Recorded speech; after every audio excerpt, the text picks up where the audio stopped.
So too, when it comes to the lav will also apply ultimately again the mala kilamata. So we'll say, interestingly enough, we seem to have this fascinating relationship between the three Arayos generations, above Rachel and below Rachel. So we'll say, so again, it really becomes quite fascinating because essentially what we begin to see is Midaraisa, we have two explicit relationships. Can't marry Rachel and her daughter, right? That's number one. And number two, ultimately, again, can't marry a woman, can't marry Rachel and her mother, and another one, can't marry a woman and her daughter.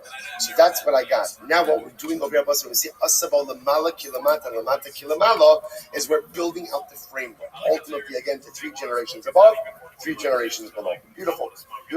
So the Gemara says, Rashi says, no. The Olam Kidiktan. No, let's go back to what we said originally. Lamata be Isser. So I say, no. What Lamata means is not going down in generation. Lamata means a lesser Isser. The Gemara says, So ima asura. So I say, so just like when it comes to Rachel, right? The mother of her mother is asur. Afu ima asura. So too again for Reuven, right? The mother of his mother is also going to be asur. Rabbi, Kra.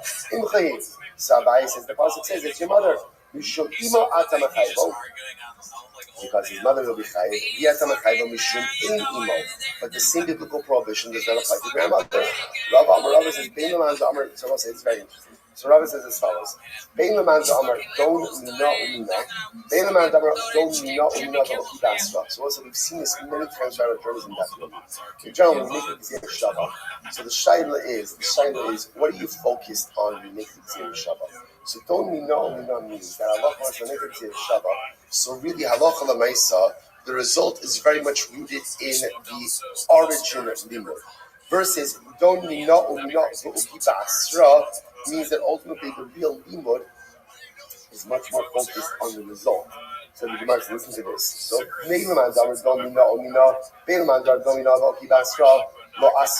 so we'll say, so again, so whether or not, so whichever way you understand the Gzir Shabbat, ultimately, again, it's not going to work. What do you mean it's not going to work? But Allah, you're not going to be able to learn the Isser about Aim Imo, the mother of his mother. Why not? So the man domina. So the one who says ultimately again domina, which means we ultimately focus that the result is very much reflective of the origin of the limud. So the Gemara says, Mahi ain ima asura. Just like Rachel. Ultimately again, her mother's mother is going to be asura to Reuven. Akunami ain ima asura. So again for Reuven, his grandmother, right, the mother of his mother is also going to be asura. Umina. And we learn from this. In other words, again, we learn from the place of origin. Just like again, if Reuben would have relations with Rachel's mother's mother, right? Rachel's maternal grandmother, he would be by Sreifa. So too, if Reuben has relations with his grandmother, it'll also be also with Sreifa. The man Damar says, Sreifa Chamura Ikon Mikra. But according to the opinion that says that Sreifa is more Chamra than Skila, you can ask Kapir. Malihin Shekin Ima Sreifa. So I say ultimately again, when it comes to Rachel, their relations with her mother, if we're going to have relations with Sreifa, Kamar Baru Shima Beskila. If we're going to have relations with his mother, Kamar Beskila. Va'od Ima Beskila Ima Sreifa doesn't make sense that if Reuben has relations with his own mother, it's with Skila, but with ultimately again the mother of his mother, it's Sreifa.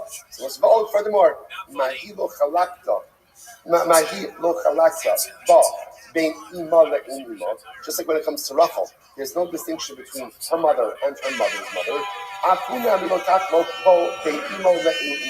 So too by Reuven, there should not be a distinction between the prohibition between his mother and his mother's mother. Okay. And according to the opinion that says, ultimately, again, the skila is marchamer, you don't have to deal with the same question. Fine, well, so that's part one. Part two, and according to the opinion that says when it comes to the Gzir Shabbat, we're much more focused, we model the entire Gzir Shabbat on the result of the Gzir Shabbat. So the Gemara says, Mahi ein ima asura, just like by Rachel, her mother's mother is asur, Afu nami ein imo asura. So too, again, Reuven, his mother's mother is also going to be asur, V'uki basra, and let's derive the halachas from that result. Hasam who did Sreifa. So they both say the halachas by Sreifa. About halachas b'skila. But ultimately, here should be as we find this a punishment by his mother, which is skila. So the man does. The man does Shreifa Kamura, he can live from. And according to the opinion that says that Shreifa is more Kamura, we have another paracha. What's the paracha? What's the type of about 76a? Malihi Shekim of the Shreifa. What about by Rachel? By Rachel, relations with Rachel's mother is going to be best Shreifa. Tomer Bahu, Shion Skila. By him, relations with Moshe be best Skila. V'od. Furthermore, I will say, why should his halachas be different than hers, or his halachas different than hers? Mahi lochalaktaba bein bita le'ein imo. Just like by Rachel, I will say, there is no distinction vis-a-vis Reuven, whether he has relations with Rachel's daughter or Rachel's mother. Either way, again, it's going to be sreifa. Afu lo tachlok bo bein bito le'ein imo. Sorry, bein bito le'ein imo. So to by Reuven, there should be no conflict between relations with his daughter or relations with the mother of his mother. But according to the one who says that skila is more chamar, mehai kusha lo niduno. Ultimately, again, you don't have this same kasha about the issur of ein. All right, guys. So we're going to stop over here for today. I feel like we've reached real clarity with this. So we're going to this is a good place to stop. So I'll say, okay. So bottom line. What's the takeaway? So maybe stay away from family gatherings. I don't know. Maybe that's the thing, right? So what's the thing? So just understand, to really simplify this, because actually, remember, we'll say this is just one of these classic situations where the Gemara is working through it. We'll say, there is a profound so. Oh, let me first make that up, and we'll talk about the time, so then we'll head. So as I say, right? Midaraisa, two relationships we know that are explicit. What are the two relationships? A woman and her mother, a woman and her daughter. That's what are explicit. What our Mishnah is doing is building out a framework. It's building out a framework of other relationships, ultimately, again, that will be treated like wife's mother, wife's daughter, and therefore punishable both by sreifa. The paradigm that we're using is lemala kilamata, lemata kilamala. Using the wife as the arayos midpoint over here. What we're understanding is those who are above her, and we're going 3 generations above her, 3 generations below her, essentially are all going to have the same framework for arayos. Now again, all the Gemara is doing right now is working through this process and trying to figure out how we get. The good part is, I know what the conclusion is because we read the Mishnah. Now we're just trying to figure out ultimately again how we get to this conclusion. But what I will end up with is a tremendous musahas in all of this. If you notice, you see a Gemara like this, went through a lot of Gemara or an Amud of Gemara, and it doesn't feel like we reached any significant conclusion. So I'll say, see from a tremendous sort of life. That in life, when you have a problem, you have an issue, it is incredibly important to talk it out. Now, sometimes it could be frustrating to talk things out. Why? So obviously this happens in marriage all the time. It is an important sort in marriage. Sometimes there's something perhaps that your spouse wants to talk out. So you're like, okay, let's talk it out. And then what happens? You begin talking about it. Don't look at me blankly, by the way. Right? You all know exactly what I'm talking about. Right? You look at it blankly, right? You talk it out, and then it goes on. And what happens? What are you thinking in your head? This is not going anywhere, right? This is not going anywhere. We're talking about the same things over and over and over. This is not getting anywhere. So let's say it's important to understand the tremendous result in relationships is that sometimes you just have to talk it out, even if it doesn't feel like it's getting anywhere, because sometimes just allowing someone to talk things out and to unload things that are sitting on their neshama, even if in your mind you're like, I think I'm just getting more confused, and I think I actually have less clarity than when we started, is in and of itself a cathartic and profound process. I think so often, remember, Chazal could have skipped all of this stuff. The reason why we focus so much on Gemara, because anything and everything needs to be successful in life is in Gemara. It's all here. And this is sort of sometimes having conversations like, what are we talking about? Didn't we just talk about that? Or didn't you just say something different? Or sometimes giving someone who you care about just a safe space to be able to express themselves, to talk it through, even if you're left wondering what it is exactly that we are doing over here, is a profound stepping stone to building meaningful relationship. Because you can't get to the conclusion unless, of course, you're first ready to go through the process of talking and re-talking and rediscussing. So Chazal not just giving us information about how we get to the complete list of Sreifa, but rather, again, Chazal also telling us how to address, how to build, and how to build foundations. We'll say, Shkaf Sabbath for today. We'll say maybe if we could get a couple of covers just to help out. We just resize this here. This is straight. So what's off? Someone should look. Say what's off? Where's all the English money gone? We need more English money. Earlier, I accused an Indian man of sending us English money. That was what the beginning of the street. So there's no reason to be tired of that.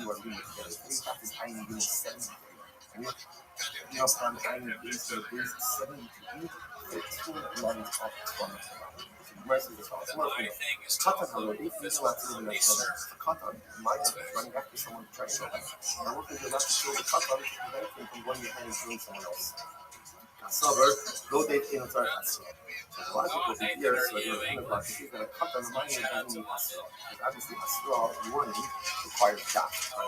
Cut on doesn't need Hasra. So the fact that you're allowed to go ahead and do a cut and running after someone else indicates stuff that a road date in general, right? A road date doesn't need Hasra. Most of the other words about whether the road date is and whether the road date is helpful. Someone is running after someone else to show them the perpetrator, right? That the attempted murder does not is not obligation of Hasra. Killing that anything else. Basically, this is a Yatsa Shah in no people that change up the message campaign attached to the street. What happens if I look for nice woman's giving birth? The baby begins to come out. So now let's say again, you need to say the mother is killing the child. So the halacha is once the head has come out, you're not allowed to put the baby in order to go ahead and see the mother. Why should you go and not make that? Because at that point, who's to say that the mother's life is more important than the baby's life? But why is that? The baby is a rotate. Again, obviously not a premeditated rotate, but the baby is a rotate. The baby is actually from the mother. Which Gemara says, Shem Hasam, the Mishnah Kalas. It's different over here. Why? Because the mitzvah, again, this is not a premeditated act. Like, at the end of the day, this is coming from a Kodesh Baruch. So because, again, it's not called this, you can't call the baby. Rodif requires a Mishnah, Rodif requires Kabbalah. This is coming from Kodesh Baruch. So name is saying, let's say, let's name the part for Rodif, Shahir, Rodif, Asher, so Ruben was running after Shimon, so Shimon, Omer, what we see to Ruben, Shimon, so. What are you running after Shimon? The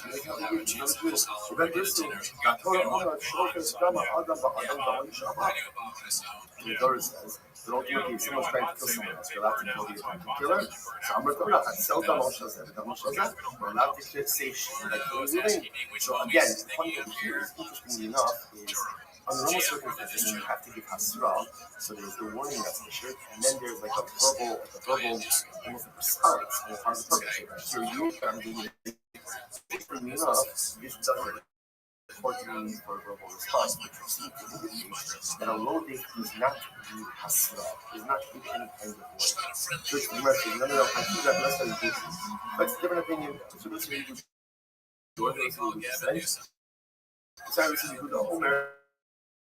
Certain Hasra, general doesn't require Hasra. Why not? But someone who you know has the data. I will have to show you the reason. Because Hasra in general is only there to see if someone knows the difference between someone who's an accidental perpetrator versus intentional. When it comes to murder, and everyone knows you're not allowed to murder, there's no Hasra that's going to be used. Question on road if someone writes, so again, moving is when you have to shoot and kill him. Homer lower H, he's from Ben Bruce. Torah Homer Shobek Kama Adaba Adama Yishma. So he's really, what are you doing? Shimon is he is. Why are you running after him? He's a member of the tribe, a member of the covenant. And the Torah says that if you try to kill someone, you'll have to kill the attempted murder. Which the Gemara says, in Amar Yodean Yishu came, Potter. Like Amnas and he also came Chai. So interestingly enough, If halacha l'maisa, the perpetrator Reuben says, "I'm going to do it anyway," he's going to leave anyway. So l'maisa again, that shows that Rodi doesn't need hasra. So we'll say, so we're in this interesting kind of matzah where because a person is attempting to kill someone else, is there a need for hasra in that situation or not? Which we must say, no, that's a different case. So see like the private church is the Lamatzi Asud. That case is different. That case is talking about a situation where, let's say, we're on one side of the river, on the other side of the river, we see Reuben trying to kill Shimon. So there's absolutely no way for us to intervene to prevent that from happening. Mighty God. So what request do we have? Yo, We're going to see you're doing well. So we'll have the opportunity, if you get unfortunately successfully kills Shimon, we'll be able to bring Reuben to David. Since it's going to have to go to David, they do not buy us.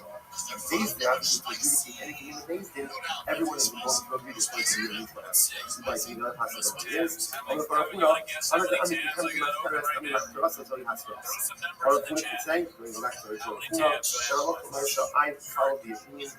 There are also Zoe has for us. How we ended yesterday. Are you guys from America? Yo, big dog. You understand the chapter which ready. You gotta be 18 to be in here, my man. So we'll see. You're still telling me that you're ready to kill it. You're having a lot of ready for you. There is no reason for it. Bottom line, You gotta go. Get out of here. this discussion again because it is a cut. Right? It says, are you an adult? If you're an adult, you can come. Because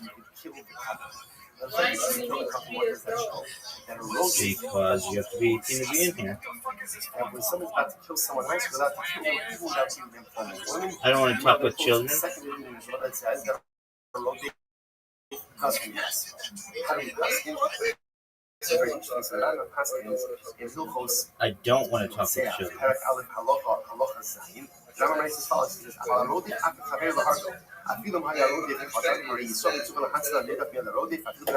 What did you say? Rabbi says like this. If you see someone pursuing someone, Oh, that's perfect. How are you, big dog? You have to step in and you have to save. I'm well, thank you. How about your friend here?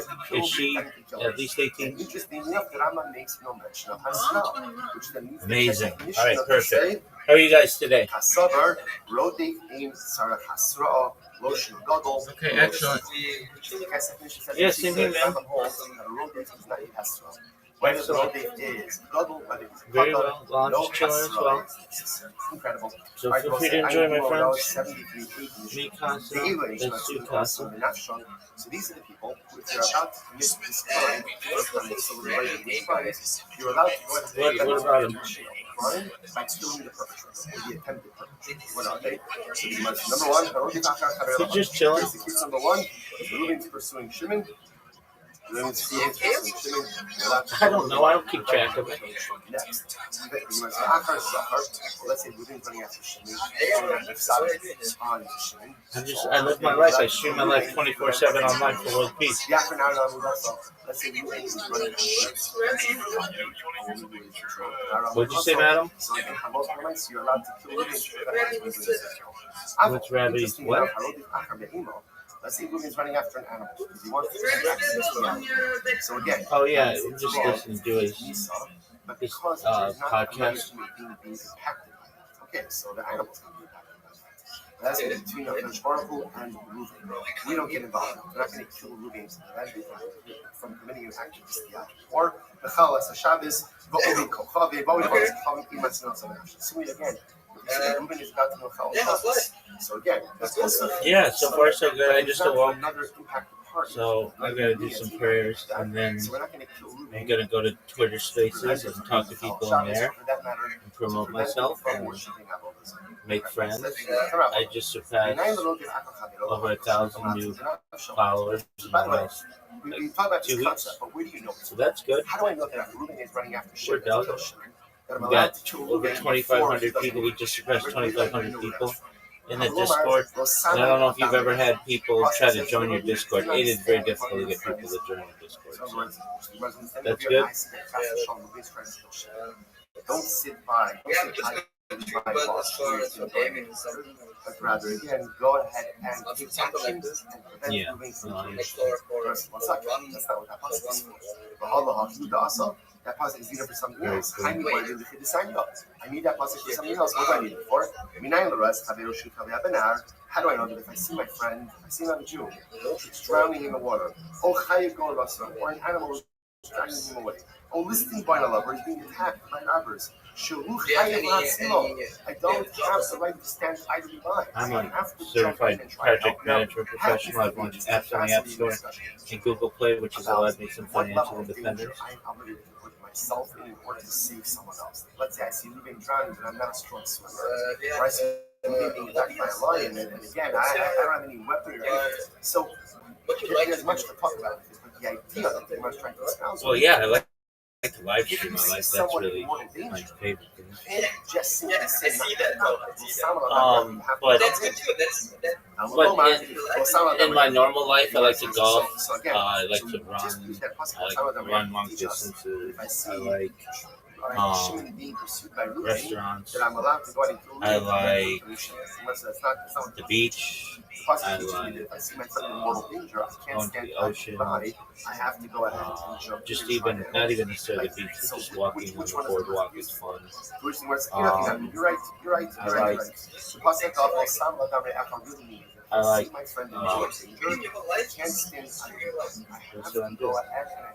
I like road trip. I like to just, like to drive in LA. It's fun. So where do I know that if Reuven is pursuing Shimon, I'm allowed to kill Reuven in order to go to the Alright, so you found me in E-Girl World? You found me in E-Girl World? Yeah, I'm the most beautiful E-Girl you've ever met, I bet. That's good. Yeah, there aren't many E-Girls in there. So, I mean, you would think that it'd be full of E-Girls, but it's just a rabbi. So not really. Oh, thank you. I appreciate that. Thank you. Yeah, I've met some of the E-Girls in there. They're cool, but they're few and far between. And you can imagine I'm in a lot of different servers, and you're allowed to kill the guy to prevent him from violating the Nara Murasa. I'm going to turn it on So again, if a man is trying to violate the Nara Murasa, so I know White Monster Energy. I know that Monster Energy company. They make a white one. Okay, is it good? Kill it, right? The Nara Murasa. So Reuven's running after the Nara Murasa. Oh, it's an E-Girl drink? That's what E-Girls drink? To prevent him from violating the Nara. Oh, very cool. I have to keep it on tap. Of course, I'm allowed to go and prevent him from doing so. No, I can totally see that. That makes total sense. I get that. They need all that. They need all that energy, but don't want to gain weight. You're right. It's not like alcohol. It's a hackish. I will say hackish happens to be a juxtaposition within a person. So Monster Energy, the white. Says, they make a coffee one. I don't know if you've ever had their coffee one. They're very good. Oh yeah, it's really good. They're from Monster. So I don't know if they have them in Germany, but I've had them in California where it's like, I don't know, they have like mocha and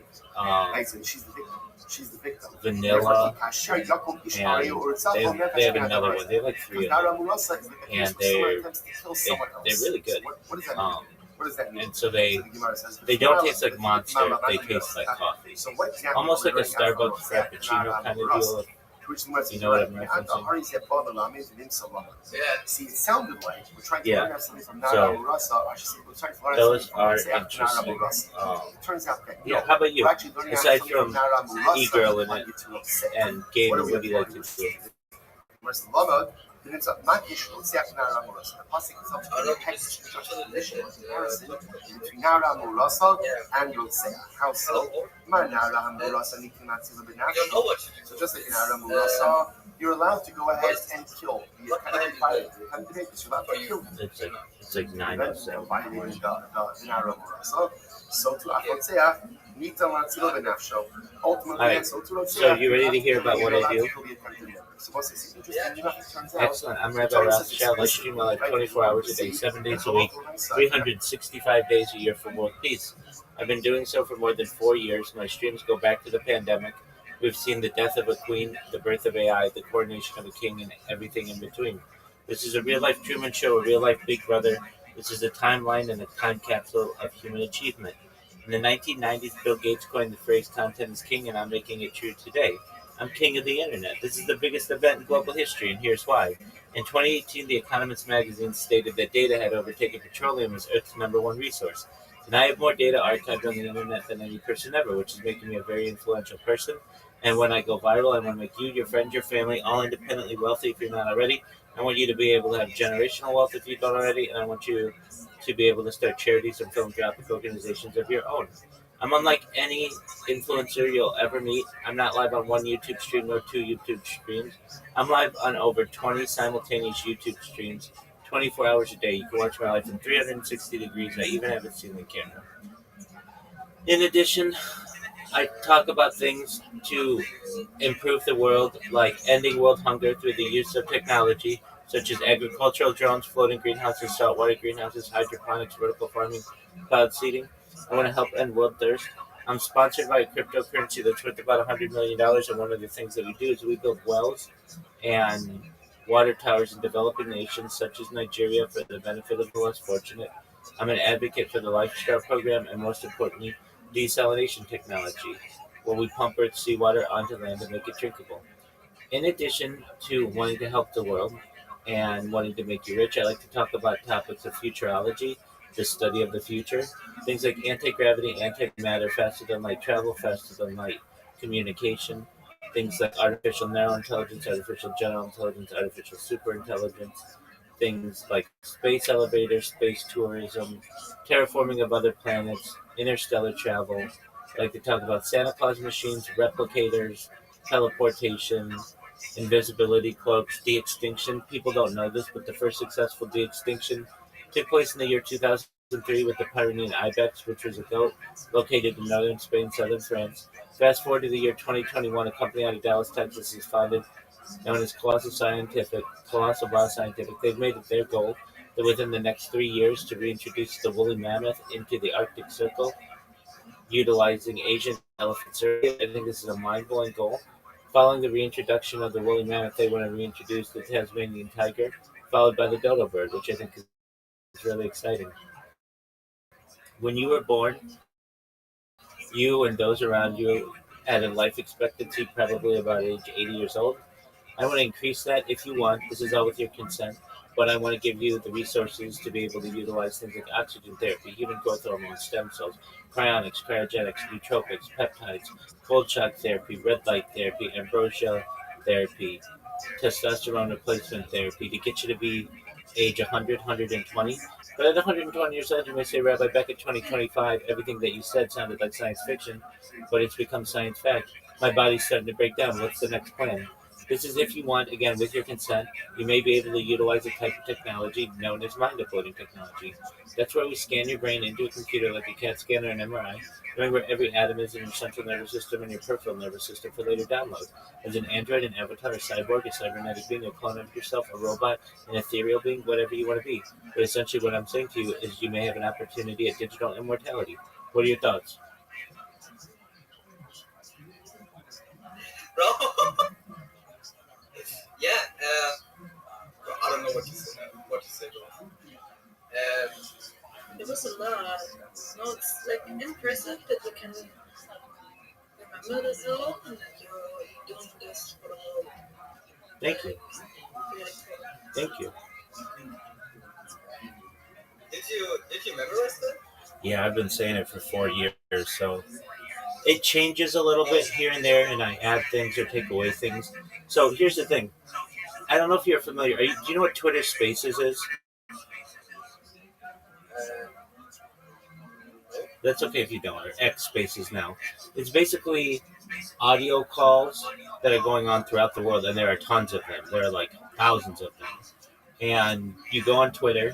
It's through Twitter. X. I call it Twitter because that's just what it's been my whole life. And there are all kinds of topics. So like right now, like I know you guys speak English and you speak excellent English, but let's just take for instance, if we wanted German people, German speakers, just as an example, I'm gonna just check out how many people. It may not be that many, but it's essentially, if you know what Clubhouse is, it's like Twitter's version of Clubhouse. If you don't know what Clubhouse is, it's basically like audio calls. So um, there are about 100 German calls going on right now. I don't know what they're talking about. There are 498 English ones and um, 1,839 Japanese ones. Japanese is so popular on there. Anyway, so people have these spaces where they host anything about politics or economics or whatever. And I go into ones that are called chill and chills or shill and chills, which is where they allow people who have projects to come in and tell you about their project. And sometimes they give you 30 seconds or 60 seconds or 3 minutes to be able to tell you about what they do. And I have had to take what I just told you and uh, basically alter it to fit whether it's going to be a 30-second, a 60-second, or 2 or 3 minute, however much time they want to give me. But when I say that to people, they're like, that's the coolest effing thing I've ever heard. And it's really great to hear. I mean, that like I've created like a time capsule of human behavior, but also of humankind. Like you can go back to any moment of any stream that I have for the last 4 years and find out what was going on in world history. I think that's really important to be able to ensure that people don't manipulate history, and then additionally, people can study what a human does. I think it's going to be extremely important in the future. It's already becoming important in terms of AI. AI needs examples on which to build its models, and I have more human data archived of the internet than any person ever, which may make me very influential in the development of AI human models. I think that's really interesting. AI itself it's yeah. And how it's going? Oh, it's going. The streams, no. They're going really well. Okay, so I'm becoming really popular on Twitter. I had somebody come in last night and call me a celebrity, which is not true, but I am growing, and a lot of people are finding out what I do, who I am, and what I do, and they're very positive towards it generally. I get some trolls every once in a while, and I only target adults, so I'll randomly get children who come in here, and I ban them immediately. I've gotten people who are 17 years old, and if they come in and they're 17, I just tell them, just wait to your birthday. You know, I don't let anybody. I do my best to not let anybody in who's not 18. In fact, if you come in on, it doesn't work on an iOS device, but on Android and and a computer, there's like a warning message that comes up that says you must be 18. The reason why it doesn't come up on iOS is iOS it iOS does not show 18 or older discords. It's just against their terms and conditions of the App Store. So um, if anybody ever comes in and they don't sound of age, I do my best to be a watchdog and tell them come back when you're 18. You know? And Discord has a lot of kids, so I have to be diligent about ensuring who comes in here. But we've had 2,500 plus adults, and some people live in here, like alongside me. Other people just they like to sleep in here. I had random people sleep in here last night. Um, and both women and men, they just like to not be alone. And I think that's, a cool thing. I don't want anybody to feel alone. So that's what I do. Wait, can I bring my friend back? Yeah, absolutely. Good.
Shema Yisrael Adonai Eloheinu Adonai Echad.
Watching the world's worst stand fish for 24 hours tomorrow. What did she respond back? Can we flip? Close, but no. It's good. Can I watch it with you? No. She didn't respond. What side? I don't do this for me. I do this for my kiddos. Yeah. You gotta make money to buy baseball bats. Yeah. Court for the bat. every day, cheese. And she's like, what the hell, man? Carb load year round? Cheese. She's like, nice. Dude, every day, cheese. She's like, dance to the hell, man. Carb load year round? We never peel off the carbs? Nice. Dude, every day, cheese. She's like, what the hell, man? Carb load year round? Talk about Michelangelo, dude. Paint the Sistine Chapel right there, daddy. That's some of the best stuff ever written. Yeah. That's just facts. Yeah. Ice cream. That's what, like, the Migos or something like this, they should make a song called with that. Yeah. White t-shirt. Same. Ringo Pop beat Mac and do right now. How many times do you think Future has watched the Ringo Pop music? A lot. Yeah. Great artists watch great artists. Yeah. You know, Art interprets art. Yeah. You go around, you go up to fucking Bob Dylan, you're like, you ever seen the Ringo Pop piece? Yeah. That's what watching those things. Comics. Exactly. Special, dude. Yeah. The thick boy stick. Daddy's number. Yeah. Boss. Has Paul hit you up at all? Okay. Yeah. Good. Headache 1 hour in. Good. Gerardo's not awake for the start. Good. Oh, fuck. I feel like that sounds like a Brendan.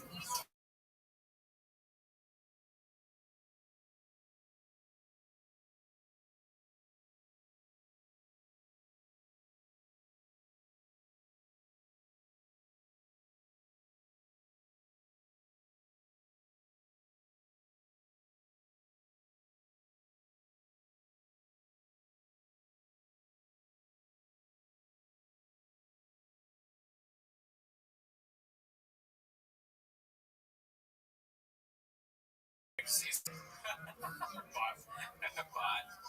Yeah, way to make me laugh, bot. Gordo, none of your business, bot.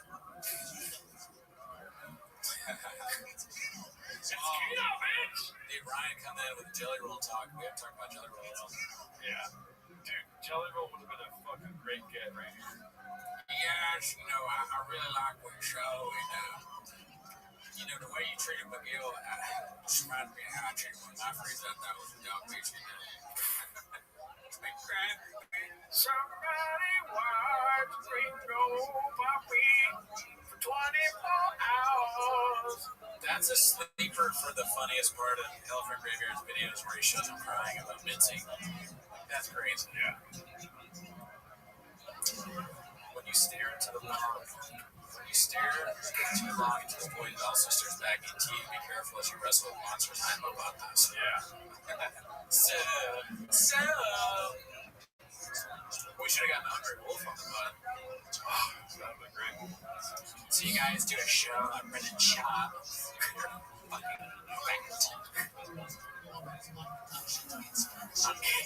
fact. What's the you'd be surprised 24 hour stream? I don't think we can get away with that. Yeah, it's on Showtime, baby. Never heard of it. How sad would it be if we went to the gym with Tony and bench more than us? Oh, Fucking kill this. you probably can't, honestly. I don't bench. Nah. That's not facts. It's like bench more than Gerardo the other day to prove I'm heterosexual. The way it tastes. I love the feeling of pussy when they penis. Girls can't get enough of Hinchcliffe. What's the food session tonight? We got some surprises for you guys. Keep in mind, we are in stasis right now, awaiting the second half of the stream, which we're not even at the halfway point. Yeah. Which is a rough thought. Have you guys ever sacrificed a Saturday for skits and bits? Oh yeah, entire Saturday. Don't remind me of that. This will be a rough weekend for me. No,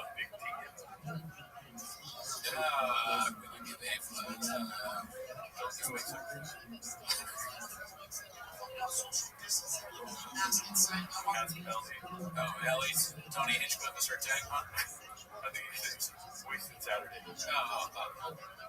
Skins and beans. So I guess they're saying that Cowbell was never better. Oh, wow. Thank you. Text them and say thanks. Yeah, I'm telling you guys, so you did a good job. Motherfucking lobster. Red lobster, dude. That's so cool that people have been here since the beginning. Are you guys into your mom's basement or what? Yeah, almost. Yeah. I bet you ain't been a profile pic like I care. Next. Dude, fuck doing this for the rest of your life. Imagine streaming every day. That's crazy that those guys do that. The big streamer. That's insane. So I guess at some point you just gotta just completely tune out. Like, I'm surprised. Yeah. You know what the cool part about doing this though is that sometimes you gotta meet your idols. You know what I mean? Yeah, sometimes. Sometimes it's just like What? unbelievable that you get to talk to people like this, dude. The CEO, which I'm gonna take my hat off. So yeah, dude, take off your hat, dude, while that's it. I can't have a hat on meeting the president. The CEO. Sorry, I should have worn a suit. I have a sports jersey. I'm embarrassed. It's number 66. I can't hear Brian though. Oh, there he is. I can hear him now. We did it. We got him. Thank God, but something else. Whoa. Crazy. Man. BC, dude. This is amazing. What are we calling today's episode? 24 Hours of Shop? Yeah, we've been, I don't know if you know this, but we've been streaming, well, yeah, you do know this. We've been streaming the Gringo Pop Beat since 9 a.m. Wow, I did it early when Hella Mark was in there. I didn't see any patties, but I could see in his eyes lots of that. Yeah, no, it was pretty crazy. Yeah, he had a lot of energy. Every festival. Everyone's yeah. So wait, Bella, Gerardo, you can hear me, right? Yeah, we can hear you. Yeah. I hit the wild hair day. Oh yeah, sorry. This is 8 hours of streaming here. Oh yeah, this is what streaming does to your hair. You guys, how much caffeine slash those beers you got on? Oh, I don't know about caffeine, but we got rain. Rain has a new flavor called white gummy worm. So that's what Gerardo's drinking. Yeah. I had a Red Bull and an Americano. Never heard of it. Yeah. So we got a lot of caffeine. We're very tired. I have a headache. You won't make it 24 hours. No, I mean, listen, if it gets anywhere near 24 hours, there might be like a mistake where I unplug on purpose. Oops. I don't know how much longer I can do this, but And you know the answer to Sorry, what was that, Brian? I said, what did I miss? oh yeah, that's a good question. Well, you missed how my hair got this way, but you know why I don't cut my hair, dude? Because it's cheaper to get a Cubitic hat, dog. You know what I'm saying? You see that right there? Yeah. We're all about merch. Yeah, dude. What did you miss? Let's see. We had on, well, we saw Mark. We had on Brendan Walsh, Al Strickland Williams. You missed about 30 to 50 replays of Bean Cheese. But, you know, like, you didn't miss that much. That's what I'm saying. Yeah. You recreate the entire show without you guys were actually going to do joke for joke. Oh, one time, I think you probably saw, I did like the first 10 minutes, and the second 5 minutes is on the Patreon, but I've never done the full thing. I know I've let you down, I apologize, but I want to get there someday. It's Kino, bitch. I gotta say, Brian, the bits on the show recently have been amazing, as always, but they're getting even better. I don't know how you keep doing it. Every time it's amazing. I mean, I'm just recycling. So the whole point is that, is this community unnecessary? Possibly. Yeah. You guys know comedy, and I don't know if you guys are contributors to the Reddit or just beneficiaries of it, and then, you've spun it forward to make your own hilarious comedy shop. But this community of homeless feral cats I laugh my fucking balls off on a daily basis. Oh yeah, some of the funniest guys ever do it. We're mainly just beneficiaries. We didn't have it matter.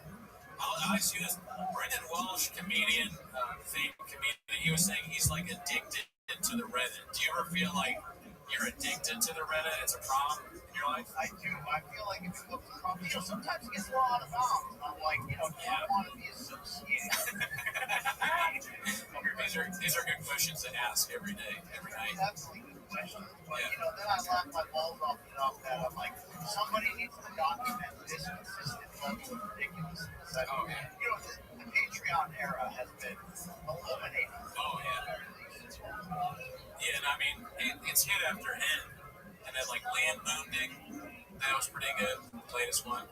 That was pretty damn good. Yeah. I mean, is Drive Fast, Eat Ass, is that show still around? I don't know. We always laugh about it because the episodes take like 6 months to make, So it's so weird to have a truck show, and then every show it starts with these like, "All right, fam," he claps his hands, and then 6 months later there's a new truck. So I'm hoping that in a few more months we can get one more. Today we're serving Francis Ngannou out of this carburetor. If you can get him there to Austin, the storage unit, fingers crossed. I was hoping you were going to get Jesse on fire, Becky on fire, or maybe even Jen on stage. Was there a chance? Nah, we didn't even reach out. We haven't tried to get Jen on. I don't know if I want to have Jesse on fire. The way you're hesitant to be associated with Shop is the way I'm hesitant to be associated with Jesse on fire. I hear you. I mean, did you ever have any reservations about BGL entering your home? Well, yes, no, that's a good question. We should have that, but we don't. Unfortunately, we just, it's all risk, there's no reward. All risk, no reward. Yeah. Me and Mark, we went out to dinner before the first time I met him, and we sized each other up, and I was like, I gotta take this guy. So I let him go. I mean, the thing about Mark, I would say, is the thing I'll put in my editorial about Yo, Madara. Hey, boss. How you living, big man? What's good? Yeah, I'm just there, man. I was grinding all day, so I just decided that, man, I had to going this code. I had to open to shout out 9 minutes. What's the buy then, man? I'm asking you, how is your link tree going? Oh, my link, I've created the account. I've created all the accounts. So just left for me to make it up to my link tree. All right, when are you gonna do that? Yeah, I think I'm on your video call right now, so I think I'm doing that right now. All right, sounds like a plan, man. When you're done, send it to me. I'll look at it, and then we'll use Graph to put some content on there, okay, that promotes you. All right. Excellent, big dog.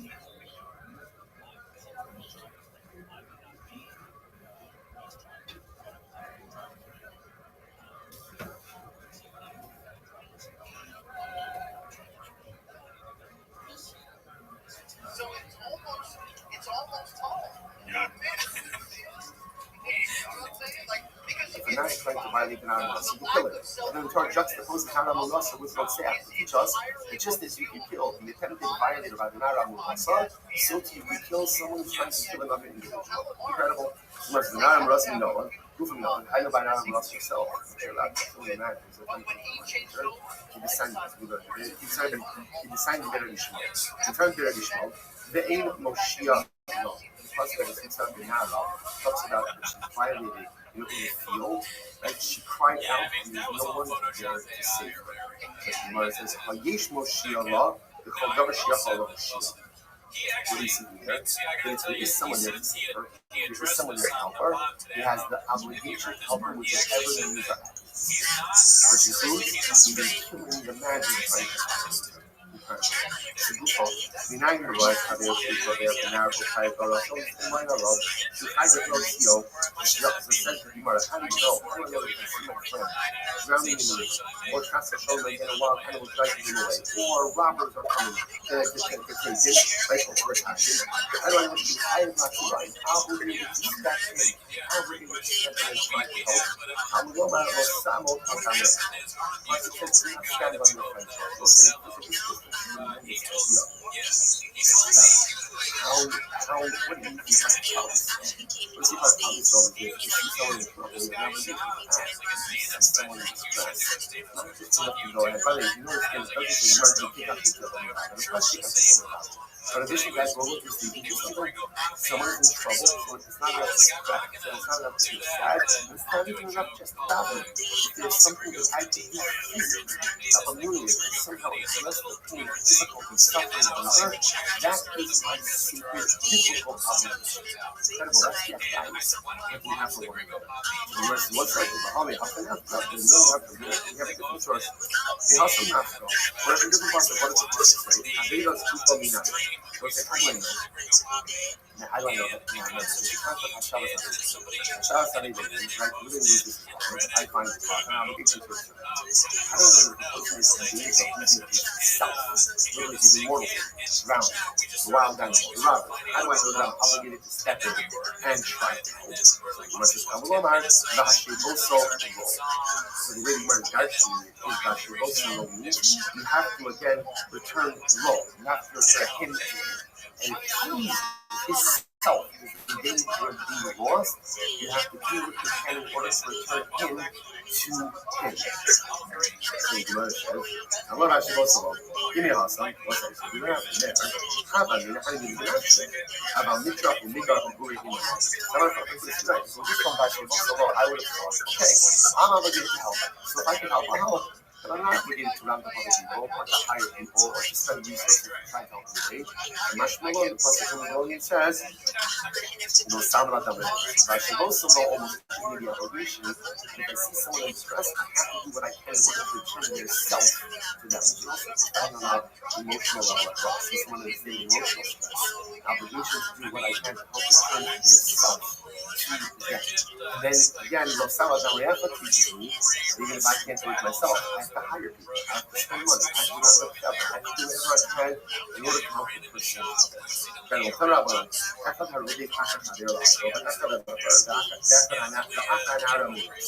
so again, whether I see Ruvain running after Shimon Scotia, or I see Ruvain running after Shimon Saddle, or I see Ruvain running after Nara Murasa Savine, the effort I did is engaging, or I see Ruvain going to go ahead and let's say violate someone for whom there is a few necessities for death penalty. Or Bahakas by the Christos, or I see Ruvain running after someone to violate them who's a few Christos. What's that one? Well, Maxim and also not. All these cases, I can see Ruvain to prevent this one by the I'm one of the coin level. Rusha that alludes to the coin level. In Maxim also the national. The colony is where Rusha himself. Right? It's actually the yes, coin god. It's going to go ahead and have a relationship with them. Or a regular coin, for example, with the Rusha that remember again, these are prohibited, but it's prohibited by Allah. It's a prohibition. Any Maxilla of having a relationship with this woman, even though it is forbidden. You must never have a block in Maxilla of Southern. So this is actually a good thing about it. If, let's say, again, kids, the halacha is you can't kill them for that. That will discuss exactly why that is. Let's see what that is. In Maxilla of Southern, Yeshua Moshiach, in Maxilla of Southern. It's interesting. If halacha Lamaisa, let's say by now around the she's about to be violated, and there's a way to save her without killing Ruvain, and of course we have to take the kind of step. In other is killing the perpetrator is only the last resort to prevent the next trust. And if there ever is another way, there's another method to stop the movement from fighting with Tala Murasa and the consequences, right? We turn another Murasa, now look how much how we need to avail ourselves of that prevention. And he really says, After Umerex, Nikulo, Shaloya Hagen. You can use it if you don't have to buy Murasa. Namar Rasa was being I'm afraid that if he doesn't buy the reason, what happens in the case of I'm not calling my sister what do you do? He just says, she said, John Russell says, leave him alone. Let him do what he's going to do because I don't want to run the risk of being killed. And also, what he says, we listen to him. We listen to him. And he's like, no, I need to read it. On the top, Lanara was not the dog. Ain't Lanara with mothers. So what's interesting enough that the American means how we know all of these fascinations come up. So the American character is this concept of very interesting. The concept was put over here by Nara the American find it for a number of different scenarios. Plus it says, don't do anything to the Nara. The Nara has no culpability. So the American says, interesting enough, the Nara is the only one that causes it. We bring it out the head. So it's Nara. So what does that mean? Nahar, Zezah. That refers to the case where the Ruben is running after Shimon the Sodomites. And that Allah saw we could kill Ruben in order to prevent him from doing that. Nahar refers to Nahar Marasa. You see, we're about to violate Nahar Marasa. So we're about to kill him to prevent him from violating. Okay, what is it referred to? Ilu Hadik Kisos. See, reading about conversations with a person for whom there is a thief price, you can kill him to prevent him from doing that. Right? Mobes, right? Ilu Hadik Kisos. This refers again to relationships that have to be abusive people looking to prevent him from doing that. So, honey, why don't you follow these cases? This was also what speaking because of that one on Nahar, we shouldn't go out perfect. I would have said, why can't I go out and kill Ruben before he sodomizes? Because that's not that's not therefore I gotta control the things from preventing it. About Nara, the orchid, Nara, as much as it's an act of violation, but the act itself, the act of itself is a horror of so perhaps again we didn't think to kill or actually so therefore again the person is teaching now. But no, you need to attempt to violate Nara Mulasa, you can be killed in order to stop. Because of that one Nara furthermore, again, I would have just said Nara. I would have said the reason the Lord to go ahead kill the man before he killed Ruben, before he violates Nara Mulasa, is because if he violates her, how come means to blemish? Which is not only a reference to physical, but it's also a reference to status. Not the sumo, ultimately again that has other potential ramifications. Rashi says that they're talking about with the suit and the Ghana. Rashi says that they're also potentially frustrating Ghana to match.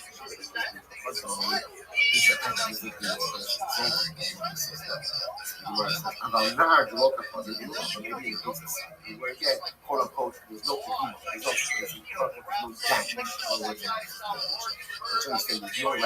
There's no status damage, and there's no necessarily relationship damage to everyone else. Perhaps you couldn't kill Ruben in order to stop him from sodomizing. Therefore, the Pastor has to say no. You even can kill Ruben if he's attempting to sodomize Shimon. Because of Rahman of Hayyim, the would have just said, Ina Allah and Zafa. So, right, so far we have again, if Ruben's attempting to violate Nara Murasa, kill him to prevent him from doing so. He's trying to sodomize Shimon to prevent him from doing so. So the Torah would have just said these two. Because of Rahman of Hayyim, was on the days, Yishum, the high love of the high kahadim. So now the cause, that's now because again it is for status. That's why you can actually kill Ruben before he perpetrates. Shakrayas, Zorach Ayu, will not be Eva Adarayas, we're also here, it's quote unquote normally that. And the ramifications, the Kedima, is that it doesn't blemish, quote unquote, status wise or relationship wise as much. Perhaps I would not be able to kill Ruben to prevent him from doing so. Which the Gemara says, so that's one of hate. The Torah says, no, it brings it out to the mutual relationship. It is an alliance. We're allowed to kill him to prevent him from doing so. Because of that one of hate, I love it. And so I would have just said this, I would have said, then, maybe if I see moving it out to engage in a relationship is quote unquote only forbidden by love, perhaps I should be able to kill Ruben for that as well. Because of Rahmana Magas. Notice the only thing you can practice to kill Ruvain is if you develop an mutual relationship which is punishable by God. Because of Rahmana Magas, how do we have having this? These things having so slow. If we would have just said Magas, I would say, oh, what does Magas mean? Magas means having Misos days. It makes it English that by Misos days. Like having Misos. So Rahmana 8, therefore the Torah says 8, which comes to include having Misos as well. So the lift of Rahmana 8, Magas, below body now and now. So that's the age, just let the Pasuk say this. The Pasuk says faith in Magas. And if it is faith in Magas, what is that? Well, that means any relationship or any act which is punishable either by Misas faith, indefinitely by age, or Chavis, you're allowed to kill the perpetrator as he attempts to perpetrate the crime. Now, if you would say that, they'll automatically include Nara Murasa and Safa. It would include both of them. So just leave out Nar, right? Leave out just faith and Magas. And then we know that if Ruben is trying to do something, attempting to do something, trying to either definitely by faith, or if he is Chavis, you're allowed to proactively kill Ruben to prevent him from perpetrating the crime against him. But why not? Why says nothing on right? Yeah. Why is this guy talking for so long? That would make sense. He gets pissed when I talk. Just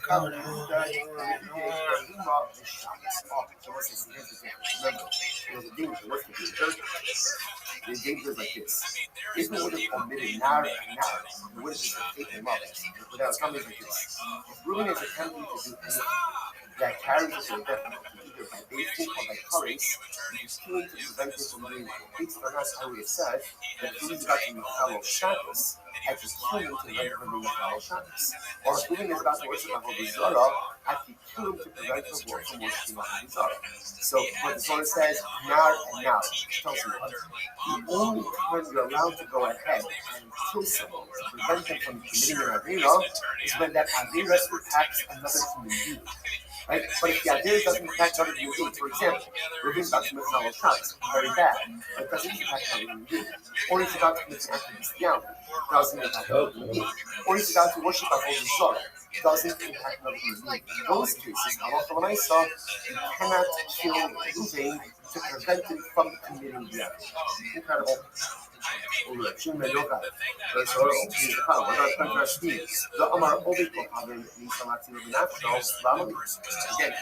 talk about this more tomorrow's now. Actually, you can go ahead.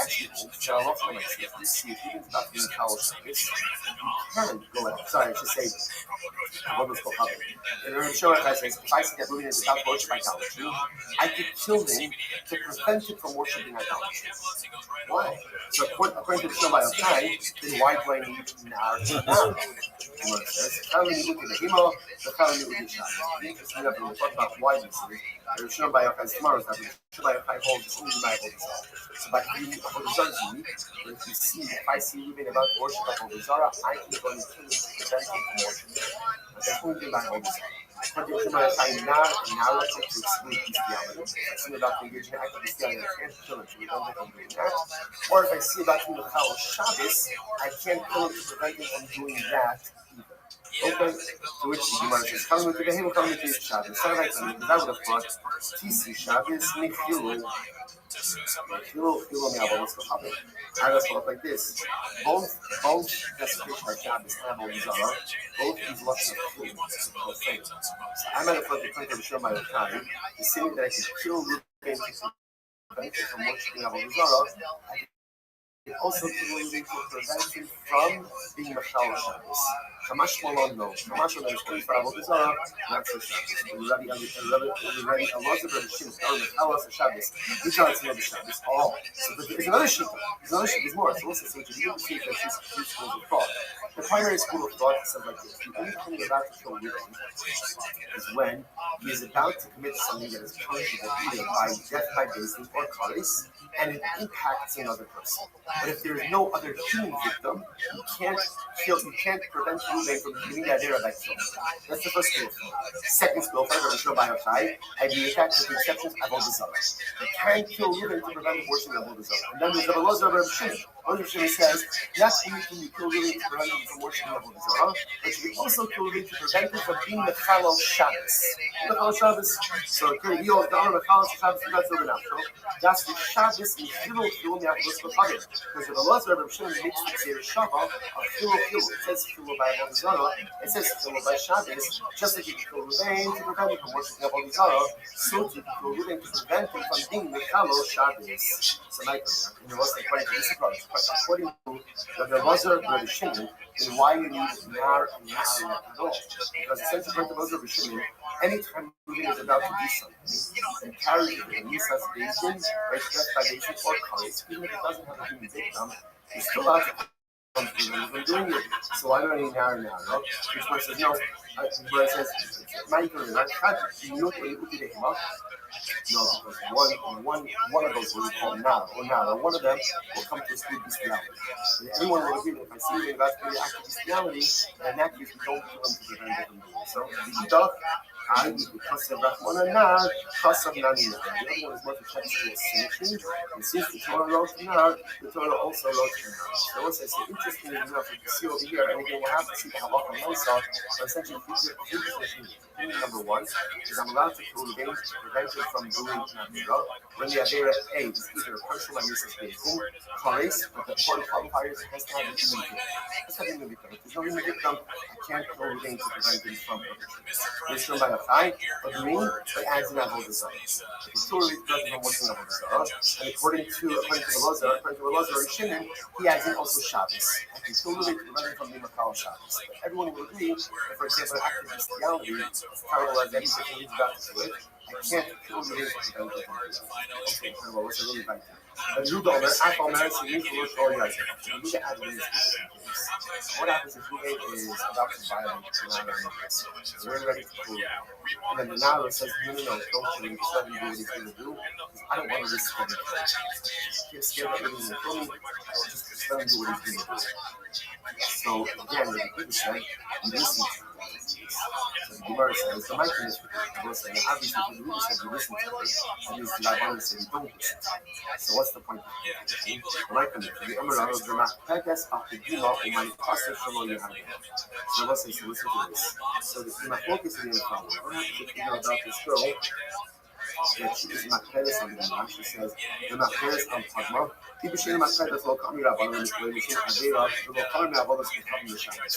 So let's say we know that obviously it's going to be one of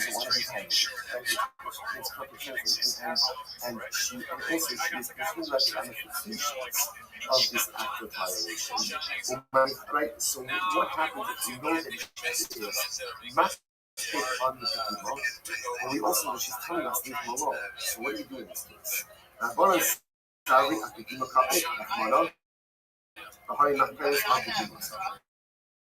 So again, like this. Torah is active on the cover of this scroll. And therefore, again, Torah says kill the game. And if you know that she's active to prevent him from going ahead and fighting. So the Yudah, hide the cover of more tightly between the muscle and actually come. Well, muscle and actually our listening Gemara says, when Yudah will say this, why does the Torah tell us to kill the perpetrator? Because we're afraid that if you don't kill the perpetrator, she's going to sin with her life rather than be fighting. So we're concerned about the fact that she's going to give up her life rather than be fighting. We're different choices to the perpetrator. But in this case, which is kind of telling us, leave it alone. Leave it alone. Let's do what he's going to do. I don't want to get killed. But he just says, we listen to her and we don't kill the perpetrator. All of us are not going to tell them. Oh, yeah, probably dying. I'm one of us, as you can actually, as it says over here.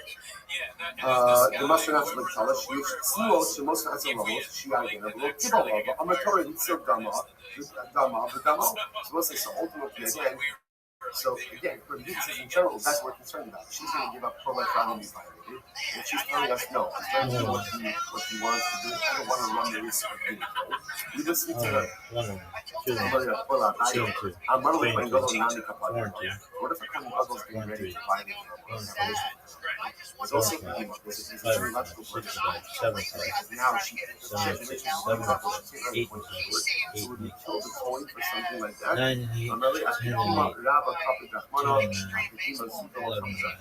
The Torah takes it 11 just and 10. 11 it's not talking about something that's not 11 and 12. the fact that now, again, 13. one won't be able to marry a Kohen, Oh, no.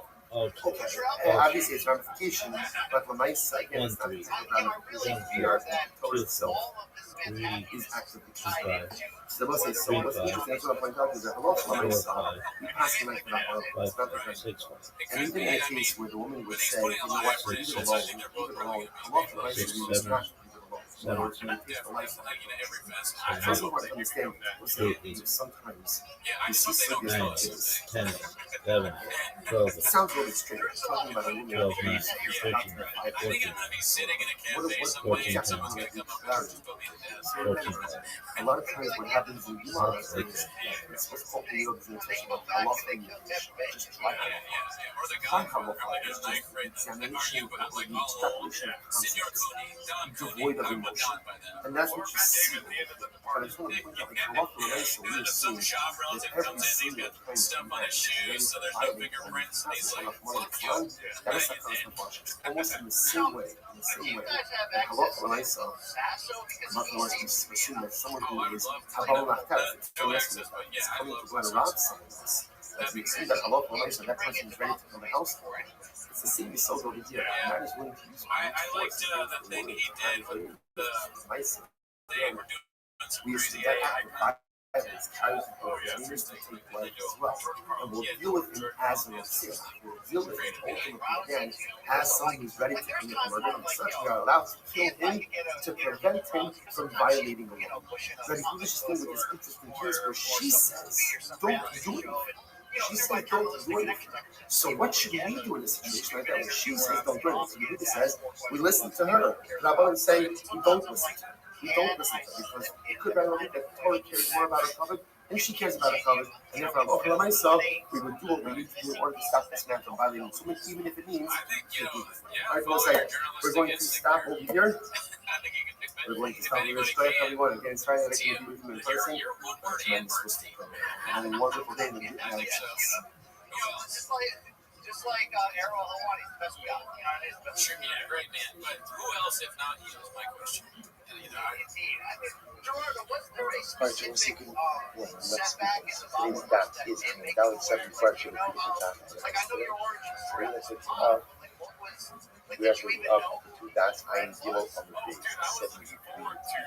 So, Elu Chai decreases. Remember again, we must continue on the drasha and we have the positive. Hey, Elu Chai decreases. Remember, so remember again, the model that the Gemara was discussing yesterday was the idea that whenever the individual has a hate monas, whenever ultimately there's a death penalty hanging over his head, by definition there is no financial liability. Another application of Tulip, another application of Tulip would be Rabbi. So first of all, our shield is going to be dedicated by saying, he can narrow the moment. The honor of the other by adding the Benzet, by dedicating the month of Tishrei, like you see, man, I'm pretty sure I fought the Ultimate Fighter that he was on, and honestly, I was like, oh, I like this guy. And but I didn't really know anything about him. And then when I was doing stand-up, like the time when he started, people would post about how like, oh, this is like angry, bitter comics. Would be like, this guy thinks he can do stand-up now. Did you see? One of the examples is someone having relations with his sister. So remember again, having relations with one's sister is punishable like this. Yet the Gemara is saying that the offender, right, the offender is still chayiv in mamon. So you see here that even if you're chayiv in Isa, you'll still be chayiv in mamon. So it's much amra Rabbana Kanidra Krista, Mishas Ha'ara Department, if Tavim Miktala, Mimamola Lo Mishali, if Tavim Miktala, Mamola Lo Mishali as Gemara, which the Gemara says is a very site, that liability occurs at two different times. The way that when does ultimately again, when is he poking her? He's poking her at the beginning of the day. At that point in time, where there is no financial liability, as opposed to Gemar Bia at the end of the Bia, where there is a financial liability. What the Gemara is saying over here is that the Yisurim come at two different times, right? The din of Mammon comes at the end of the Bia versus again the Pijam, right? Or the Yisur then says becomes already at the beginning of the Bia. Honey from Mandama Hara to the Shika. And it's expressed the Yunus says that Hara is the touching of the male reproductive organs. But according to the it says that Hara is literally what? Penetration. So what is there to say? I will say that would appear then that the Isser and the Mammon come at the same time. To which the Gemara says, "Ela Amra Isser Kiboshe Bala Shelo Kidaka, the Chazer Bala Kidaka." And everyone say, what's the case? The case is where the first view is Shelo Kidaka. Naturally, will be the view of his son. Then the second time, ultimately, again, the view of Mama. Rava Amar, the Manifesto Shelo Yihargen. But Rava says, what's the case? The case is where the sister is being attacked by the brother, and she tells others to stand ready to help her, not to step in. Leave him alone because I don't want him to kill me. Rabbi, and this is supposed to be Rabbi Yehuda, was a chapter of Ayin David. Rabbi says, Rabbi says, we're talking about over here. Remember, this is Rabbi Yehuda from yesterday's daf. Rabbi Yehuda from yesterday's daf holds that if a woman says, leave the attacker alone, and just that we listen to her because we understand that she is fearful of being killed. And Papa says, Papa Ayin David, give the fruit of the Divriyakol. The Papa is literally talking about over here. It's about a case of Mafuta. We'll say a case of Mafuta is where the woman was seduced. In the case of Mafuta, ultimately, again, she is complicit in this act, and therefore, again, if she is complicit in this act, we have the right to kill the individual to quote unquote save her. If we have no license to kill her, then by definition, we will be chayiv in Mammon. Abai is b'yachol lahatzil be'achamei baruch. So Abai is what the case over here. Because the case over here is where we can save the woman by injuring the attacker in one of his limbs. In other words, we don't have to kill her in order to save her. So what's the question is very interesting. And first of all, two things. Number one, whenever you have the ability to save someone by injuring the attacker, that is halakhically preferable. But whenever you can save the potential victim from harm by wounding the attacker, that becomes the These fuckers are still talking about Tekken. I'm feeling pissed. This is the worst. The victim could be saved by only wounding the attacker. Then this is no longer a case of dealing with fascists. It's no longer a case of dealing with fascists and what? Then the attacker will be chayiv financially. So the Gemara says over here, Rabbi Yonasan ben Shalom, besides Rabbi Yonasan ben Shalom, Rodi, Sherodi Vachar, Kadirov, Hargo, Piacholotzio, Lahatzilo, Echme Barak. Supposed to say, if Ruben is going to have to shim to kill him, and I see that I can injure Ruben, right? I can injure Ruben in a way that ultimately, again, will allow shim to escape. It doesn't require me to take Ruben, right? Then that is my obligation. And what happens in the event below Hitzio? I will say, what happens if at the end of the day I choose not to injure Ruben? Instead, what? I kill him.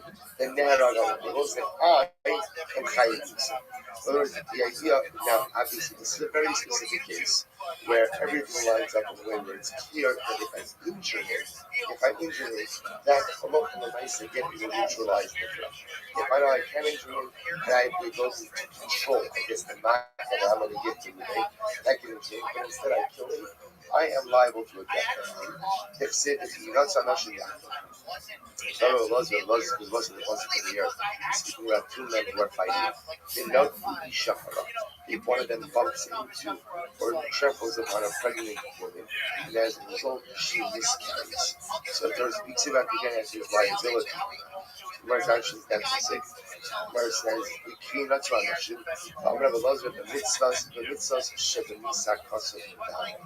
There is speaking about a situation. Ultimately, going to listen to someone could have been killed in order to stop them from becoming unfixed.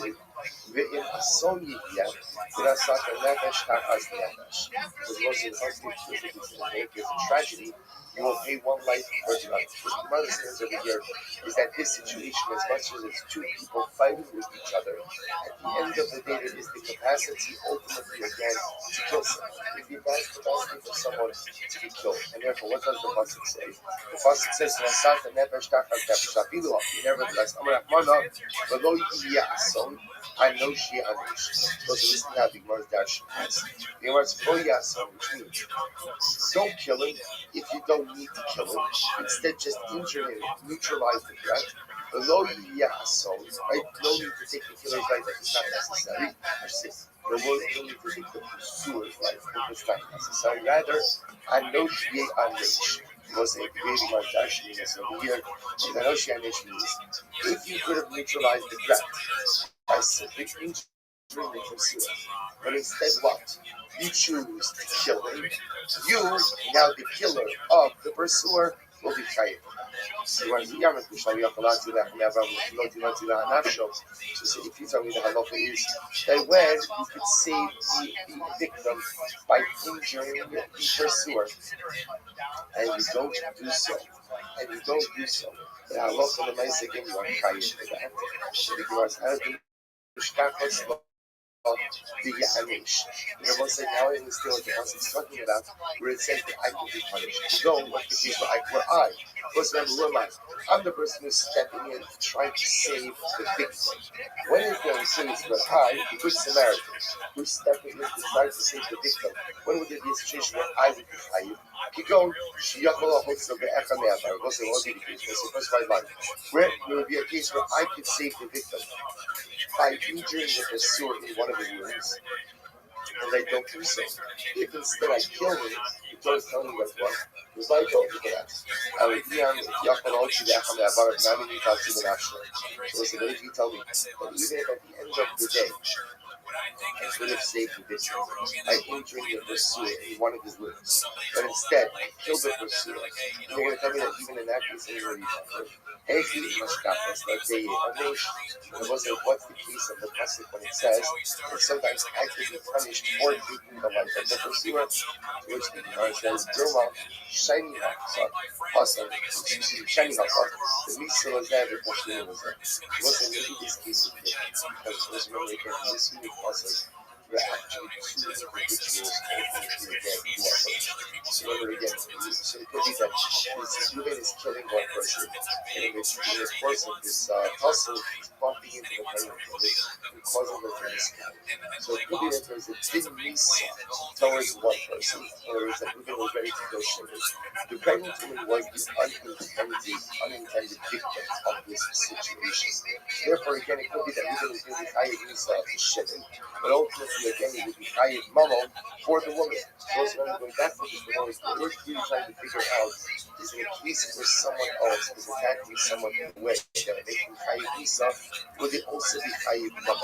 You are trying to bring this as a raya, but then you might maybe not feel what the difference is if the liability goes in two different directions to two different people, to which the Gemara said, Roshna, you can't make a decision because you don't look ultimately again at where the liability goes, rather what do we look at? Who the person is liable to. So Rabbi said, Lo Yushairo did Akakadero. So listen to this. Reuben was running after Shem. Now presumably to kill him. Now what happened? The Sheber Esakim. And while the Rodi is running after the Nirga, so while the pursuer is running after the victim, the pursuer ends up breaking utensils. So one says, what's the Shaila? Is the Rodi chayiv for the breakage of those utensils? To which the Gemara says, Bein shal Nirga, Bein shal Kol Adam Pater. No. Well, since that's very interesting, as the Rodi is running after the Nirga, Reuben is running after Shimon to kill him, and Reuben transfers those utensils, whoever those utensils belong to, right? Ultimately, again, Reuben is going to be counted. Why? By Taima, this chayiv in nafsho. So we'll say, why is that? That is because Reuben is chayiv misa. We'll say, why is Reuben chayiv misa? Because Reuben is actively running after Shimon to kill him. Reuben is a Rodi. So because Reuben is a Rodi, he's chayiv misa. That's chayiv misa. Then what? He's going to be putter on the kalim that he brings. If he's going to be putter, there's no din mamon when he's a din misa. However, on the other hand, the years of Sheshibra as I do this, let's say the person being pursued, we'll call him Shimon, is running away from Ruvain, and he breaks utensils, Sheshalo, they partner. If he breaks utensils, ultimately again, as a road, he's going to be partner. Shelto Adam Chayus. And if he breaks utensils on other people, then ultimately he will be Chayus. So he was a Shalo, they partner. Why is it ultimately again that he's Chayus for breaking the utensils of the road? Excuse me, partner for breaking the utensils of the road. Shaloyi Mamono, Chavit Allah Mizusah.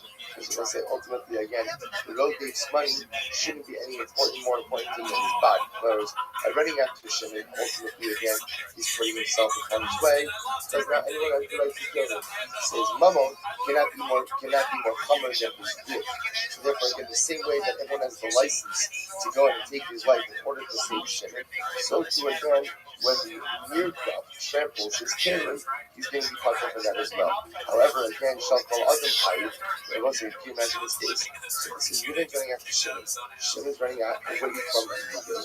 Shimon, while he's running away, breaks maybe utensils. But the Gemara is saying over here is that Shimon is going to be Chayim. Why? Shematzu Atzma V'Mamon Chaveiro. Because we'll say ultimately again is actually a very important. So you can't save yourself through your friend's money. I should say, you can't save yourself through your friend's money, but what? You have to pay. So let's say, if Shimon is running away from Ruben, and he accidentally breaks, or intentionally, he starts throwing ladies' keilim, right, at Ruben, to stop Ruben from running after him. So ultimately, again, he's saving himself with someone else's money. He has to pay for that. So listen to this. So, I'm sorry. Yo, what up, baby? So listen to this. What's good, so son? I see Ruben running after Shimon. Hilly. I start running after Ruben. Hello. Hey, big man. Hey, did you download the Grok app? And of course, of me running after Ruben, who is the Rothschild, I end up smashing. I know, I saw it, and then I said download the app. Yes, I try and download the app, but my phone is not installing it. Okay, why isn't your phone installing it? My phone is outdated. I use iPhone 7, so I have to upgrade my iOS to iOS 18. Okay, so update your phone to iOS 18. Yes, and it is outdated. I'll have to change my iPhone. Okay. Can you recommend any other AI? Yeah. But it probably Sora, Sora, but it's a pain in the ass if you have an outdated iPhone. Okay, I'll check it out. Thank you very much. Absolutely, yeah. Download Sora if you can. You may have to change your location, so that you can find it on the App Store. So change it to the United States. Okay. Okay, I wanted to say I've gotten Phantom Wallet. Yeah, that's good. And then make sure you write down. Make sure you write down the seed phrase exactly. Store it somewhere safe, and don't ever give it to anybody. And also, back up your phone while you have a chance. All right, thank you very much. You're welcome. When you're done, come back to me and we'll go through it. Okay? All right, take care. You're welcome, my man. Whoever's utensils, I go ahead and I break. I'm going to be potter. Why is that? I will say. The truth is, that's not really the technical letter of the law. Shim ata omer came, nimtza in lecha adam shematzu as chaveru miyad harodi. So the Gemara, it's a very interesting statement. The Gemara says it has to be that way. Why? Because I will say, if I know that by acting as a good Samaritan, there's going to be financial liability. Right? That's telling me again, I see Ruben running after Shimon. And therefore, again, I want to step in. I want to go moving and prevent them from having Shimon. And I have to figure out, you know what? I have to run through this one's yard and that one's yard, and it was just here, it was just there. I mean, it's going to end up costing me $1,000 to go ahead and save Shimon. What do I say to myself? I don't like Shimon that much. You know, he's a nice guy, but I don't have the money for that. Therefore, this is like one of these tikkun olam ideas. Once you know, you see a similar concept. You see it at least in halacha. I think contemporary malpractice might be a little bit different. But halacha shields doctors. So halacha says that if a doctor comes to a scene and a doctor goes in and helps someone, the doctor cannot be found liable for any type of damages that he does. If there's gross negligence, and I say it's not just negligence, it's gross negligence, then Allah again, so there could be some liability. In the absence of gross negligence, even if there are mistakes, the doctor is covered by halacha. We'll say the same logic. The reason for that is because otherwise people won't want help. Halacha understands that the only way people will help is if there is protection from legal recourse. But if every single time I step in to help something, someone could sue me, or there's damages, then the halacha understands people aren't going to want help. Tomorrow goes by too. That's all.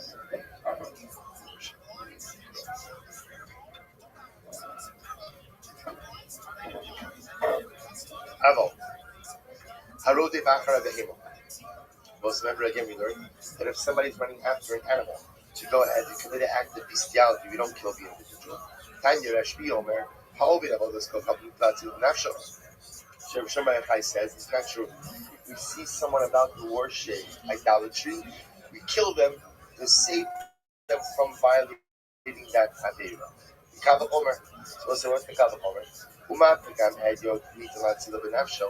Pekam Gavalo Kahoshkin Avose. If I can kill someone for preventing him from violating an Ara Hamurasa, which is what we call a Pekam Hedio.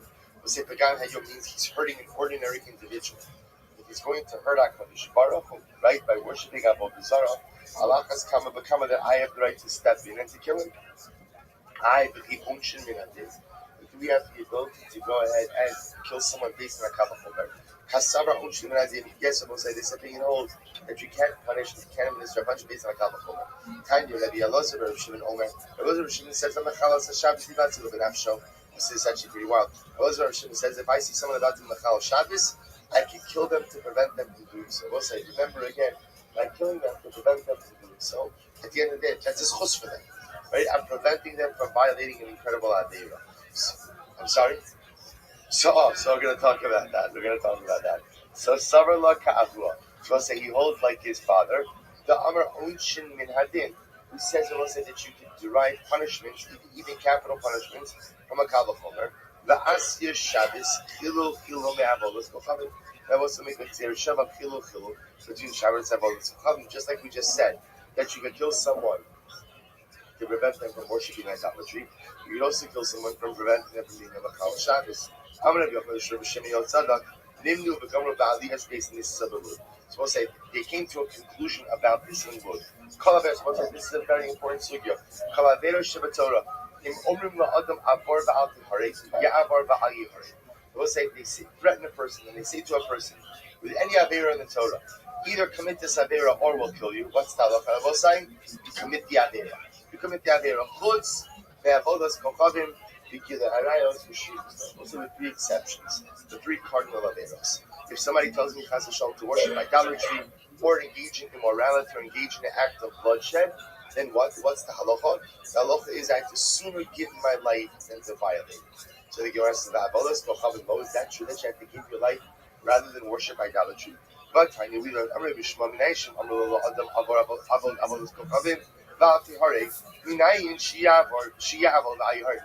know that if they tried the person and told him either worship idolatry or we'll kill you? How do we know that he has to worship the idolatry and not let himself be killed? So the pasuk says, "Tamalomar v'chai bahem v'lo sheyamus bahem."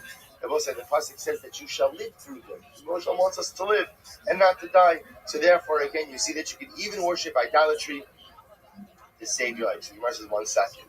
You might have thought said that this is even true in public. In other words, let's say somebody tells me to worship idolatry in public, but they're going to kill me. I would have thought that again. Everyone tells me I could even worship. Therefore, also the pasuk says, Moshe says, "Do not go ahead and profane my name." So we'll say at the end of the day, we don't pass in this way. We pass in that Avodah Zarah is one of the three cardinal averos for which you have to give your life. Right? And every person now again, the scope of that, when that is, what's considered Avodah Zarah. So that there's a lot of halachic literature. I'm not on topic for today. This other opinion, however, that says that no, even idolatry you can worship rather than give your life also has limitations. For example, If this act of idolatry is going to happen in public with Barhesya, then it is not just Avodah Zarah. Then it's still Hashem, desecration of God's name. And there's a desecration of God's name, you certainly have to give your life rather than worship. So the Gemara says, "You do Amar Kabbalah, you also Kabbalah, the Sanya, Kabbalah Amar, we have to Sashal, Yakab, Bakal, Bakal, Bakal, Nafshka, Bakal, Maldecha." We'll say beautiful Gemara, Yakab, Kadosh Baruch Hu, with all of your heart, all of your soul, and Bakal Maldecha. And we'll say, for our purposes right now, Maldecha means with all of your means, with all of your means, with all of your means. In Nemar, Bakal, Nafshka, Bakal, Maldecha. The authority told me that I have to love God with all of my life. Which means what? That I have to stand ready to even give up my life for God.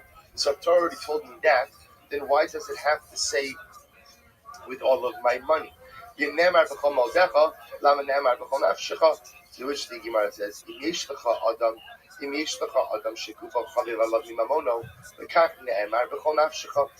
so some people, life is more important than their money. So therefore, Kadosh Baruch Hu says you have to love me with all of your heart, which means that even if you have to give your life for me, you have to stand ready to do so.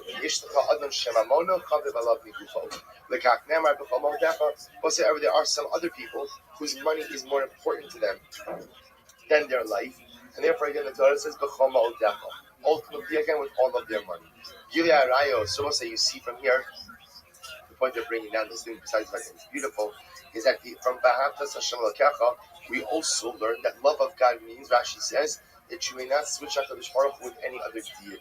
So from here we would also see that Avodah Zarah is a Yeharik V'Yavah. So just an interesting machlokas, where everybody seems to agree on Gilei Arayos Shlichus Damim, machlokas about Avodah Zarah. So the Gemara goes back to Gilei Arayos Shlichus Damim, Kid Rabbi. So we'll say, where do we learn Gilei Arayos Shlichus Damim? We learn from Rabbi Kid Sanya, Rabbi Omer, Ki Kasher Yakum Isharei ROTHSCHILD Nefesh. We'll say the pasuk says, just like a man will rise up against another one and murder him. So the pasuk says, and murder him. So the Gemara says, Kain had davar hazeh. So we'll say, what are we learning after this case of the murderer? We'll say it turns out that this came to teach us something, but we end up ultimately again learning something. Also, we're going to compare the Rotzeach to the Nara Murasa. Ma Nara Murasa Nitanzilu Benafsho. Was it just like we know that in order to save the Nara Murasa from being violated, you can kill the offender, right? You can kill the perpetrator. So therefore, again, Rotzeach Nitanzilu Benafsho. Was it so to a Rotzeach? You can go ahead and you can kill him in order to prevent him from going ahead and committing the act. Umakish Nara Muras, Lorotzeach. If I learn out now, I compare Nara Muras to Rotzeach also. Marotzeach Yarik Vayavor. It will say just as an act of murder is Yarik Vayavor. Somebody tells the Chas Shalom, either kill Ruvain or I'll kill you. I have to sooner give my life than take the life of another. Therefore, I will say, so too what? So too, if a woman is going to be violated, or if a man is forced to violate Nara Murasa, which I will say is an act of adultery, I have to sooner give my life than commit that act. Jewish Gemara says, 1 second. You know what? You just made a statement that murder is Yeharik V'Yavah. Where do you know that from? Where do you know that from? That I have to sooner give my life than take the life of another. So Gemara says, Svarahu. It's actually, this is amazing. It's actually a svara. What's the svara? So we'll say there was a man who came before Rabbi, and he said to Rabbi, we'll say the local governor said to me, the governor said to me, he said to me, go and kill Reuben. If you don't kill Reuben, I'm going to kill you. What did Rabbi say to this man? You have to let yourself be killed and not to kill someone. Who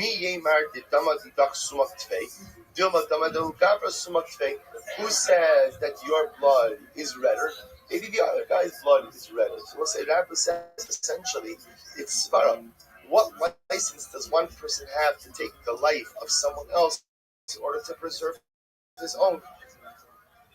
Lo shanu ela shelo b'shas gzeras hamalchus. We'll say when do we say that in general? We'll say so.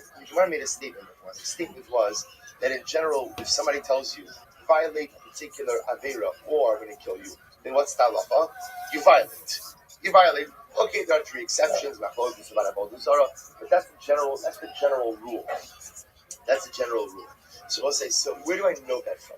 Where do I know that in general, again, the Gemara said, but the Gemara says, let's analyze this. Where do we know that in general, if somebody tells you to violate an Avera, you do so, and it's what we call Ya'avor Ba'al Yeharik. So the Gemara says, I'm sorry, I said that wrong. So Rabbi says, Rabbi, who subscribes to this idea, that in general, by all the other Averos, we say Ya'avor Ba'al Yeharik. How do I know that there are exceptions to that rule? Lo shanu ela shlo b'shas gzeras malchus. Aval b'shas gzeras malchus, afilu mitzvah kala yeharig ba'yavar. But we'll say, when is that true? That is true when there's not a gzeras malchus. So we'll say, when the Gentile government is actively launching a campaign to undermine Yiddishkeit, so then I will say that's called shas gzeras malchus. At a time like that, I have to give my life even for a mitzvah kala. In other words, when it's clear that there's a coordinated attack against my religion, and these things are unfolding right on a governmental level, I have to give my life rather than violate even the smallest of yitzos. So the Gemara says, furthermore,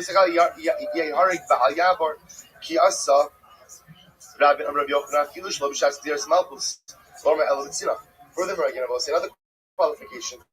Rabbi Yochanan says, when we said that in general we hold Ya'avor ve'al yeharig by mitzvos kalos, so we'll say that's only true.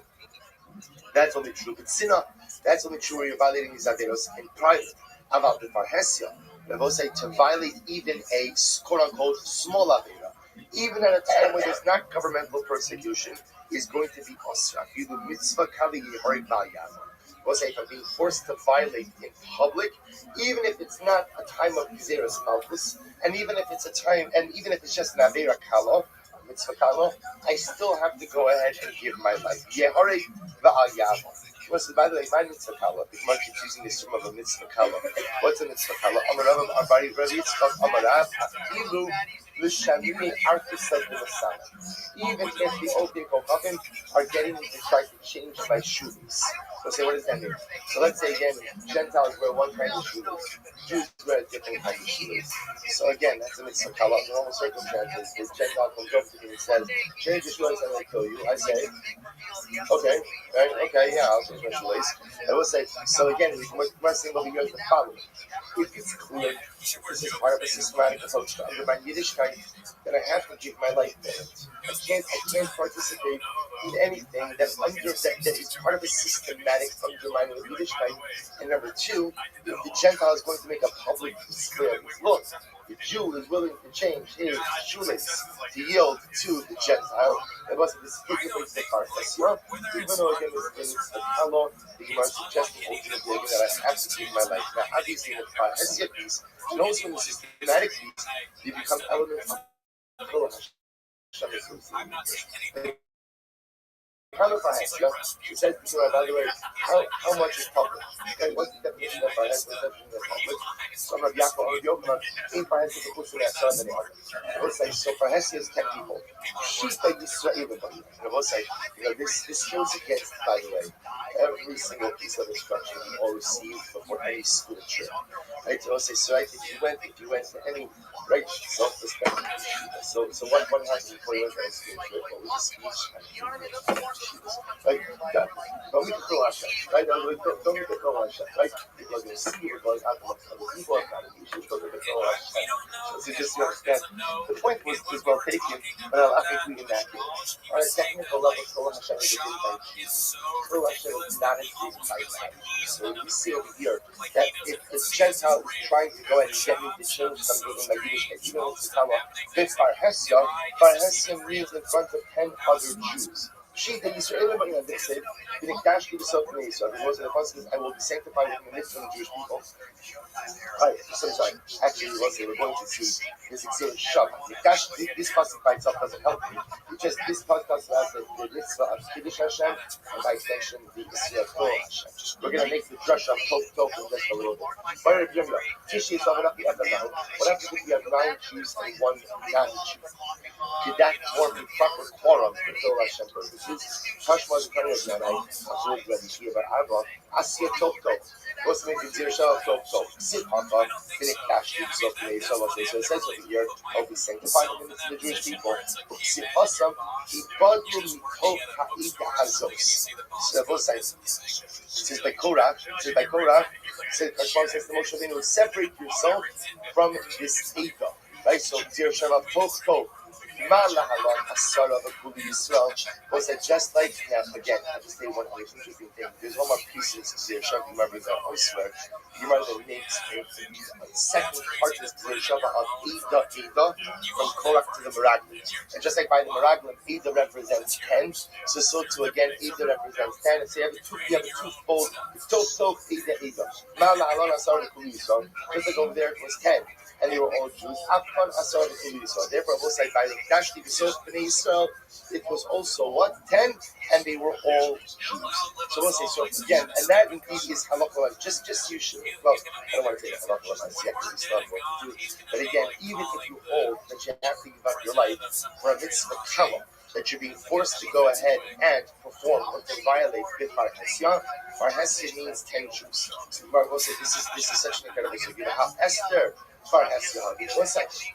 But how was Esther Hamalka permitted to go ahead and live with Achashverosh?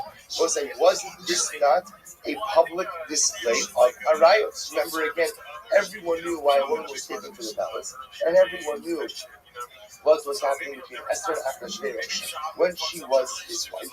Is that not Gila arayos? Is that not ultimately again immorality? And Esther, essentially the Gemara is saying over here is, why didn't Esther give her life? Why didn't Esther give her life? To which the Gemara said this, and by the way, this sugya never has such incredible halacha l'maisa applications throughout the years. There's an incredible process here which you're not going to do.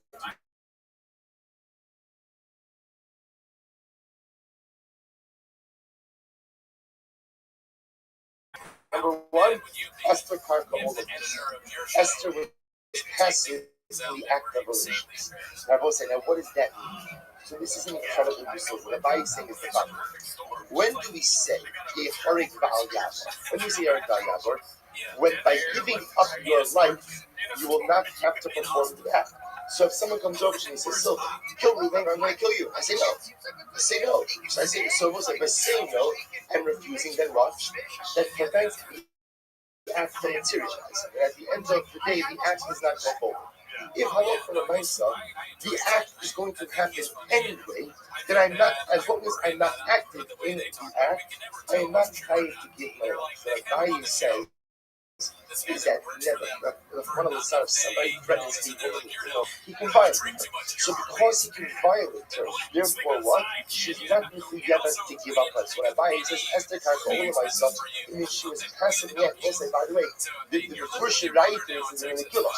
Remember again the most dramatic part of the Megillah, when Mordechai says to Esther what? You have to go to the king. You have to go to the king. And what does Esther say? You didn't feel it. What does this mean? So Pasha Pshana, she's saying, I wasn't invited to the king. I'm going to go ahead and eventually be killed.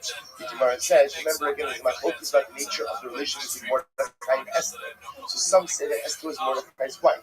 This whole time there's the possibility of reunification because she's Karka, she's essentially again being violated. Therefore, going to start rayos. So she says, my dear husband, I'll keep this to say quality so that you understand that if I initiate contact now with him, this becomes arayos. And once it becomes arayos, I become usher to you through this act of adultery, which, by the way, is a different discussion. And Esther Amalka is a paradigmatic example of an Avera Lishma, which again, don't try this at home. Don't try this at home. But again, there is a concept like this of an Avera Lishma, specifically in situations, ultimately, again, of Hatzalah for Klal Yisrael. We see it by Esther Amalka, we saw it again by the Haftorah, the first day of Rosh Hashanah, by Yael and Sisra. We see this concept. So the Gemara says over here, why wasn't Esther Mitzvah to give up her life for the act of arayos? Because she was Karka. Rabbi says, "Hanoas atzman shine." So this is actually amazing. Rabbi says it's also different. When do we say that a person has to give up their lives ultimately against these averos? When there's a clear desire on behalf of the person who's forcing me to do these things to try to go ahead and get me to violate the tenets of my religion. Going is not really a religious battle. There's just desires at play, then what? Then I'm not going to give up my life. So Rabbi suggests over here, Achashverosh, Mutifashenos, Atzmo, Shino Mekokov Miskavi Ladira Miros, Elanos, Atzmo Miskavi, Shiny, Benkan Kolashim Arikaf. So it's like Achashverosh's intention with Esther Malka was not to go ahead and get her to violate the Judaism. That's again, that's what we know who she is. So let me say again, what's happening over here? Desires are at play. When there's not, when forcing me to commit an idea is not there to get me to override my religious sensitivities, then Lamaisikin Rabbi suggests one is not motivated to give up their life. Now, interestingly enough, Rabbi gives examples. He says, you don't take up because if you don't hold this way, Hani Kabaki and also Sahar Rashi points out that the Persians used to have a yamtiv in their Bate Kinesios, where what? They would go home to home collecting lamps like lanterns, and you'd have to donate the lantern that they were placed in the house of Avodah Zarah. So the Gemara says, I don't understand how the Jews permitted to participate in that collection. Aren't they contributing to Avodah Zarah? To which the Gemara says, here's the thing, the Persians weren't trying to get the Jews to convert. Rather, what did they want? They just wanted the lantern. They wanted the lamp. Meaning, they didn't want to have to spend all the money on providing all of the lamps. They figured just get it from the Jews. But there was no concentrated effort of getting the Jews to convert. Therefore, again, they're going to give a help to them. But let's listen to this. This will stop. If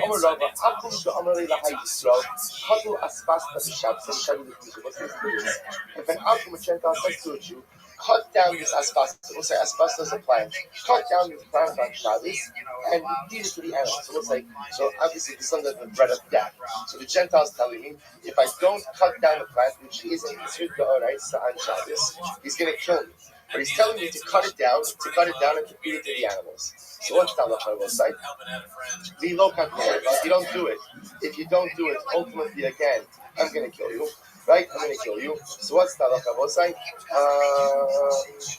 I'm sorry. Liktil below liktil. Ultimately, again, cut it down, right? Cut it down, and don't allow yourself to be killed, right? We're going to see this in just a moment. Shugging the narrow, but let's say the Gentile tells me what? Cut down the asbestos and throw it into the river. Then what? Liktil below liktil.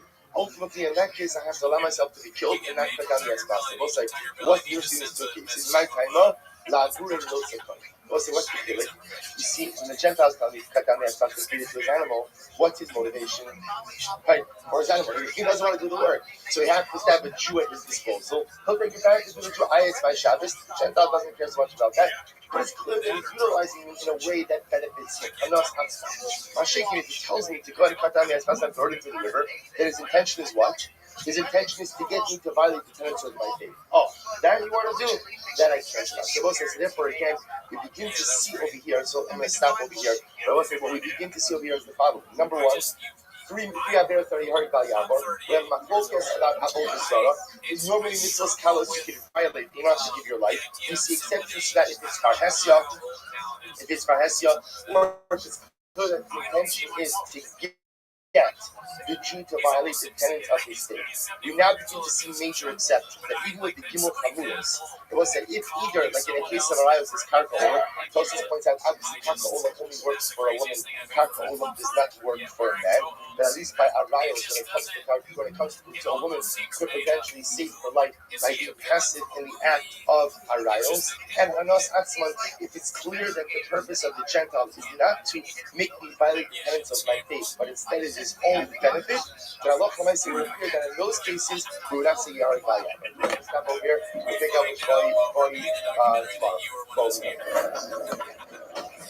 BC did it. Who else? It'd be so funny that people that you'd never suspect, like GSP is in on it. I did the whole thing. It was very funny. He's in Canada smoking cigars and shit. I said there was one additional arm that I wanted to add in. The Gemara on the Dalek, when I spoke out the idea about from the chat here. What would be a good name for the biopic? Jerusalem. So the Gemara's context. What context was, if I see that my friend is missing something, I have to return it to Hashavas Hadeidah. Gemara used it to say that if I see that my friend is in danger of losing his self, i.e. he's in mortal danger, I have an obligation to try to return it, to try to do something. And the Kuki Allah says something, the guy says, in general, in life, everyone is missing something. we say, Moraine Nefashos, Labos Nefashos, who creates many different Nefashos and deficiencies. Each and every one of us is deficient. Each and every one of us is missing something. And what is the avoda of Vashivosa? Vashivosa. I have to look at now and try to figure out what are you missing and what can I do for you. And you have to try to figure out what am I missing and what can you do for me. You know, the Rebbe makes a beautiful observation. It says that in Birchos HaShatar, we generally phrase all of the brachos in the plural. Like Pokeach Ivri, Shem gives said to by Malbi Sharumi, gives clothing to God, to the plural. Everything is phrased in the plural. There's one bracha that's phrased in the singular. Sha'asoni called Sarki. Thank you, Hashem, for giving me all of my needs. And the Rebbe says so beautifully. You know, when it comes to my own life, I have to say, Hashem, I have everything. I have everything I possibly need for in order to be successful. Again, it doesn't mean I actually have everything, but I mean I have everything I need in order to be successful. That's the way I look at my life. But when I look at the other, I know they're missing something. And so the shaila is, what can I do to be mamala this something? What can I do to kind of fill the void of the deficiency of it? What can I do to be there for them? What can I do to give for them? Sha'asali kol tzarki. I have everything I need for my Rabbi Shvalti, and I know that everyone around me is deficient. V'hashivos.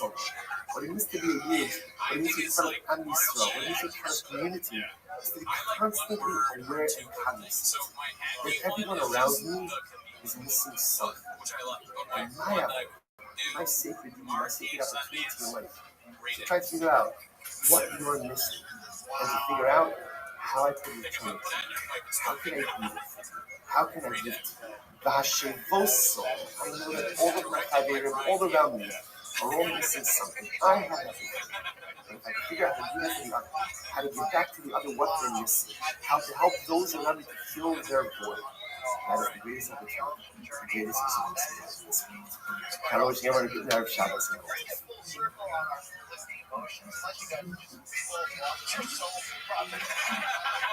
Which is very possible. You know, it's like I'm not cheering for it to end disastrously. Kid murdering him. I will say good morning. I'm sorry that I can't be with you, but listen, I'm sure incredible spot. Continue on doing it. 3 o'clock is I am doing 7. Picking up on the base and the base is 7 to be 13 lines off from the rest of the house. Kata hello, basically till I see the Kata, Mario is running after someone to tell him. And what is allowed to tell the Kata to prevent him from going to any place someone else. However, low date in our castle. The logic will be here, so your logic is that a Kata on the Mario doesn't have tasks. So the fact that you're allowed to go ahead and kill the Kata and running after someone else indicates stuff that a low date in general, right? So a low date doesn't mean casserole. Whether the low date is adult or a minor, someone who's running after someone else to kill them, the perpetrator, like the attempted murder, does not give the obligation to casserole. Kill him with that thing. So this is the funeral. Yotze lo shah in no gibol if you shouldn't go. The message came. What happens if I hope for myself woman to be right? The very begins to the mother's life. Now let's say again, let's just say the mother is the children. There's a guy named Harry Caraballo who's like not allowed to kill the baby in order to go ahead and save the mother's life. Why should those comedians tricked him into thinking he was like in a movie? They had all these people like extended babies are loaded. Again, obviously not premeditated, but the babies are loaded. The babies have to be killing the mother's life. They joke and he's just an idiot that they convince he's a star of the movie. So what I'm saying is, if we can convince because the mindset again we is just not sort of the see he thinks it's a documentary in his life, we like convince at the end of the day, this is him, like we said, turn it all around. So because again, it's not quite focused, you can't hold the baby. Logic requires intentionality, and logic requires kavanah. This is how I put this vertical. So name is saying, let's say let's bring support for Rodei Shahir Rodei Akavela Hado. So if Ruben was running after Shimon to kill Shimon, Omer Lo see to Ruben, she Yisrael. What are you doing? When you're running after Shimon, Shimon is another Jew. Remember, that Torah Omer Shofei Dama Adam Ba'adam Galim Shama. And the Torah says that ultimately, if someone's trying to kill someone else, you're allowed to kill the attempted killer. So I'm going to allowed to kill by killing Ruvain. So again, part of what we hear is interestingly enough is under normal circumstances when you have to give hasra, so there's the warning that's issued, and then there's like a verbal almost like response on the part of the perpetrator. I hear you, but I'm doing it anyway. Interestingly enough, this doesn't record any need for a verbal response, which seems to indicate that a low date does not need hasra, does not need any kind of warning. Which the Gemara says, no, I think that that's very good. That's a different opinion. If you listen to Yehuda, there was a Yehuda saying, besides listening to Yehuda, Omer, Chaber in Shar Hasra. Generally, someone who is well perfect. And the Chacham doesn't require Hasra. Why not? By the way, Chacham doesn't have to know because someone who you know has engaged information doesn't require Hasra. Why? Shinobritna Hasra, I will have to do Shogi the music.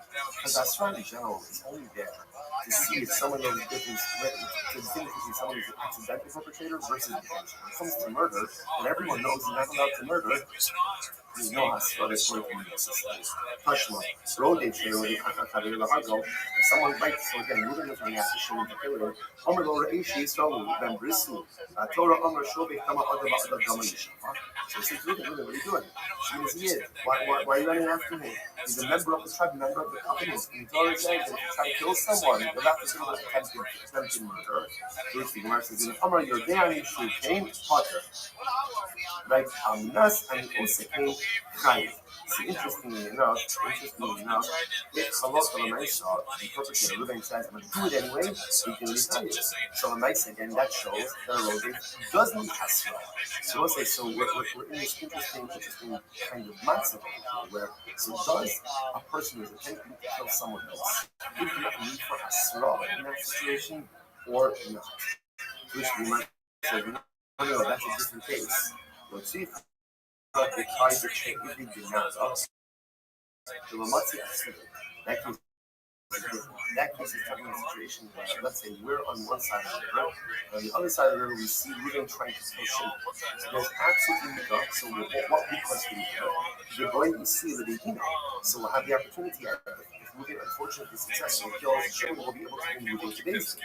Since it's going to have to come to Beis Din, the Dina by Hasina. Beis Din, obviously, to adjudicate anything in the Beis Din, everyone is going to agree there's going to be a need for us. Who buys something else has already is. Or if Arafuna, if you come to Machteres, Machteras, as already has for us. Or if we could say, we go back to the Arafuna, that a lot of my so I follow the opinion that Machteras, Zoe has for us, which tell you ended yesterday's life. That if somebody's tunneling to break into someone's house, that's fast. You don't need any.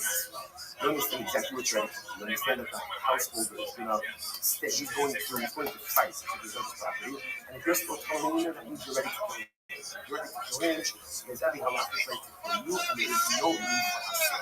So bottom line, how do you ask it? It's actually quite interesting. So just to show you the genesis of this, right? This discussion began. So let's say there's a Khatan, right? The Khatan is right after Ruben to kill him.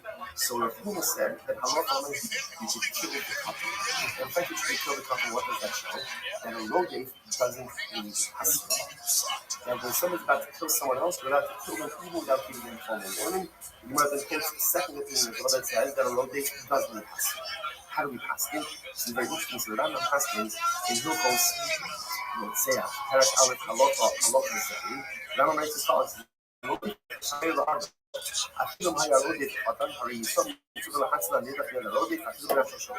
The Rambam says like this: Halacha means if you see someone pursuing someone to kill them, the halacha is you have to step in and you have to save the pursued party. You have to kill the attempted killer. And interestingly enough, the Rambam makes no mention of Hasna, which then leads the Kesef Mishnah to say, Hasavar, Rodef in Sarah Hasra, Lotion Gadol, Lotion of the Kesef Mishnah says, you see here, the Rambam holds that a Rodef is not in Hasra. Whether the Rodef is Gadol, whether it's Khatan, no Hasra is necessary. Incredible. All right, we'll say, Ayin Gimel Rao 73, 8. The aliens, Matzin, Osam, Benafshai. So these are the people, if they're about to commit this crime, particular crime that's filling the record with crimes, you're allowed to go ahead and prevent the commission of the crime by killing the perpetrator or the attempted perpetrator. What are they? So the Gemara says, number one, okay, so case number one is Reuben is pursuing Shimon. Reuben's pursuing Shimon. You're allowed to kill Reuben in order to prevent him from killing Shimon. Next,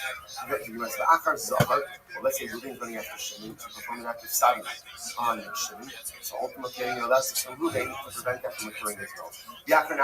So let's say Reuben is running after, attempting to violate a woman who is betrothed. So again, you're allowed to kill Reuben to prevent him from doing this.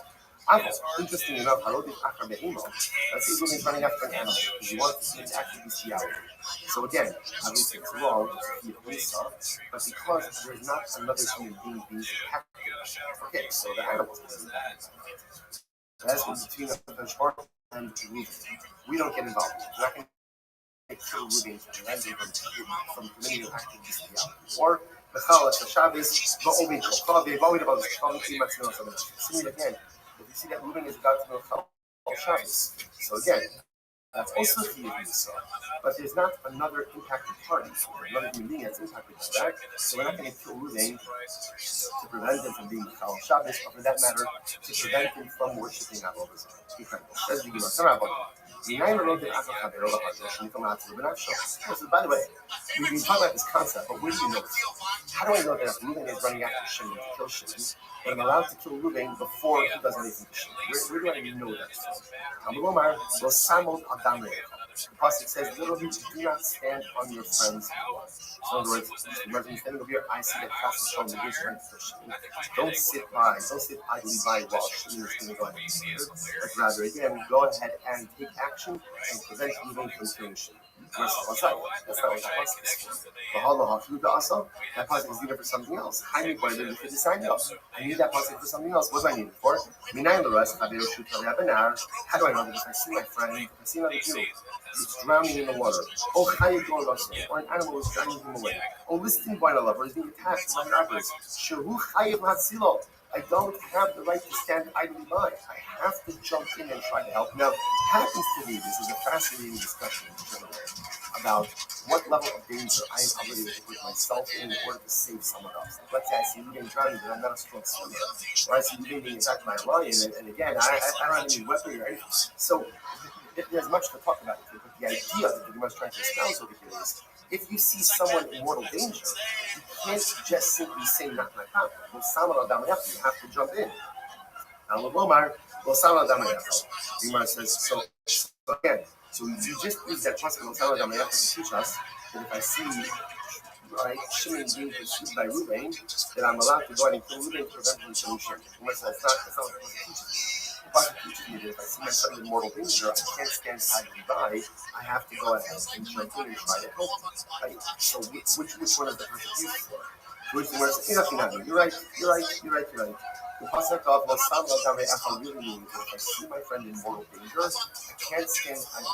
I have to go ahead and I have to step in. And I have to try to save this drowning, I have to try to get it. Being attacked by an animal, by robbers, I have to try to help him. So where do I know that if Reuben is pursuing Shimon, I'm allowed to kill Reuben in order to go and save Shimon? Where do I know that from? I see the Kapachomer Nahara Muras. We learn from the Kapachomer from Nahara Muras. What's the Kapachomer? Ma Nahara Muras Hashua Pa'el Pokma. So again, when the man is attacking Nahara Muras, the assumption here is that it's not a threat to life. What he's doing over here is he's trying to fight it. Now, what happens to me is one of the point out that in halacha l'maisa, we view that when a man tries to fight a woman, we see that as sacrifice. The Gemara is kind of in the abstract. When a man's coming to violate a woman, a lot of that intention is not just so the Gemara says like this, but yet with all of that, even though again his intention, quote unquote, is to violate her, not to kill her, yet the Torah says we're allowed to kill the guy to prevent him from violating the Nahara Muras. The Gemara says, so again, if a man is trying to violate the Nahara Muras, we're allowed to kill him to prevent him from violating her. So all the more so, the Gemara says, all the more so, and all the more so when I see Reuben running after Shimon to kill him, right? The Nahara Muras, so Reuben is running after the Nahara Muras to violate him. And yet the Torah says, in that case, we're allowed to kill Reuben to prevent him from violating the Nahara Muras. All the more so if I see Reuben running after Shimon to kill Shimon, of course I'm allowed to go ahead and kill Reuben to prevent him from doing so. Which the rest of the again, we own Shimon Adin. You can't put someone to death on the basis of a householder. That's not how halacha works. So the Gemara says Rabbi Tanah. So in Yeshiva, Rabbi they said the following. You're right. It's not a Kavachulis. It's a Hekish. I will say Hekish happens to be a juxtaposition within a pasuk. So that's the exegetical principle. So the Gemara says, Tana Hekeshu Kikasha Yakum Ish Areu Ras Nefesh. So remember, this is the pasuk of Na'ara Hamurasa. And this is talking about, again, Halacha L'Maisa. Halacha L'Maisa, the Na'ara is violent. So the halacha is we go ahead. So because it says to La Na'ara Lo Sasa Davar, in La Na'ara Hidmav, obviously the Na'ara didn't do anything. Right? So she's the victim. Therefore, Kikasher Yakum Ish Areo Ursafo Nefesh Kina Davar Zeh. Na'ara Murasa is like a case where someone attempts to kill someone else. So what does that mean? What does that mean? So the Gemara says, so what exactly are we learning out from Rotzeach Kanara and Murasa? Which the Gemara says, you're right. See, it sounded like we're trying to learn out something from Nara Murasa. I should say we're trying to learn out something from Rotzeach Kanara Murasa. It turns out that no, we're actually learning out something from Nara Murasa and applying it to Rotzeach. What are we applying? Listen to this. The Makish Rotzeach Nara Murasa. The pasuk itself is your hekish, the juxtaposition or comparison between Nara Murasa and Rotzeach. How so? So just like in Nara Murasa, you're allowed to go ahead and kill the attempted violator, the attempted rapist. You're allowed to kill him. Prevent him from violating the Nara Murasa. So to Rotzeach, ultimately, and so to Rotzeach, you have to kill him. You're allowed to kill the attempted murder. So what's interesting enough, it turns out, the Torah says explicitly, right, as we're going to see, that Halacha L'Maisa, if a man's trying to violate the Nara Murasa, you can kill him. And then the Torah juxtaposes Nara Murasa with Rotzeach to teach us that just as you can kill the attempted violator by the Nara Murasa, so too you can kill someone who's trying to kill another individual. Incredible. So much the Nara Murasa Noah, who from Noah, I know by Nara Murasa herself, that you're allowed to kill the man who's attempting to violate this. She decided to get a Shmuel. The term Derek Shmuel, the aim of Moshiach love. The husband, he said the Nara, talks about that she's violated in the field, and she cried out, and there's no one there to save her. So the Gemara says, Hayesh Moshiach love, the Chaldavar Shiach Allah Moshiach. What do you see here? That if there is someone there to save her, if there is someone there to help her, he has the obligation to help her with whatever needs are happening, which includes even killing the man who's trying to violate her. Incredible. So Binayin the Roy, Tadio, Shutavia, Binar, Kayagara, so Minor, Shuhaki, so says the Gemara, how do you know? How do I know that I see my friend drowning in the river? Or Chassim Sholman in a wild animal dragging him away? Or robbers are coming to take him, right, or to attack him? How do I know Shuhaki, I'll be able to step in. I'll be able to step in and try to help. Plus it says, do not stand on your friend's part. So this is just a tremendous idea about what do you see part of comes? What the part comes from is if you see someone in trouble, you have an obligation to act. If you see someone in distress, it's not just enough to go ahead. By the way, if you notice again, it doesn't say emergency, take out your tail and adopt. And of course, take out your tail and adopt. But in addition to that, roll up your sleeves and do something. Someone is in trouble, so it's not enough to scrap, and it's not enough to feel sad, it's not even enough just to adopt. If there's something that I could do physically that ameliorate and somehow address the pain, difficulty, suffering of another, that is my sacred biblical obligation. Incredible. That's the achrayus that we have for one another. So we were 1 second. We learn that from here. We have a different source. We also nafka. When it's a different pasuk, what does the pasuk say? Avedas utominai. So say, how do I know? Now, how do I know that? No, there's a concept of Hashavas Aveda. Hashavas Aveda means, right, literally means this wallet. I find this wallet, an obligation to return. How do I know that the person is in danger of losing his self?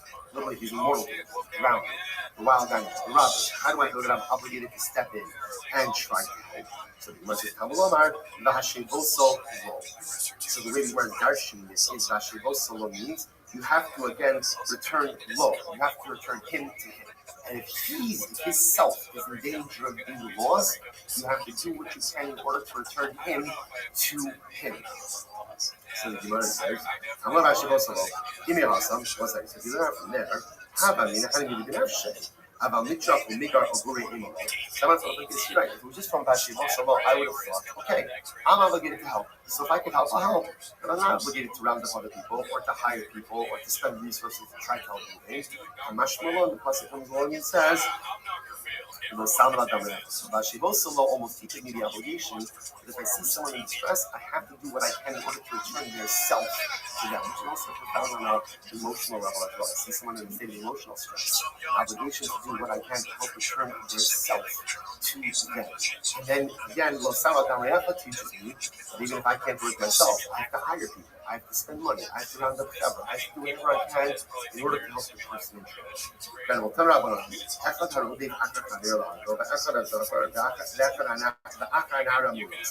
so again, whether I see Ruvain running after Shimon's position, or I see Ruvain after running after Shimon to sodomize him, or I see Ruvain running after Nara Murasa to violate him, the effort Hadith, or I see Ruvain going to go ahead and, let's say, violate someone for whom there is a fear of necessity, the death penalty.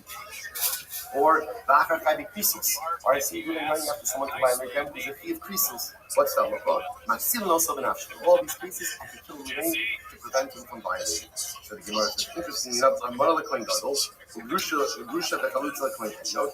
In Maxil no Sobanafshin, if a Kohen is going to have relations with Grusha or a Chalutza, right? I should say differently. If a Kohen Gadol is going to go ahead and have relations with a Ramah, or a regular Kohen is going to have relations with a Grusha the Chalutza, so remember again, these are prohibited, but it's prohibited by Allah. It's a prohibition. I can't kill the Kohen in order to prevent him from going ahead and having relations with this woman, even though it is forbidden. So this is actually an interesting halacha. If, let's say, again, Ruvain already committed the idea, as he already did, so now he wants to repeat it, so the halacha is you can't kill him. You can't kill him for that. Now we'll discuss exactly why that is. We'll have to see what that is. So this is interesting. It's halacha l'maisa. Let's say by now Murasa, she's about to be violated, and there's a way to save her without killing Ruvain. And of course, we have to take advantage of that. In other words, killing the perpetrator is only the last resort to prevent the commission of the crime. But if there is another way, there is another method to stop Ruvain from violating the Sala Murasa, or any of these other cases, or let's talk about Murasa, Allah is obligated to avail ourselves of that other method. And Yudah says, Ask how Umeres, Nichulo, Shalo Yahagim. Yudah is like, it's really about Baikar Amarasa. Namarasa says, I'm afraid that if he doesn't violate, he's going to kill. What happened in a case like that? Allah says, so what do you do? Yudah says, if she says, Namarasa says, leave him alone. Let him do what he's going to do. And ultimately, Yehuda says, we listen to her. We listen to her. As the Gemara says, I need to read this from.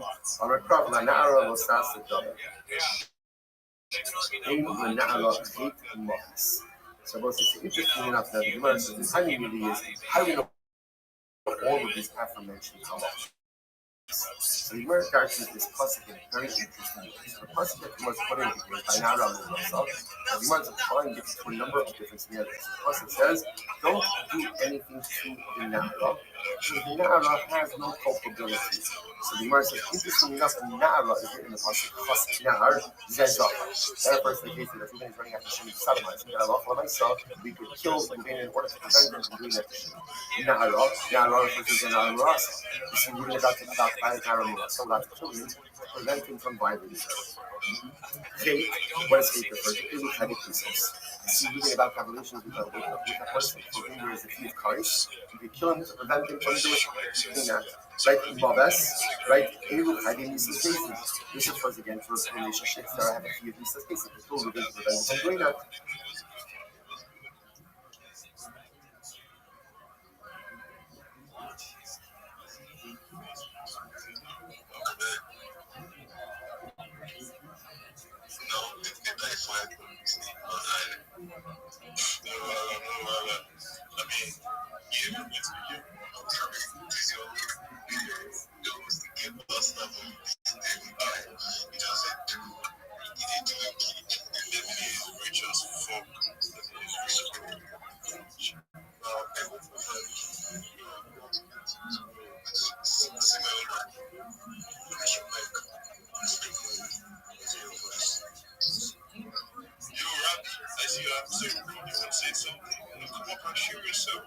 Absolutely, I'd love it.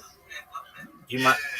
What you got going on, my bro? Oh, big things. First and foremost, every day's a holiday, every meal's a feast. I'm well. How are you? I'm doing great. I'm doing great, my bro. What about you? How you doing? Oh, big things. I'm Rabbi Rothschild. If you don't know who I am, you will. I stream my life 24 hours a day, 7 days a week, 365 days a year for world peace. I've been doing so for more than 4 years. My streams go back to the pandemic. We've seen the death of a queen, the birth of AI, the coronation of a king, and everything in between. This is a real life Truman Show, a real life Big Brother. This is a timeline and a time capsule of human achievement. In the 1990s, Bill Gates coined the phrase content is king, and I'm making it true today.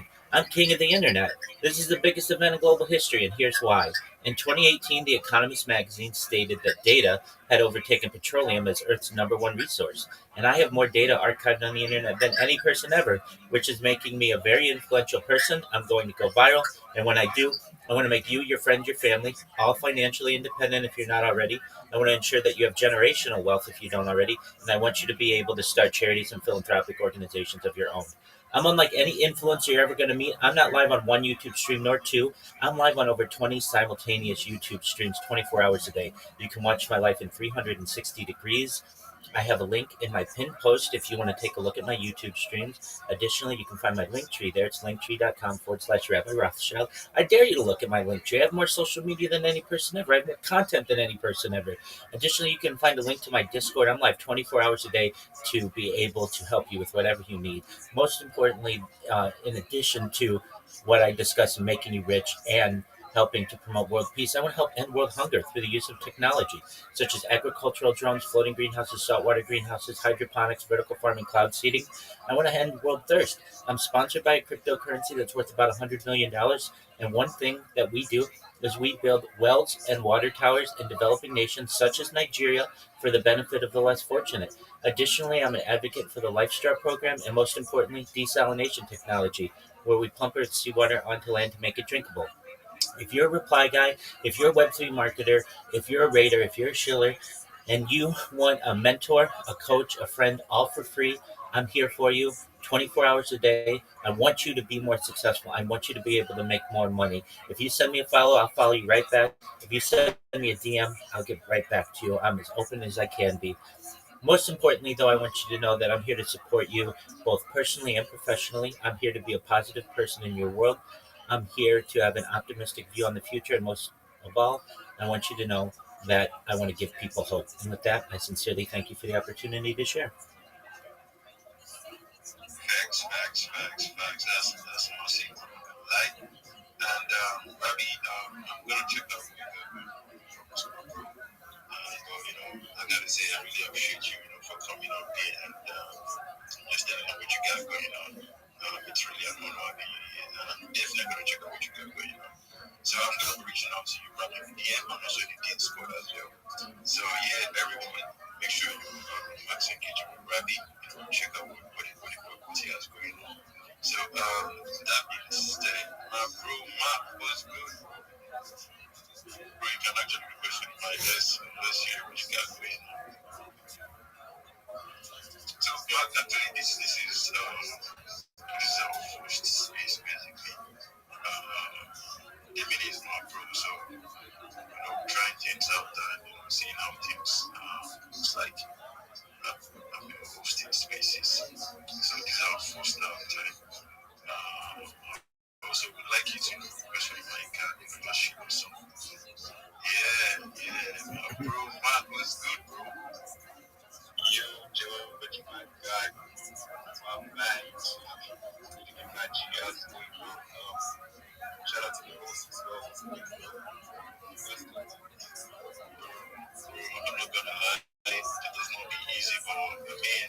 Just have to keep grinding. Just here, man. So what you got going on, man? What you got going on? But I think today Monday have been quite a slow day. I don't know, just me, like just kind of slow, but keep pushing regardless. So actually been preparing for my MBA tomorrow. So blockchain, I don't know, I think you know about them. He actually integrated AI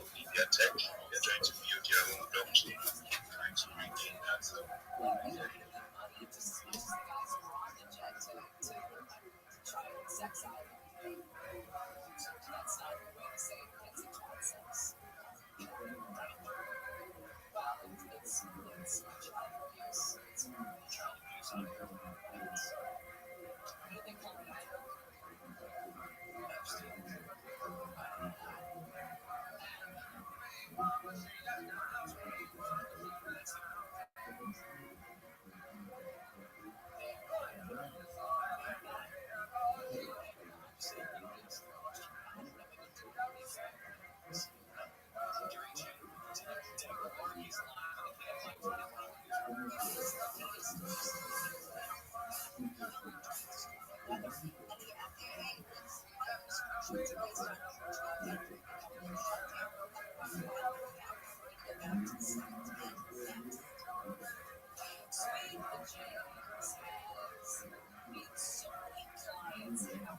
just want to know about giving up because I think I did about what Rabbi is giving up, but I didn't follow along with what you're giving up. Okay, alright, if you look at my you see building up syndicate work, but the versus beyond the syndicate work is something we may be actually building on now. It will be like community oriented agency, full-stack agency, but more than just an agency, it will be like a platform where projects can be built and also connect with PC. So it will be an ecosystem of its own, yeah. And how we actually came about it, not just me, it's like it's full of different communities, yeah. Different communities, to be 5 different communities like in this Web3 space. So just coming together to build up something where the projects can build on and get access to VC and fund, and of course, different people within the community can always get chance at jobs and all stuff. So yeah, that's basically what we're building on.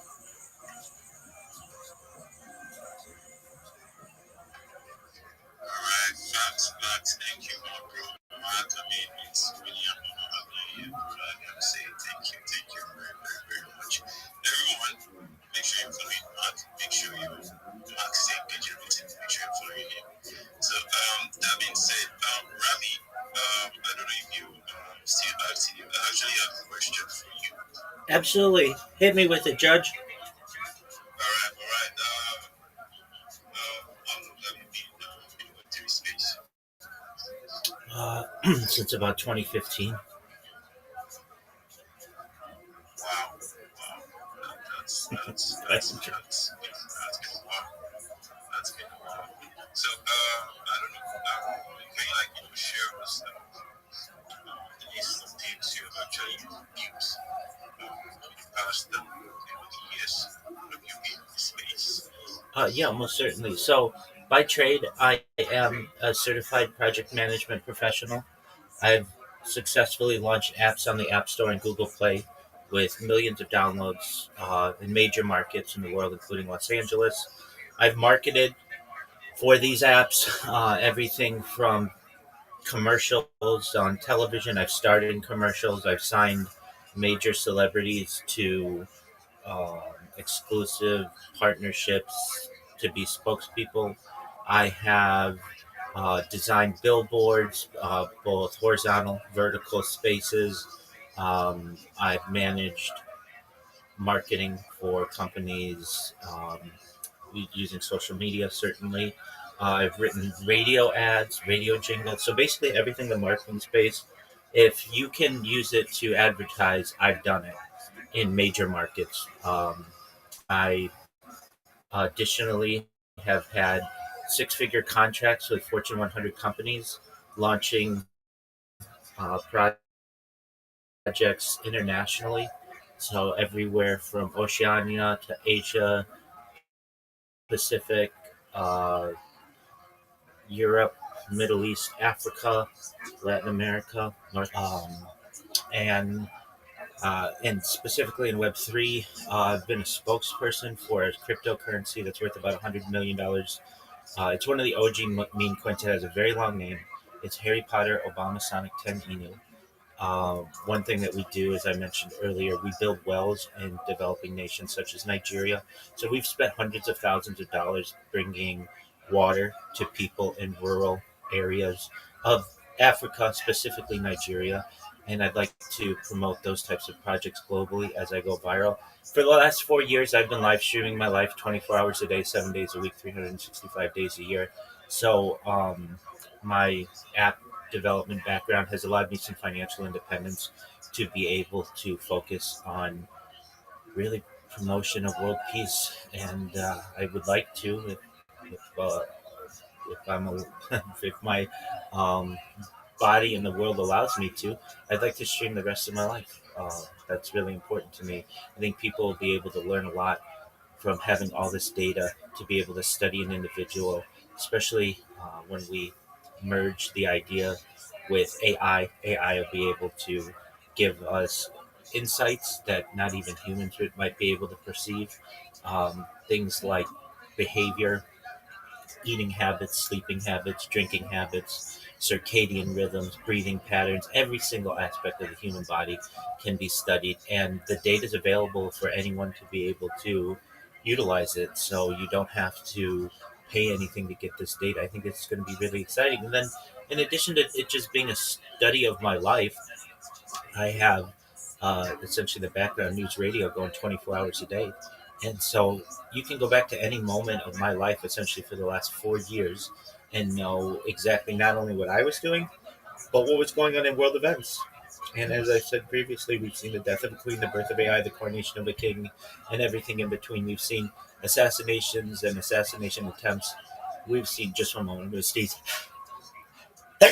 Pardon me. We've seen the birth of AI, and when I say that, to what I mean is in terms of large language models invading our daily activities. I was a early adopter of ChatGPT in November 2022 on camera. I was using it, and we could see how it wasn't very good back then. It launched on November 30th, 2022. Um, I was a user of it then, and we've been able to see the growth of it, and then the adoption of Grok and Copilot and Gemini and Claude and all the other models, large language models that have been created. And I think it'll be really interesting for the world to see not just what life was like during the pandemic, but also what life was like prior to large language models being accessible to your average individual and how that's changed your life. So, in short, I've been involved in Web3 for more than a decade. Been a spokesperson for 9-figure projects, and then also have quite an extensive technical background as well. So, now, question. Go ahead. Yeah, sure. So I tried going through your profile, but I couldn't find like necessarily through the hooks. You're saying, do you have like a website I can check out? Yeah, absolutely. You can look at my blog. Uh, so that's RabbiRothschild.blogspot.com. It's the biggest blog that you'll ever see. My account has been banned many different times. I have over 2,000 Twitter accounts, so this is just one of them. I've had accounts. You can just go to it. It's my name.blogspot.com. Just feel free to look at it there. You can also come to my Discord. I have 20. You can also see I have 2,500 people in my Discord, over 40,000 people who follow me on Twitch. So I've made some headway in social media, and I plan on continuing to do so as I promote on Twitter Spaces.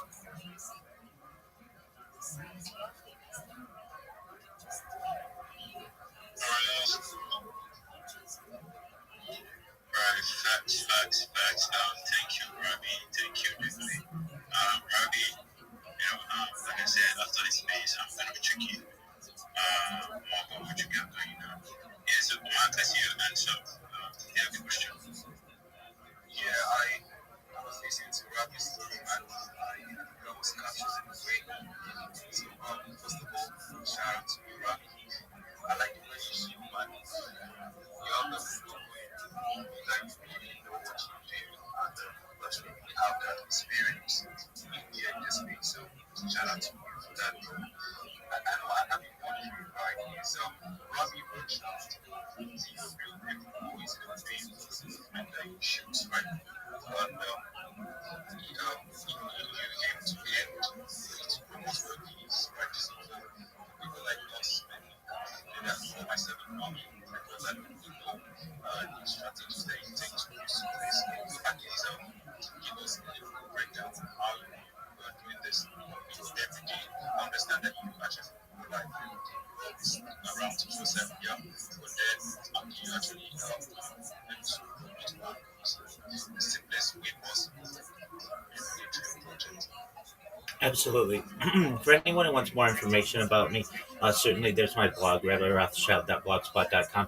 You can find a link to that in my link tree. My link tree is in the pinned post. It's also in my profile. It'll give you easier access to all of my different social media, press releases, and such. You ask a really great question. How do we achieve world peace by live streaming? Well, someone's got to be a leader in the movement. When I was a kid, people talked about world peace. It's not really discussed as much anymore, and I want to revive that dream. And with so much content and discussions on a daily basis of world peace, I can help to be someone who helps to promote that movement. Additionally, in wanting to make you all rich, that's a serious goal of mine. I'm going to have more money than I know what to do with. I could perhaps uh, um, be a trillionaire like some of the global elites, and I don't need that much money. I want to give it back. As for my name, I'm a rabbi, so that's the Hebrew word for teacher, and my last name is Rothschild. So yeah, that's my real name and my real title. I am someone who likes to teach. I'm a teacher at heart. Anybody who wants, I'll give you a quick rundown how I'm going to make you rich, and then how I want to help you make yourself rich. So, how am I going to make you rich? Well, if you didn't hear me previously say, data has overtaken petroleum as Earth's number one resource. You have to understand, I'm basically sitting on a gold mine of data. I'm not live on one stream. I'm not live on two streams. I'm live on over 20 simultaneous for the last 4 years. This is an incredible opportunity for people to be able to learn. I'll be able to monetize that data first and foremost. So that will be one revenue stream. Another revenue stream is my social media. I have more social media than any person ever. I have over 100 YouTube accounts, over 200 Instagram accounts, over 500 Twitch accounts, over 1,000 TikTok accounts, over 2,000 Twitter accounts, over 5,000 Blue Sky accounts, and over 10,000 Kick accounts. It's an incredible amount of not just data, but real content that people will be able to utilize. I'll be able to monetize that as well. Moreover, I will be able to do endorsements. I'm currently a spokesperson for $100 million cryptocurrency. And while that's impressive, I think I could make it much more impressive and make that cryptocurrency worth billions and then trillions of dollars in the future, especially with more visibility to the project. And then getting major corporations online with this. So everyone from Nike to Coca Cola to perhaps you name it, General Motors, Honda, anyone in the world, JP Morgan Chase, Deutsche Bank, anyone you can think of. They're going to want to be a part of this. And I'll be able to basically wear their merch 24/7 like I do this cryptocurrency. And that means that their logo will always be on my streams. And I'd like to, when I go viral, travel the world, travel to rural areas, help people who would never have the opportunity to perhaps be financially independent, and do many goodwill tours throughout the world. Um, and then a fourth revenue stream, I'm the center of cryptocurrency in my own way, and I could launch my own coin and make people very rich. But I endorse this coin, and I have been for more than 2 years. So I really don't want to start my own coin. I'm very happy with the partnership that I've built with the community of the Ticker Bitcoin group. But that isn't to say that I can't do endorsements for other cryptocurrencies and we make billions and trillions of dollars in the future. So when you have, $1 trillion, you can buy anything you want. It's really about, at that point, about power, and I want to give the power back to the people. Um, that's important to me. So those are some ways that I'd like to make you rich. Now, how are you going to get paid from that? I would like to create a large trust, a large not for profit, and anyone who's helped me along the way on my streams, they're all recorded. You're all recorded. You're archived in history, and we're going to go to you and say, hey, on this date of November of 2025, you had this discussion with Rabbi, and we're going to write you a check. We're going to send you an electronic funds transfer. We're going to give you cryptocurrency. But I don't want to just help you. I want to help your family. I want to help your friends. I want your friends to say, I'm so glad I was friends with whatever your name is, because they had the knowledge to be involved in crypto, and this crypto angel investor, essentially, is what Rabbi I'm going to be, gave them money, and now they were able to help me. I want you to be able to help everyone you ever went to school with, every person on any soccer team or sports team that you ever played with. I want you to be able to help them. Now, people may say, well, where are you going to get all this money? And I've explained, it's really the data. Data has overtaken petroleum, but you also have to understand that it's not that many people. Probably over the course of this stream, I've had encountered less than 100,000 people, and we're going to be able to help every single person who helped me. And whether that was you debated me, you just joined my server, you friended me, whatever it is, I want to help you. If you affected me, I want to make sure to be able to help you. And from there, we're going to help the world as best I can. Now, how can you make money? That's important. And so, please forgive me. I know I stated out one half of this. The second half is on you, and this is the strategy that I give any single person who joins my link, who joins my Discord, who wants to make more money. Okay, first and foremost, you have to consider yourself as a social media marketer, a moderator, a Web3 guru, whatever you want to call yourself, in competition with many different people who are doing the exact same thing that you are. And you all have very similar pitches, and I want you to be able to differentiate yourself. So the first thing that I advise anybody with whom I'm working is to get a link tree. If you don't know what a link tree is, it's a modern day business card. It is one link that has all your social media on it. I mentioned mine earlier. Somebody asked, how can I find more about you? Go to my link tree. I've got press releases there. I have all of my social media. You can find basically anything you need from that one link. That one link is going to be your opportunity to be more successful in your competition. Here's why. Many of you are making your your way in crypto and in social media through Twitter, which is great. But you have to understand, Twitter isn't the biggest social media platform there is. It's a big one, but it's not the biggest one. And I want you to be utilizing all of the social media that's out there. So whenever anybody joins my Discord or even sends me a DM and says, I want to make more money, I want to be more successful, this is what I advise. I give them a list of the top 30 social media platforms. So that's everything from YouTube to Reddit to Blue Sky to Rumble to Twitch to Threads, Instagram, Facebook, all of them. And I say, you need to get these. Okay. If you're a social media marketer and you don't have the social media, well, then you're really limited. So it takes people about 1 or 2 days. They create all the different accounts. And by the way, everything that I say and everything that I advise is free. So that's the key. A lot of people are going to charge you for classes and they're going to say you need to take the premium. None of this. None of this. This is all free. And I don't ever want to charge you. I'm never going to charge you. And I don't want you to use a strategy that costs you money. I know money is very limited to the audience with whom I'm speaking. So once you create your 30 different Linktree or social media accounts and you tie them to your Linktree, I ask that you send me your Linktree. We look it over. Sometimes we have to make minor adjustments to people, or I say, why didn't you get this certain social media? And they say, oh, I forgot or whatever. And they go, they've got their 30. Okay, then what? Well, then we need to put content on it. So the way that we put content on it, there's a really useful way to do this in 2025, which is through AI video creation. So we do this through either Sora 2, which is taking over the United States but is not available globally yet, or by Grok. Grok can also do this. So you download the Grok app. We create some 10 short videos on yourself that say what you are. You're a Web3 marketer, you're a social media marketer, you're a promoter, you want to help any project out there. And they're very good videos.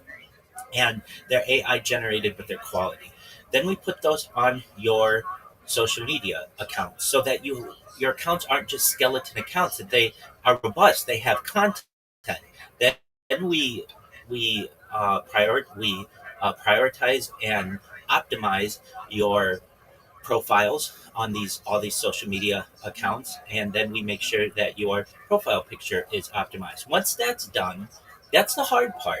Now you have to understand you have many more weapons, you have many more tools in order to be able to promote yourself. And I say this is threefold why this is important to do. The first reason is because it gives you 30 ways to make more money, 30 ways that people can find you instead of them having to go to your Twitter account, which is fine. When they Google you or Google something on cryptocurrency, there's a very good chance your YouTube account's going to show up, or your Instagram account's going to show up, or your Facebook account, or one of these other social media accounts that are going to rank higher than just even your X account will. The second thing that this is going to do for you is it's going to give you 30 times more places to be able to promote your clients. When I am working with an individual and they say that they're going to promote me, I say, okay, great. How are you going to promote me?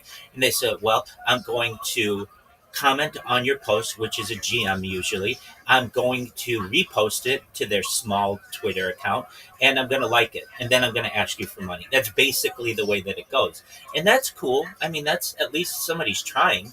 But what you're going to be able to say to your clients is, I'm going to get you 30 times more DMs because of my social media. I'm going to get you 30 times more people buying your NFT, 30 times more eyes on your project, 30 times more people buying your cryptocurrency. And I'm going to do this for you all for the same price as my competition. You have to understand that this is a superior strategy. I'm going to make you number one in Google, and not everybody can do that. I'm going to make you number one. When somebody types in your project into YouTube, you're going to show up number one because it's on my social media account. You're going to show up number one in Facebook, and number one in Threads, and number one in Instagram, and number one on Twitch, and on Rumble, and on Kick, and on Blue Sky, and all of the other social media that I have you promote. You're going to be number one in Reddit. You're going to be number one on pictures. You're going to be number one on Imager. And this is the reason why this is important is because when somebody Googles someone's project, the chances are that they're going to choose one of the top 10 listings. Usually it's the first listing.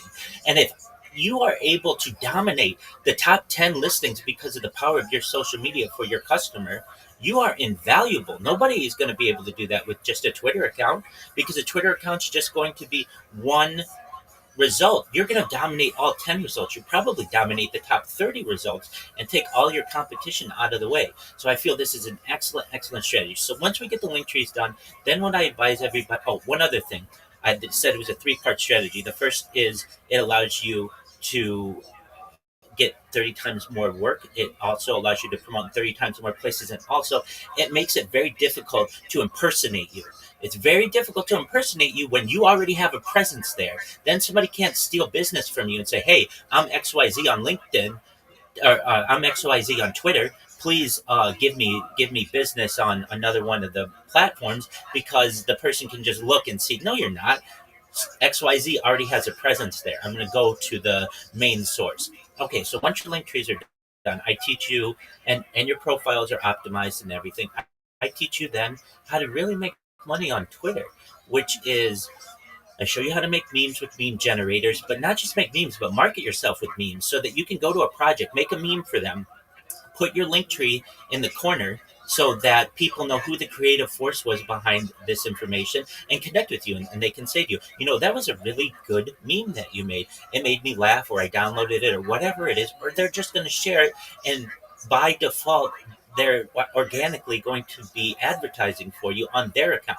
Another thing that I teach you how to do is join the communities, not just on Twitter, but in all of social media. So that's Discord, that's Telegram, that's all the places. Even Facebook has communities where you can join and you can network. Then I teach you how to clip people's spaces. When people share alpha in spaces, it's an excellent opportunity for you to clip the Twitter space, to tag the host, tag the co-host, and then what you do is you put hashtags, and that put you on the radar of the host and the co-host to say, hey, XYZ is doing a really good job. They know what's going on because they took this really important part of my space. They tagged me in it and I listened to it, and I'm glad that they did. That is going to be archived for the future. Then what we do, and really is probably the most important thing when it comes to you getting business, is I help you work on your elevator pitch, your pitch, your shill. Many of you said that you like mine. That doesn't come overnight. I've had to work on that for 4 years. And with you, you won't have to work on it for 4 years. Mine is memorized. I don't read that. I've just got it down. What we're going to do for you is we're going to write yours down. Most times when I hear somebody shill themselves, frankly, it sounds like this: GM to the host, GM to the co-host, GM to the speakers, GM to the audience. I hope you guys are having a good day. Are you guys doing well? And they're like, the speaker's like, yeah, okay, what's your shill? What's your thing? And they're like, oh, okay, I want you to know that I'm a Web3 entrepreneur. I'm a guru. I need a job. Please send me a DM. I need your money. That's basically how it goes. It's not exactly that, but you guys have all heard them. What I want you to be able to do is say, GM to everyone, I'm XYZ, and I am the best marketer in Web3, and here's why. I'm going to promote you on all of my social media. I'm going to make sure that you show up number one in Google, number one in YouTube, number one in Twitch, number one in Twitter. Whenever anybody looks for your project, you're going to show up number one because of me. You're going to have 30 times more DMs. You're going to have 30 times more replies, 30 times a larger network. You're going to have 30 times more people buying your crypto, or looking into your project, or buying your NFT. I'm going to do it for the same price as all of my competition, and it's 30 times as good. I'm going to be a repeat. You're going to come to me as a repeat customer. You're going to spread my name as the best social media marketer in Web3 because of the success that I've done for your business. If you want to connect with me, my DMs are open. I'd love to get to work immediately on your project to help promote you. That's what you want to be able to do for people, and that's what I teach people how to do. So I know that I spoke a lot, but it's important. I want to make you rich by just giving you money in the future, but I want you also to be self-sufficient and be able to make money on your own. So I hope that answered the question, and I certainly can take any follow-ups.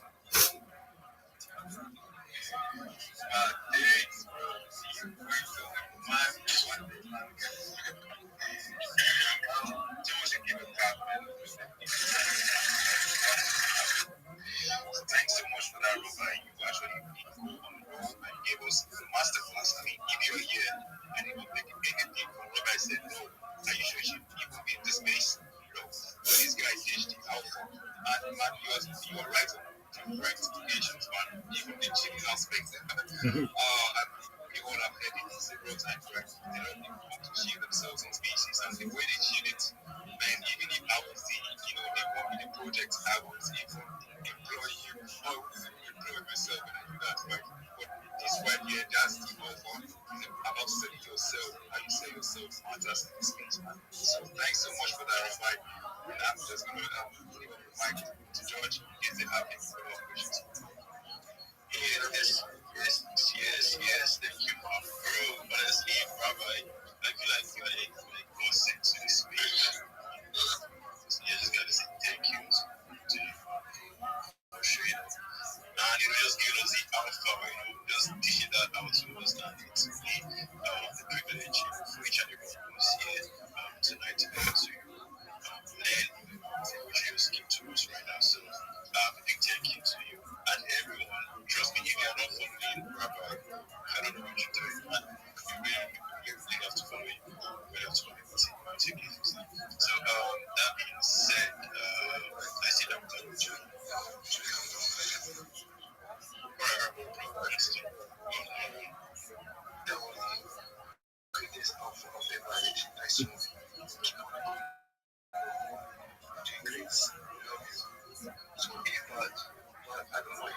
Yeah,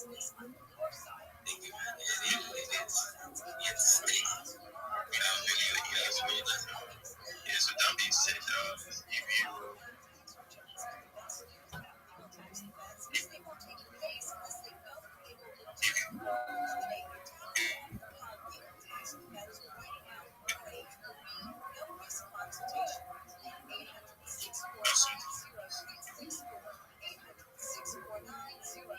to see probably pursue yourself, make sure you invest in the league.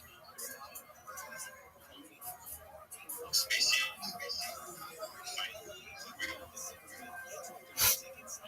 after so you have to like add your point to your brand. So if you have so that being said, I'm going to shout out to the Philly, I think it's it. That's him, so I see my bro. Keith Elf, I see you too, brother. Let's see again. Rabbi, I see you. Keith Elf again, I see you. Shout out to you. Shout out to me as well. Max engaging. Everyone, make sure you connected. Yeah, make sure you max engaging with them. So that being said, I just have to like this. If you have a friend,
to your head. You feel me? So, I want you to use this time to chill, enjoy, and let your food digest, so it doesn't make your head feel so bad now. You feel me? So, yeah, just let me keep on playing music, and I will end the music in about 6 minutes and let the host start. Okay? Thank you very much, guys.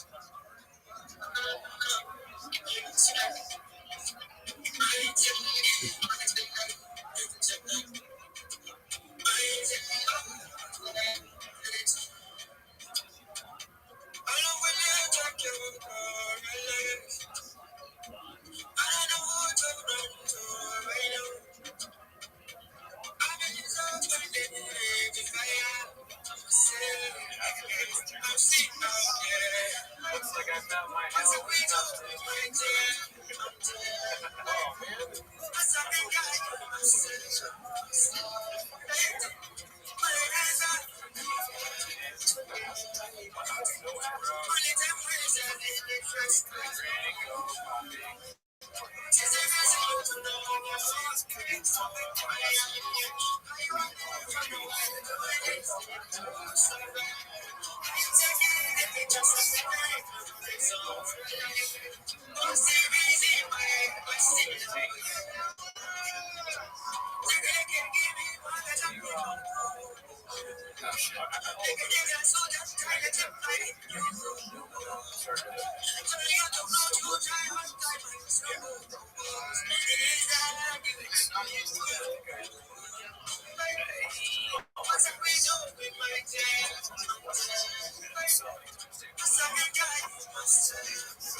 man. divorce also depends on his heart.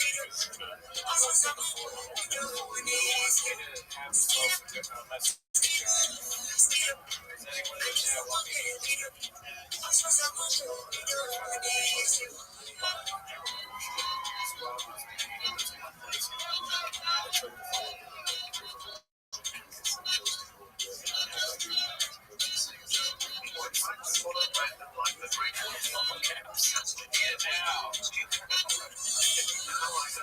Actually, this is some time with you. I have some time with you if you want. That's not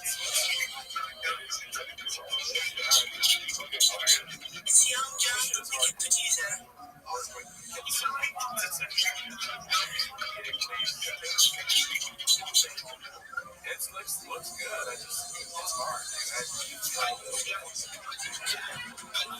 Oh, honey, why did you say all of these things? This was not how you treated because of that one another missions love earth. I would have said, why can't I go ahead and kill Luke before he sodomizes me? Because that's abnormal. That's not cool. Because that's an abnormal event. Therefore, again, I can kill Luke for preventing Luke from doing that. About Nara, the Orko, Imolo, Nara, as much as it's an act of violation, but the act itself, the act of being itself, quote unquote, enormous. So perhaps again, we didn't tend to kill for accident for attempting to do that. So therefore, again, if I was speaking now, you may be attempting to violate Nara Murasa, you could be killed in order to stop it. Because of that's one Nara and the argument. Furthermore, again, if I would have just said Nara, I would have said the reason you're allowed to go ahead and kill a man before you violate Nara Murasa is because if you violate her, Kodam Bami which is not only a reference to physical damage, but it's also a reference to potential status. And after that of the Sula, so ultimately again that has other potential marriage ramifications as well. Rashi says that they're talking about the Sula and Magana Hakai. Rashi says over here can also potentially touch on down the Sinai. Potentially interact differently with her as a result of all of this as well. The Gemara says, "Aval nahar deloka pagin irulah," but maybe in the case of Sodom, where again, quote unquote, there's no kedima, there's no damage. In other words, which understand there's no there's no status damage, and there's no necessarily relationship damage to anyone else. Perhaps you couldn't kill Ruvain in order to stop him inside of my relationship. Therefore, the pastor has to say no.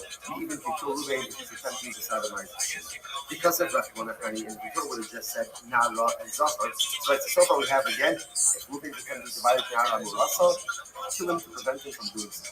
He's trying to sodomize Shimon to prevent him from doing so. So the Torah would have just said these two. Because of Rashomon and he will say on the days, Mishum Dahai Lav Orphan, Dahai Kapagin. So Nara because that's how it is, and Nara because again it impacts the status. That's why you can proactively kill Ruvain before he perpetrates. About Shar Rayos, Zor Chayus, will not be Shikamarim, Eba Adar Rayos,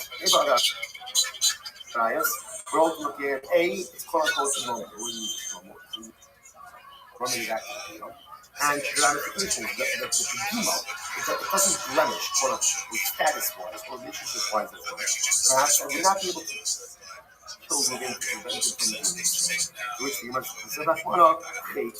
Different Torah says no, if you're going to get out to an equal relationship, there is a fear. There is an alliance. We're allowed to kill him to prevent him from doing so. Because if I want to hate, Hava, me not feel highly loving. And Torah would have just said hate, I would have said again, maybe if I see leaving it out to engage in a forbidden relationship, it's quote unquote only forbidden by love, perhaps I should be able to kill Ruvain for that as well.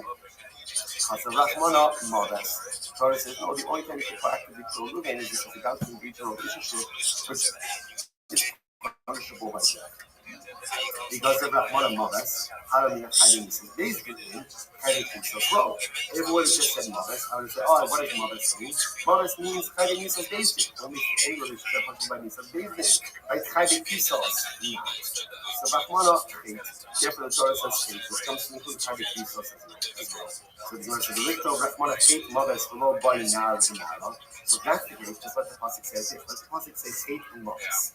And if it is hate and modest, what does that mean? That means any relationship or any act which is punishable either by misas bezdin, death penalty by David, or Kares, you're allowed to kill the perpetrator as he attempts to perpetrate the crime. Now, if you would say that, that would automatically include Nara Morasa and Zafar.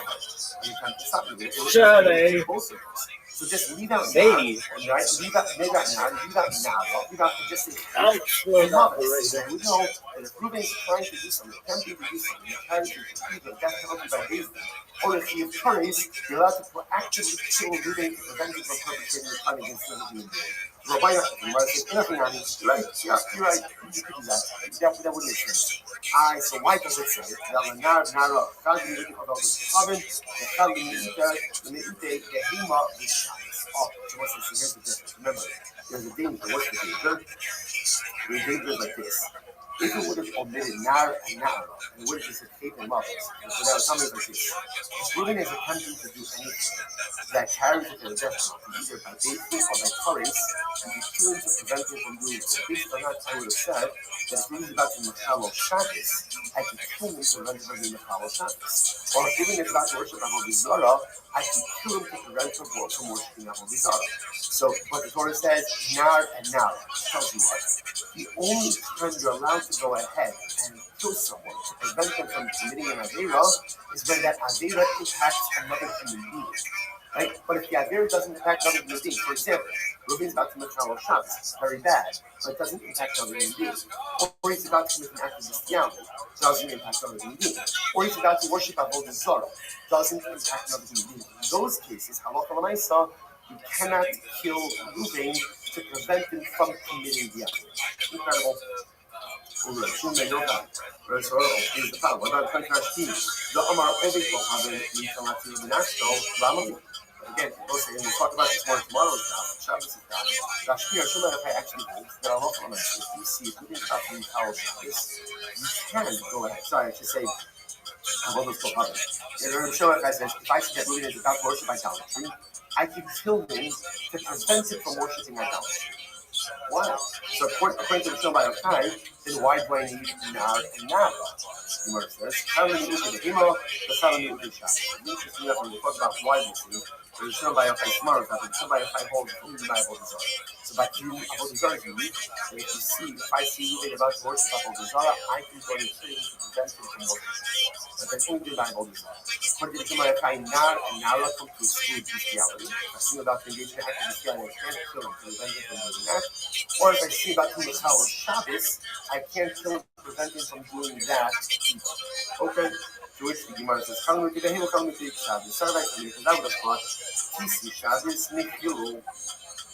I would have thought like this. Both desecration of Shabbos and Avodah Zarah, both use lots of truth for faith. So I might have thought the point of Shulman Yochai, the thing that I could kill Reuben to prevent him from worshiping Avodah Zarah, I could also kill Reuben to prevent him from being Machal Shabbos.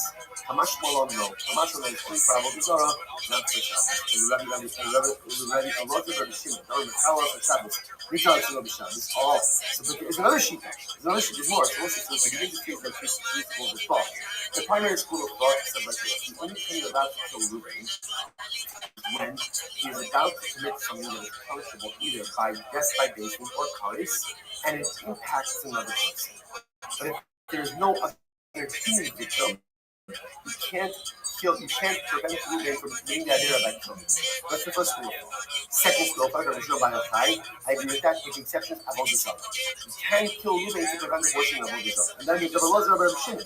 Rabbi Shimon says, not only can you kill Reuben to prevent him from worshiping Avodah Zarah, but you can also kill Reuben to prevent him from being the Machal Shabbos. Machal Shabbos. So he holds the honor of Machal Shabbos, not Reuben. So that's the Shabbos and Kilo Kilo Avodah Zarah. Because the Rabbi Shimon makes the Zera Shabbat of Kilo Kilo. It says Kilo by Avodah Zarah. It says Kilo by Shabbos. Just like you can kill Reuben to prevent him from worshiping Avodah Zarah, so too you can kill Reuben to prevent him from being the Kalo Shabbos. So my question, in the Rosh according to the Lozer of Rabbi Shimon, then why do you need Nar and Na'ar at all? Because essentially, like the Lozer of Rabbi Shimon, anytime Reuben is about to do something that carries it to a Nisas Bezdin, like death by Bezdin or Kares, even if it doesn't have a human victim, you're still allowed to come to prevent him from doing it. So why do I need Nar and Na'ar? Which one says no? where it says,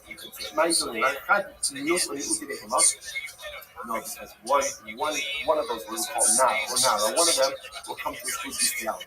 And everyone will agree that if it's even about to do the act of bestiality, then in that case we don't kill them to prevent it from doing so. The Ida, I do the Kasav Rahmana Nar, Kasav Nani Nar. The other one is more textual symmetry. And since the Torah wrote Nar, the Torah also wrote Nar. So what's this? Interesting enough, what you see over here, and again we'll have to see the Halacha myself, are essentially three different opinions. Opinion number one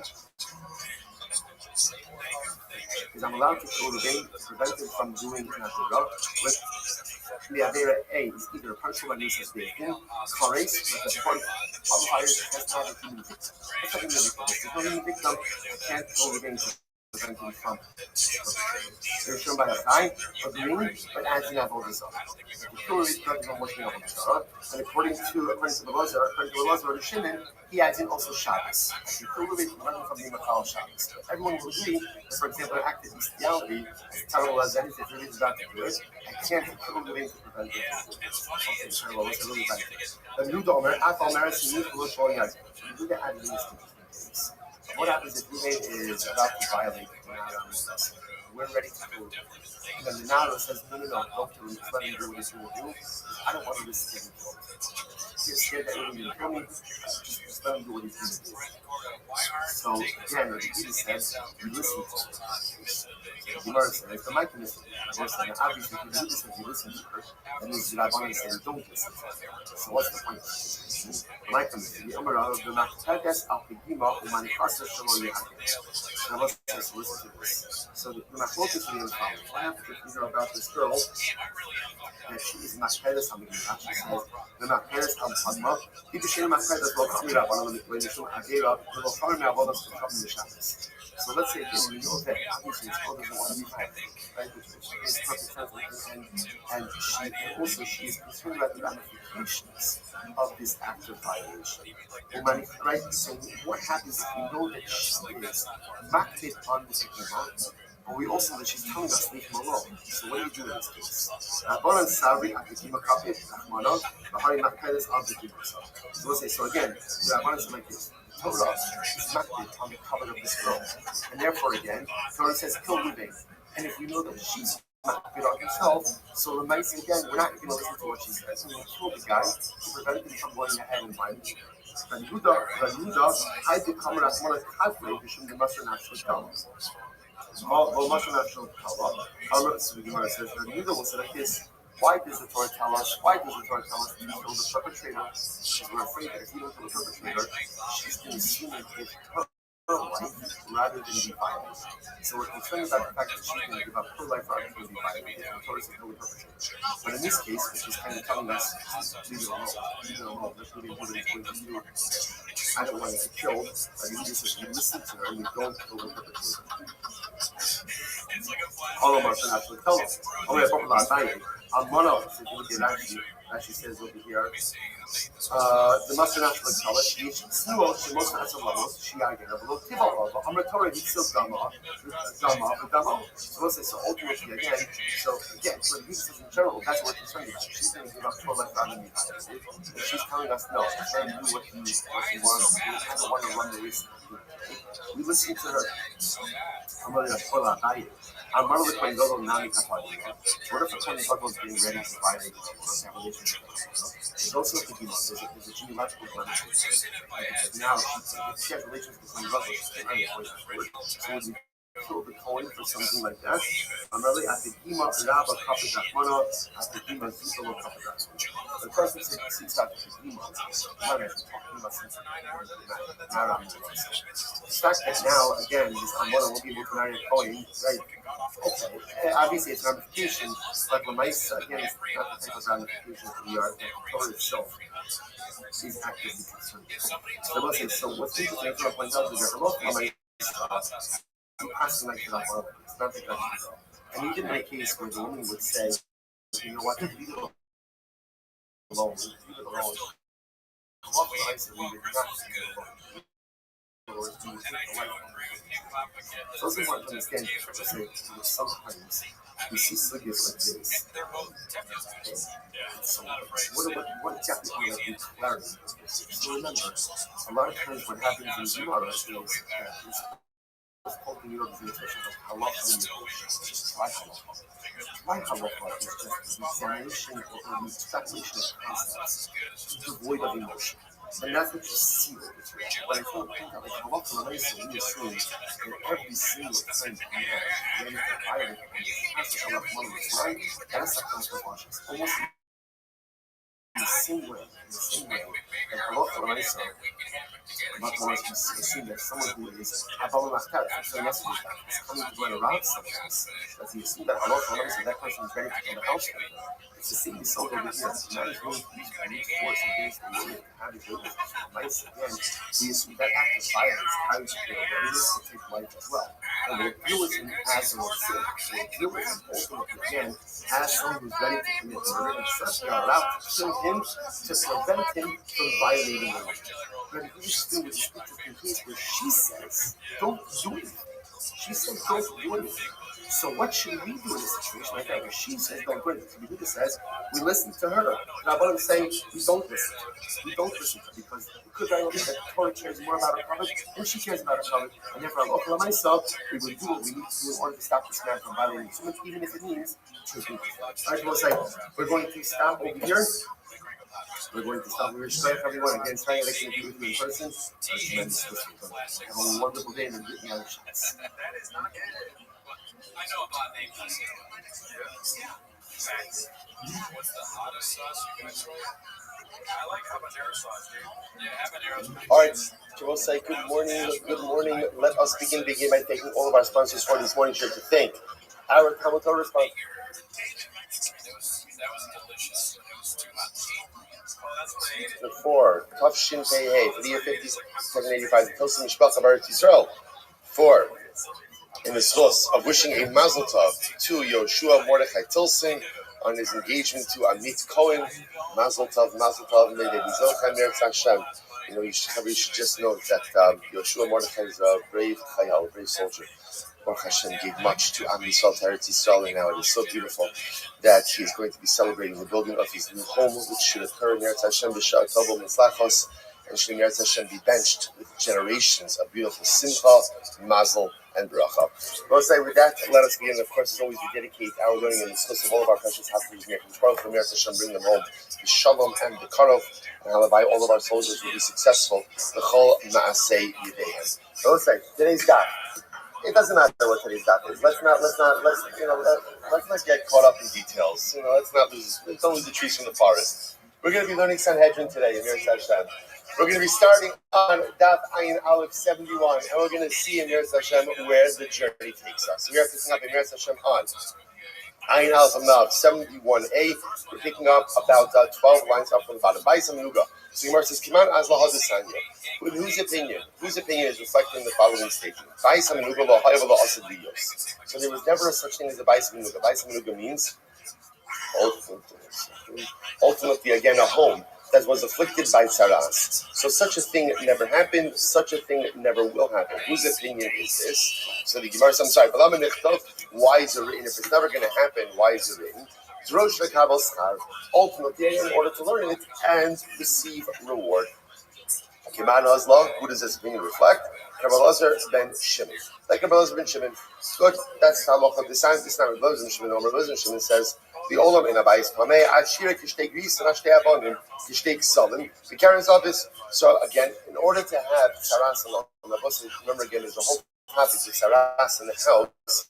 Last year, Kodesh points out that Halacha, the nice Saras in the home was not as much a punishment as much as it was a bracha.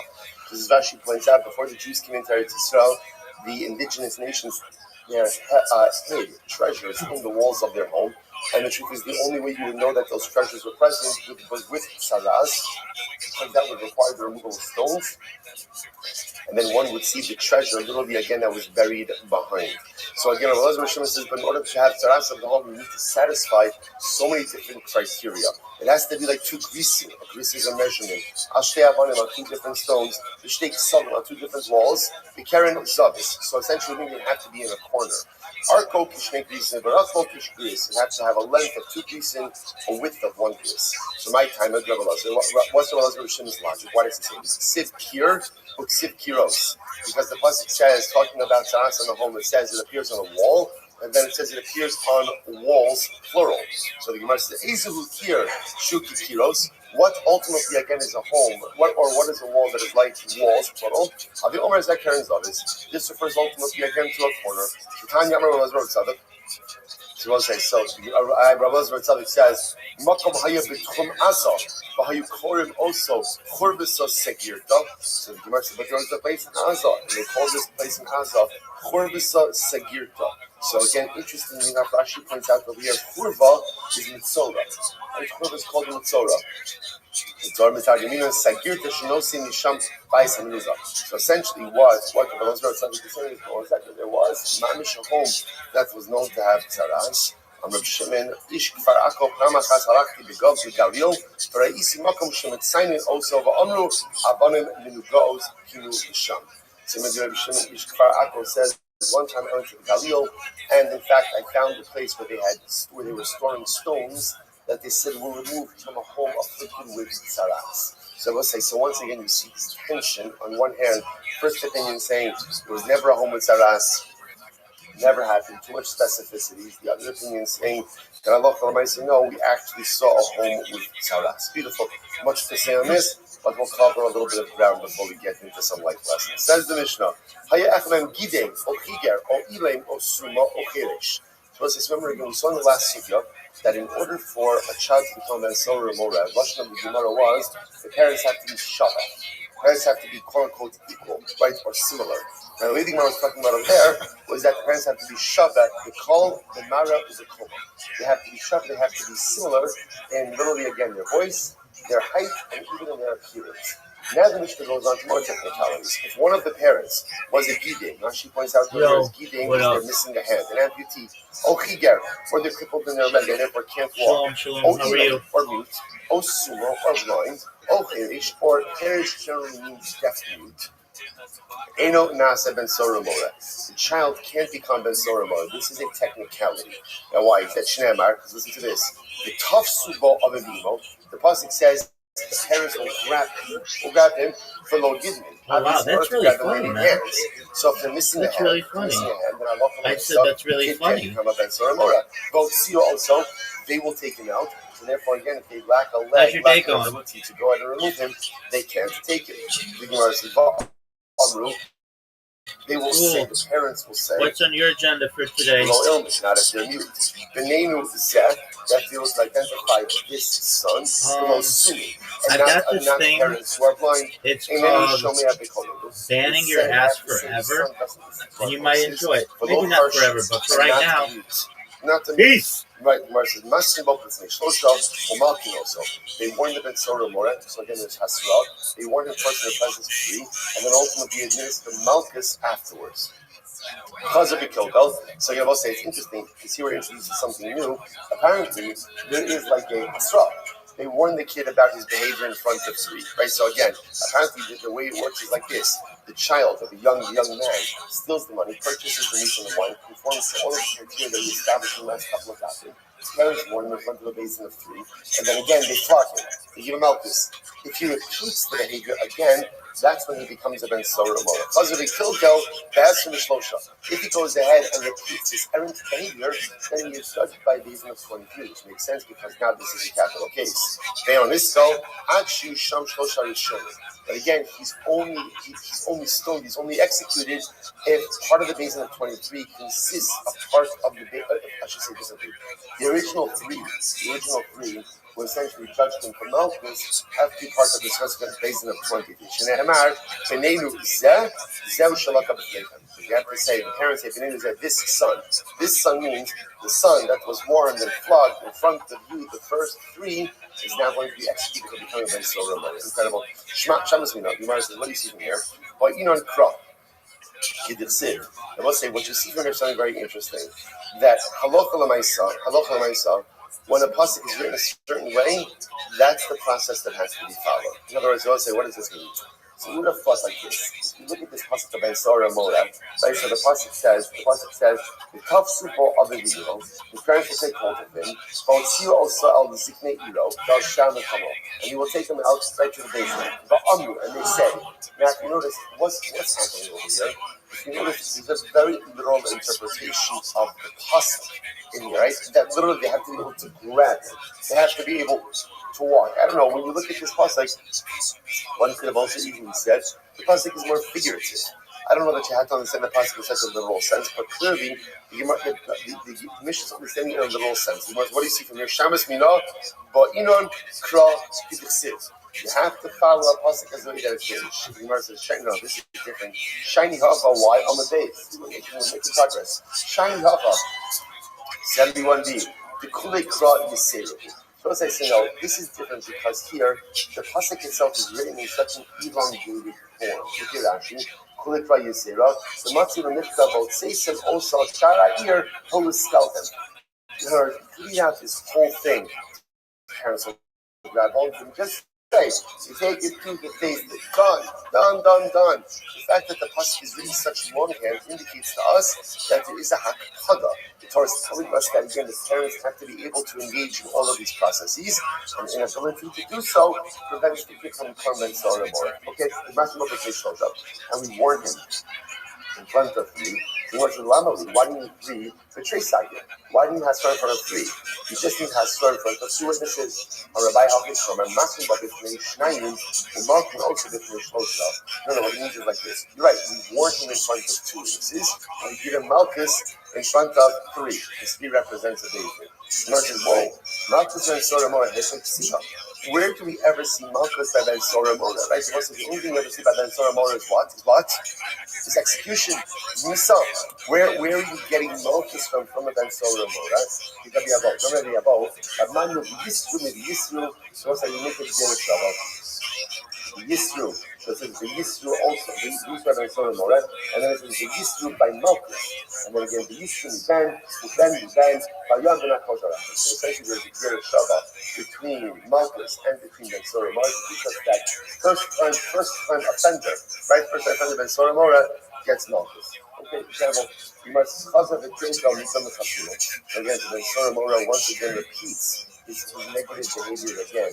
And we judge this from the reason of 23 because now it is effectively a capital case. So the Gemara says, Tiny Boyle, Zet, so the Gemara Darshans, the name is Zet. That's how the Gemara Darshans it. That's the funny Mishnah. Just 1 second. Tiny Boyle, Zet, now remember again, but we already used that Zet. That Zet was already Darshan.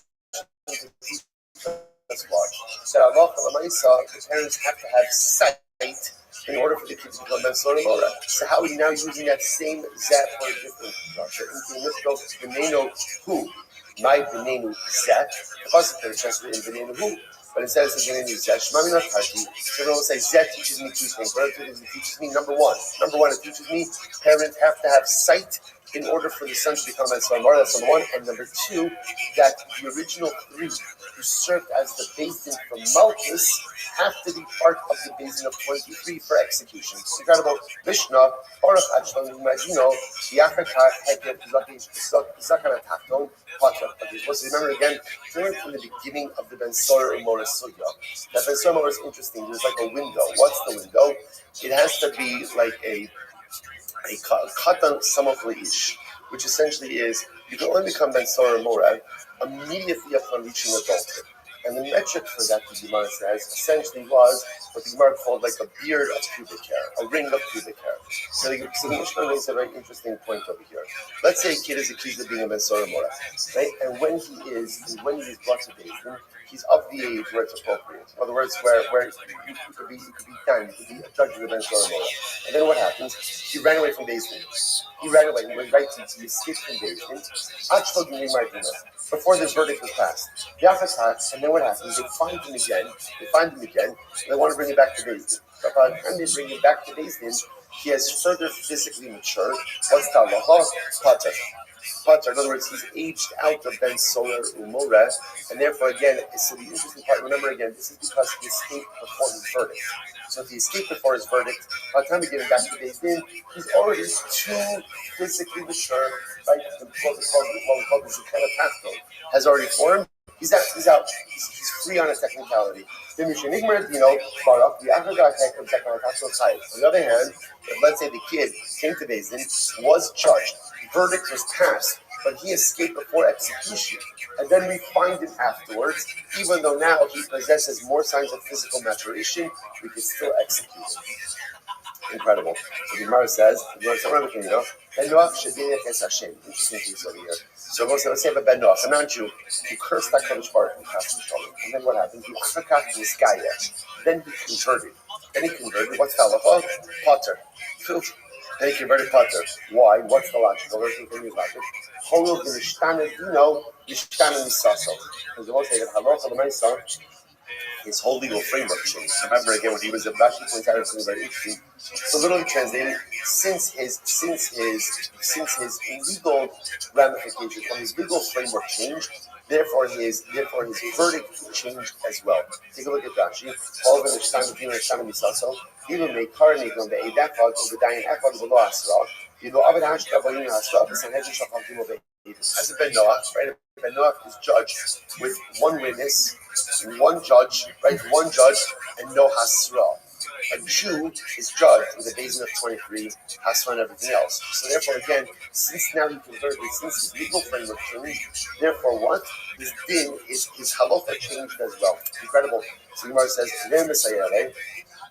Baruch Achlo Nigmar Yunus. We'll say our Mishnah was to support the same idea. If the Sora Mora, he escaped before the verdict was delivered,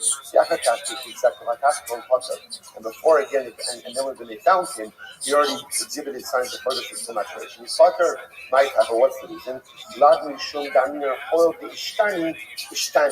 Because he changed. Since he physically changed, therefore what? His din changed as well. Krishna says, no. Well, shiny household, the other cash the law back held. No, it's different. Why? Because now he's in a state where if he had committed that very same crime, right?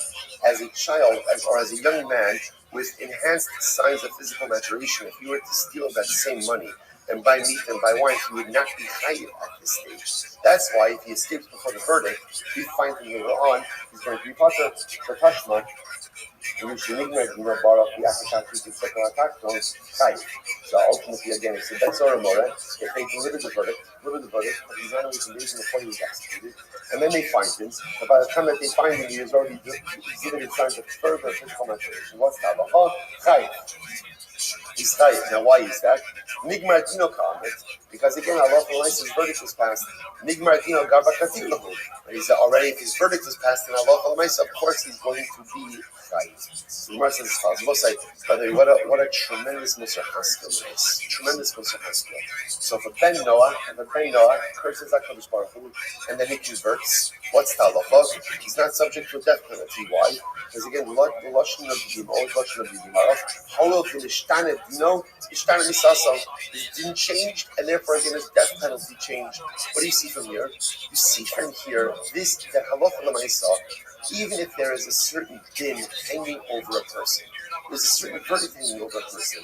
If you change who and what you are, ultimately, again, that din changes as well. This is a very important Gemara hashkafically, because in general, there's a fundamental question when it comes to tshuva.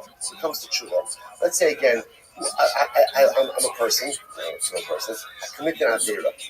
As a person who committed an avera, I warrant a particular punishment. So now there's this concept of tshuva, and tshuva says that I could go ahead and change my din. So how does that work? Because Baruch doesn't change his mind. The Rebbeinu Shalom doesn't change. The Rebbeinu Shalom is perfect. So what does it mean? If I'm chayiv for the death penalty, I'm chayiv for whatever the particular ownership may be, how does it work? So once I say interestingly, the way it works perfectly is the din doesn't change. The din is always the same. What changes? Me. I'll give you a simple mashal. Person goes ahead and makes $100,000 a year. So as $100,000 a year, you're in a particular tax bracket. Let's say the next year you make $200,000. So again, we'll say in a different tax bracket. Has the tax law changed? Has the tax law changed? No. The tax law is exactly the same. What's changed? Me. That's the whole dynamic of tshuva. The din is the din.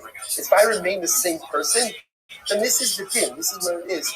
But the beautiful opportunity we have in life is that I don't have to remain the same person. I can change myself. And when I change myself, suddenly again, the din, the judgment that was over here, is still there. It's still there. And if I choose to become that same person again, it's going to be waiting for me over there. But if I choose to become someone different, there's just a whole new set of laws and a whole new set of realities and a whole new set of ramifications that are there for no side. That's the greatness of change, the greatness of tshuva. I can take myself from one framework to another framework. The framework is still there. The framework didn't change. The framework didn't change. I changed. So the Ben Noach who curses like a powerful If he becomes a Yid, So at the end of the day, again, he's now over Ishtani. He's a different person, and therefore a second set of demons. When we become Bali Tshuva, when we change, when we uplift ourselves, we just take ourselves from one framework to another framework. Most incredible thing in the world. Let's go back. In Tantashma, Ben Noach Shikas Kamero, or it's kind of in this guy Potters. Ben Noach, non-Jew, he goes and he hits fellow non-Jew, or commits adultery with the wife of his fellow non-Jew. And then what happens? So obviously getting himself into a whole boatload of trouble over here. And we'll say then he decides to convert. Now what basin is taking this guy? I'm not exactly sure, right? But the nice again, he goes ahead and he converts. What's the halacha? Potter. He's potter, right? He's potter from all of these things. Why? I will say now, what's the logic over here? The logic over here is that halacha l'maisa. Remember, when he converts as a Jew who goes ahead and hits the Ben Noach, or a Jew who commits adultery with the wife of the Ben Noach, is not subject to a death penalty. So therefore, halacha l'maisa as a Ben Noach, he was subject to a death penalty. Now, halacha l'maisa, he is not subject to these halacha. So death penalties also can be Yisrael in this guy. But if a Ben Noach hit a Jew, or a Ben Noach committed adultery with the wife of a Jew, and then he converts, he's still going to be liable. Still going to be liable. Why? Because again, these are actions. If had he committed them as a Jew, he would also be liable. Says the Ben Noach, he's liable as a Jew, he's liable. Why? Name a hov ishtani. Why don't you go ahead and say, but he changed, he converted. In order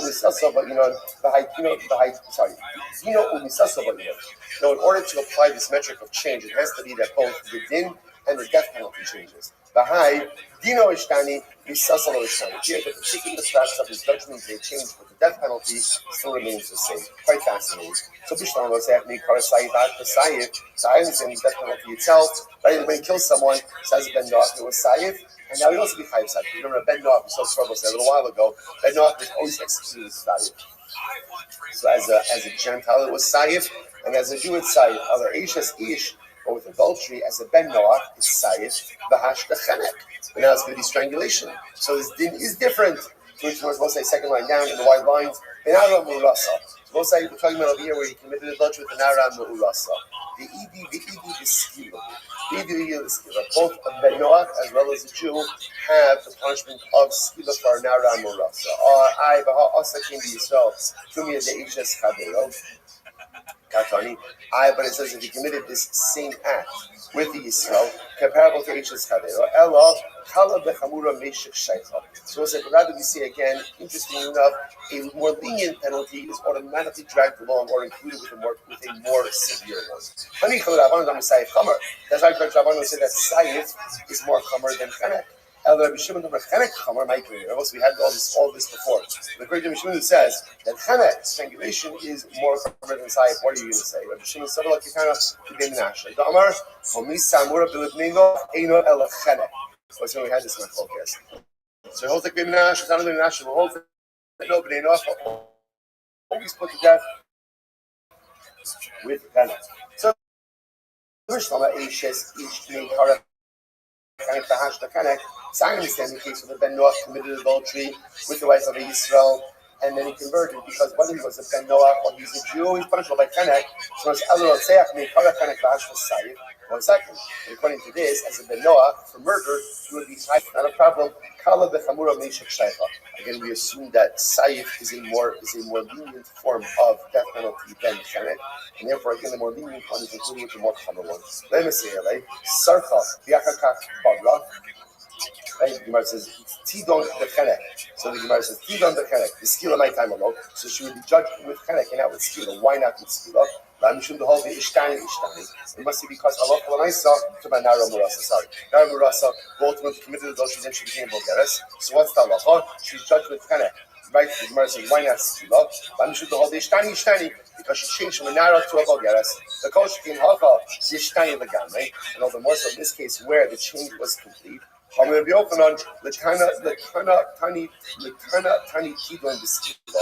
ultimately, again, so Rabbi Yochanan says to the Tana, you're right, rather instead write that halacha l'maisa subject to skila. Incredible. Both say, what's the takeaway? The takeaway, sorry, I went a little bit quickly over there. What's the takeaway? The takeaway is like this. The halacha l'maisa, again, if you have a case of Ben Sora Mora, when the kid is brought to Beis Din, and then he escapes, and we find him later on, what do you do with him? So the answer is, it depends. If his verdict was passed, right, and he escaped before execution, when you find him, you execute him. If he escaped before the verdict was passed, then what do? It depends. If you find him before he's developed further signs of physical maturation, you can pass the verdict and you can kill him. But if he escaped before the verdict was passed and now he developed further signs of physical maturation, since he has changed, right? Things have changed. You can no longer judge him as against Sora and Mora, and just other cases like that. The Benoach who and then converts. The Benoach who goes ahead and hits his friend, right, or commits adultery and converts. Similar types of cases. Beautiful. Let's go. Ben Sora Mora. We'll say this is interesting. This Mishnah feels like it should have been at the beginning of this entire parak, but okay, we're going to do it here. Ben Sora Mora. Nidan Hashem Sofo. Ben Sora Mora is executed. Not as much because of what he has done, but because of what we are concerned he is going to become. Gemara says, Yamos Zaka Val Yamos Chayiv. Ultimately, again, let him die innocent and don't let him die Chayiv. Don't let him die culpable. But why? Because the death of the wicked is good for them, because their death atones for them, and it's also good for the world. But tzaddikim, the death of tzaddikim is bad for tzaddikim, and it's bad for the world. I will say, why is death bad for tzaddikim? It's such a profound Gemara, Mishnah. Why is death bad for tzaddikim? Why? Because Lamaisa, with death, they no longer have the ability to go ahead and perform nice and totally. I will say, life is the greatest gift, because as long as you're alive, you have the ability to just change yourself, change the world. So death for tzaddikim is a bad thing, because with their death, they lose their ability to impact and change. And it's bad for the world. The Gemara says, so I'll say, listen to this, wine and sleep, for the Rishaim, it's pleasurable for them, and it's good for the world. Why? Because if the Rishaim are drinking and they're sleeping, that usually means that what? They're not bothering anyone else. Good. So be occupied with your wine, be occupied with your sleep, and go for it. But tzaddikim, this is incredible. But for tzaddikim, wine and sleep is terrible for them and terrible for the world. Well, isn't that profound? This is why. Because when the tzaddik is drinking too much, or the tzaddik is sleeping, he's not accomplishing. And if the tzaddik is sleeping and not accomplishing, drinking and not accomplishing, it's bad for him, and it's bad for him. We'll say, here it is. Right? This is a diet. What we do. Sleep is bad. Sleep is bad, apparently. It feels so good. That's right. But apparently, again, it's not good if we want to be tzaddikim. Incredible. Pizra the Rishaim. Hanar lahem va'anali olam. So we'll say Pizra means, again, literally, displacement.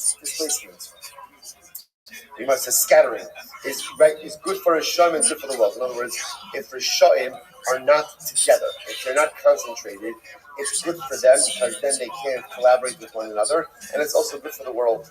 But tzaddikim, ra lahem v'ravi olam. For tzaddikim, obviously, again, it's not good. It's not good because, again, when tzaddikim are together, they're able to go ahead and collaborate, and they're able to be a force amplifier. So for Rishaim, Pizar is good. Ultimately, for tzaddikim, it's not good. It's also Pizar. So Pizar means literally, again, scattered. Pizar also means, sometimes people say, no, a person could be in one geographic place, but they're in a million different emotional headspaces. And when a person is like that, we all experience times like that. It's very disjointing. It's very disjointing, and it's very hard to accomplish something when you're not self. Essentially, really what Pisa represents. Let's do the opposite. It's the opposite. The Gemara says kinos. Kinos for the Shayim Nala and Barali Olam. So kinos means gathering. When the Shayim are together, that's bad for them and bad for the world, obviously. Because then they can collaborate. For the tzaddikim, hana Allahem, v'hana ali Olam. For tzaddikim, it's good for them and it's good for the world. So we'll say this is really incredible. So for tzaddikim, Pizur scattering is bad, kinos is good. So of course, to understand the kind of Pashat level, when tzaddikim are together, that's great. They can collaborate, they can accomplish. It's a force multiplier.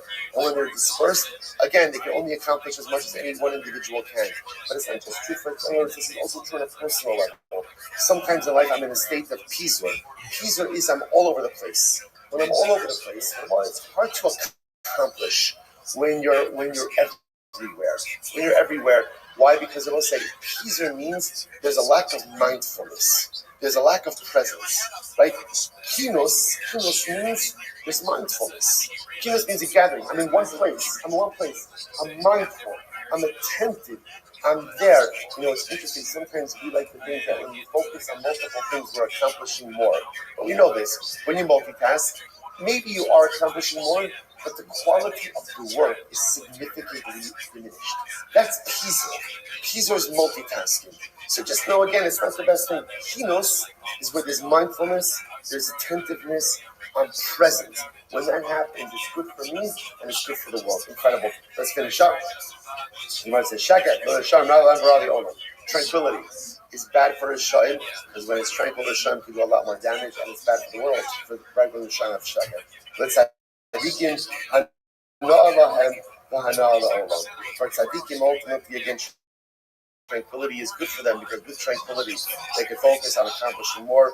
And obviously, if the tzaddik can accomplish more, then it's good for the tzaddik and it's good for them. There's so much to discuss about this Mishnah, but for a different time. Top of Ayin Bay 72a says the Mishnah. Tanya, Rabbi Yosef Levi Omer. Because the Ben Solar or Mora has stolen money and has purchased some meat and purchased some wine, he should be executed. You know, there's another question. Rather, the Torah knows what is going to happen with Ben Solar or Mora. The Gemara says, why? That's why. At a certain point, he's going to finish all of his father's money, and he's going to want to sustain his habits that he's formed, and he's not going to be able to. He's going to go out and he's going to become a robber. Amra Torah, Yamos Zakai Va'al Yamos Chayid. The Torah says, let him die innocent. In other words, remember, has Ben Sormora, has he done something bad? Yeah. Does it deserve death? No. But the Torah sees where this type of behavior is going to lead to, and ultimately says, you know what? Kill him now. Kill him now before he becomes a real liability for himself and for greater society. Because the death of the Shem is good for the Shem. Again, kill this kid before he goes and becomes a real menace to society, and it's good for the world. And what's another way? This is so fascinating to think about. First of all, so this harkens back. Slide up that first question. Anyway, so let's say so I feel like you've seen the accent. Anyway, so it's about we don't finish that. So remember, this goes back to yesterday's back when we saw the Machlokas. Did Ben Soromora happen? Did it not happen? So remember all of this together. So that's the fundamental Machlokas. But it struck me. Why do you say this? Right? What's the whole sum of Ben Soromora? He's going to steal money. He's going to purchase meat and purchase wine. And we're afraid that when he finishes his father's money, he's going to go out and steal. I don't understand. Maybe he'll just get a job. Maybe he'll manage a hedge fund. I don't know. First, why do we automatically assume that he's going to continue stealing in order to support his habits? So I'll say, what do you see from here? When you get used to not working, when you get used to handouts, when you get used to going ahead and supporting your lifestyle on the back of others, that is a very difficult habit to break. What up, Billy? So because this kid has never worked, there's just one thing that he's an industrious young man. He likes amazing. nice things. Big dog. Kids like this. Who like nice things. Yeah, I'm working on the project you gave me. I just want to share with you on your life. Okay, you're more than welcome to. I'm listening. I'm trying to talk in the Twitter space. So if I have to listen to that, All right, no problem. but feel free to stay here as long as you want, man. You're always welcome. So what happens? What do? You're welcome, They hustle. They hustle. All right, so he hustles and he wants nice meat and nice wine and nice clothes. Okay, you know what? That's fine. You're working hard for it. We're not worried about a kid like that. What we're worried about is some of the skills you develop that type of mindset from when you're young. That like ideally, the world owes me something, and you go out and you support yourself from other people's hard work. That's a terrible midah, and that's a midah that's not going to be broken. That's the kind of person that when they run out of their father's funds, he's not getting a job. He's not. You know what he's doing? You know what he's doing? He's taking from other people. He's taking from other people. It's such a detrimental mindset. It's not just about the meat and the wine. It's about a feeling of entitlement. That you feel so entitled that you can take other people's stuff to support yourself. I was saying, you know the worst midah a yid could have? The worst midah? Entitlement.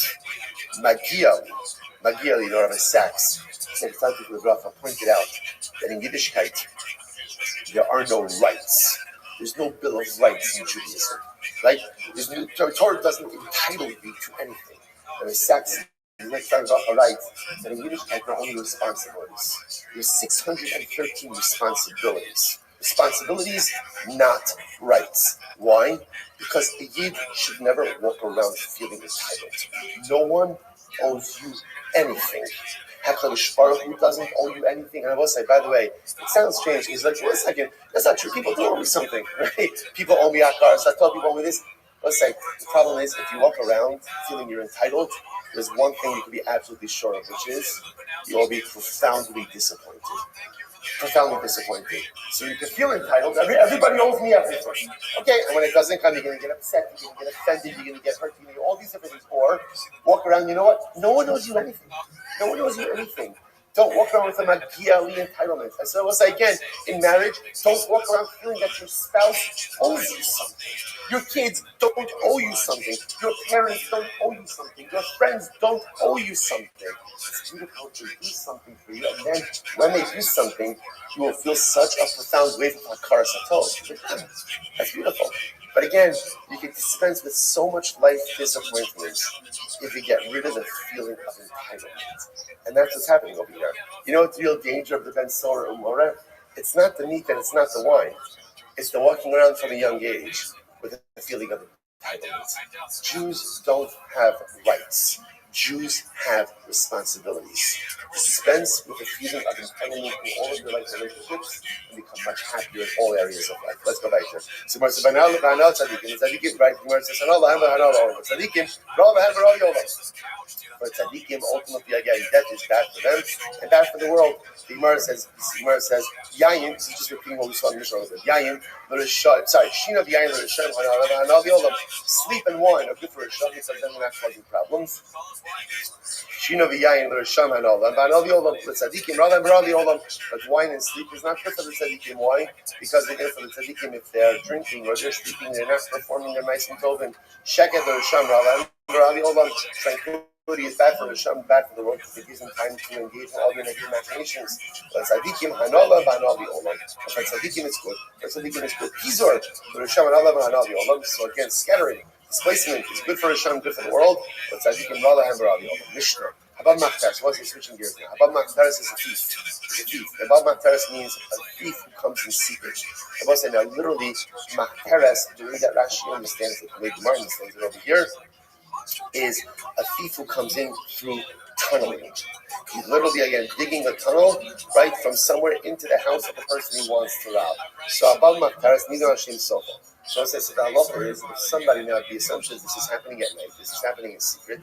The Torah says that if somebody breaks into your home, tunneling into your home, you're allowed to kill them.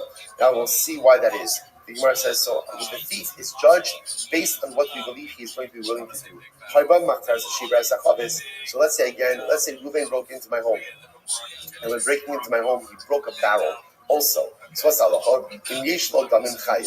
I'm not allowed to kill Reuven, and we'll discuss the parameters of this, then Reuven is going to be chayiv for breaking the barrel. But if at the end of the day I'm allowed to kill Reuven, then he's pater for breaking the barrel. Now listen, now why is that? That's a kimei b'derabah mineh. Because since I'm allowed to kill him, he's chayiv with that penalty. because therefore he is punished for financial damages. Says the Gemara, Amar Rabbi, my time, the Machteres. We'll say now, why is it that you're allowed to kill someone who breaks into your home? Right? After all, again, the person is a thief. He's coming to steal stuff. So why are you allowed to kill the person? So the Gemara says, listen to this. Chazaka in adam mamid atzva mamona. So we'll say, listen to this. The chazaka is people don't just let other people steal their stuff. Right? In other words, it's my stuff, and I'm going to defend my home. I'm going to defend my property. Behind me, now a thief knows that. A thief knows that when he breaks into someone's home and wants to go in and steal someone's stuff, that the homeowner is going to defend his property. So therefore, the thief says, "Amar zilma kailafai v'lo shabikle v'i kailafai katlina." So therefore, every thief knows that the homeowner is going to remain ready to defend his home. And therefore, what does that mean? Every thief, therefore, is ready to do what? To do what? Kill the homeowner. So therefore, a thief, and again, I will say, this is a thief. This is not like a pickpocket, right? This is a person breaking into a home in a secretive way. So everyone knows that a person is going to defend their home. Therefore, the thief remains ready to kill the homeowner if it requires. And therefore, the thief becomes a rodef. The thief, halacha again, is essentially looked at as a murderer. And therefore, again, the Torah says, if somebody comes to try to kill you, halacha l'maisa, you're allowed to kill him first. That's habam machteres. Incredible. So Amarav, habam machteres, b'notel kelim v'yatzapat. It was interesting. That's fascinating. So let's say Reuben breaks into my home. Right, Reuben breaks into my home, and halacha l'maisa again, he gets out, and he takes some stuff with him. So Rav says something very interesting. Rav says Reuben doesn't have to return the items. Doesn't have to return it. Right, my taima, b'damim kaninu. What's the logic? Since when he broke into my house, he was considered a rodef. He's chayiv nisa. So because he's chayiv nisa, therefore he's pater for any type of monetary law. Therefore, he doesn't have to return the objects. If he gets out alive, right? If he gets out alive and he takes my stuff, he doesn't have to return it. I will say, by the way, very similar also like we have this, remember, like castle doctrine. Like this idea that people defend their home. And there's an understanding that if somebody's in their home, no one's going to say, oh, you know what? It's just stuff. No, yeah, it is stuff. You know it is stuff. But you know what? It's my stuff. And I worked for it, and you didn't. So if I'm armed, I'm going to defend my home. And the law recognizes that as well, right? And you're not trying to ask, well, what exactly are you here for, right? In other words, expensive stuff, inexpensive stuff, maybe a little something. People will talk about, there's no heat. The understanding over here is I'm going to defend my home. You know I'm going to defend my home, and therefore if you're coming in, you're ready to kill me, and therefore again I'm ready to kill you. That's the halacha. So Rabbi says like this. So Rabbi says, but this is a pretty wild statement of Rabbi. So Rabbi says, Reuben breaks into my home, and he gets out alive, and he's holding my stuff. Rabbi says he doesn't have to give it back. Why? Because since he's subject to a death penalty, therefore he's punished for any type of monetary compensation, he can keep my stuff. Rabbi says, what? So Rav's statement makes sense when, let's say, the object is no longer, in existence. All right, so he stole something and then it broke. He's not trying to make financial restitution. The Gemara says, about not Allah, but if not, he has the object, he has to get back. Not true. Not true. Rav said, even if the object is extant, still Reuben doesn't have to give it back. Incredible.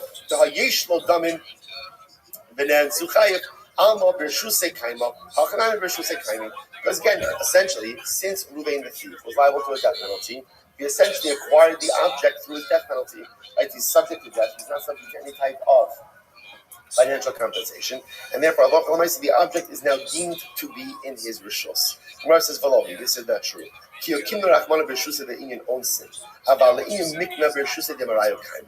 Gemara says that's not true. When we say that the object is in the rishos of the thief, that's for onsin. If something happens to it, the thief is responsible. But if halal, for an obligation of return, of course, if the item is still extant, the thief has to give it back to the owner. Maybe to have a shoal. He's no different than a shoal. So we'll say, so the Gemara suggesting over here is this interesting statement of Rav. So Rav says that the thief gets out alive with an object, he doesn't have to give it back. Rav says that's only if the object is not extant. But if the object is extant, of course the thief has to give it back. So let's analyze. It's none. Thief comes in, writes repetitiously, and he breaks a barrel. Yesh lo damim chayis. What's the lashon of yesh lo damim means? that the homeowner is not allowed to kill him in these circumstances. We'll see what those circumstances are. So if it's a case where I'm not allowed to kill the thief, so the thief is liable for the damage to the barrel. But again, if halacha might say I'm not allowed to kill him, then he's not chayiv for financial compensation for the broken barrel. Now, time with the sheber. Now, the reason this whole discussion is happening over here is because he broke the barrel. The chi'enu done in potter, where ultimately, again, where Reuben will be potter from allowed to kill him. Hanotol lo. But you see from here that had he taken the barrel, he would not be liable, seemingly supporting the position of Rav. So Gemara says, no. Who adin afilu notol nani. It's not true. Even if he took it, technically he'd be chayiv. The reason the Mishnah framed it as a case of breaking the chavis is to teach us that Allah in a case where I'm not allowed to kill the thief, even though he broke the barrel, right? I'm not allowed to kill the thief, even though he broke the barrel, he's still going to be chayiv. So when it says pshita, that's obvious. Masaku, he's a damager. Even if he did it without kavanah, he's still going to be chayiv. Adam muad li'olam. Right, the person is always responsible for damages that they cause, whether they have intention for it or not. So Tanina, the Gemara says, Adam muad li'olam baby shogi b'im b'leis. Yo, Chi-boy. Person is always muad. First, Gemara says, Chi-boy. Gosh, you're right. I don't know what to do with this. Chi-boy, my friend, how are you, big dog? Chi-boy. Chi-boy. Chi-boy. Chi-boy. Chi-boy. Chi-boy. Chi-boy.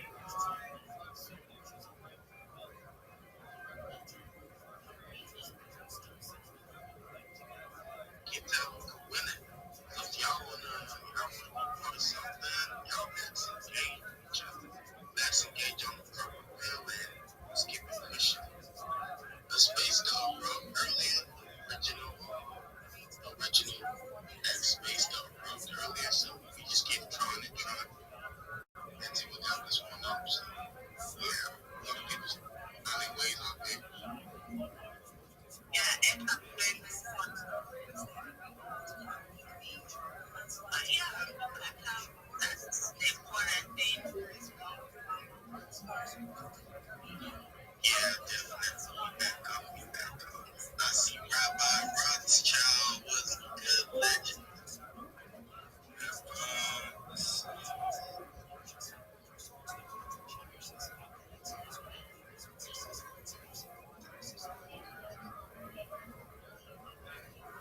Yeah, so we're launching our NFT project this year, this month. It's a butterfly heart, we're doing my collection in streams, and it's actually to power Yo, Chi-boy. Chi-boy, what's good, man? I'm in the middle of a space. How can I help you? Either in any country or any color or any gender. You just have to be hands up, being of the right community. Exploring the space, so that's my story of how I came into this space. I was bringing knowledge to now to be the job now to be found out. And it's like let everybody know that it's something that everyone 100%, Chi-boy. I'll look for your notification. If not, just at me, and I'll come in when I get it. And, Chi-boy, did you download Grok yet? G-R-O-K, and make your videos?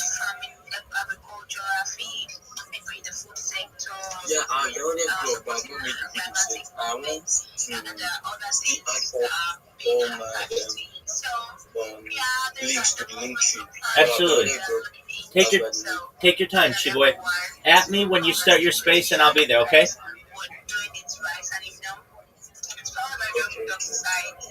Thank you so much for coming in and telling me. I appreciate it, Ben, man. That's what you do. That's how you get me in there. Thank you.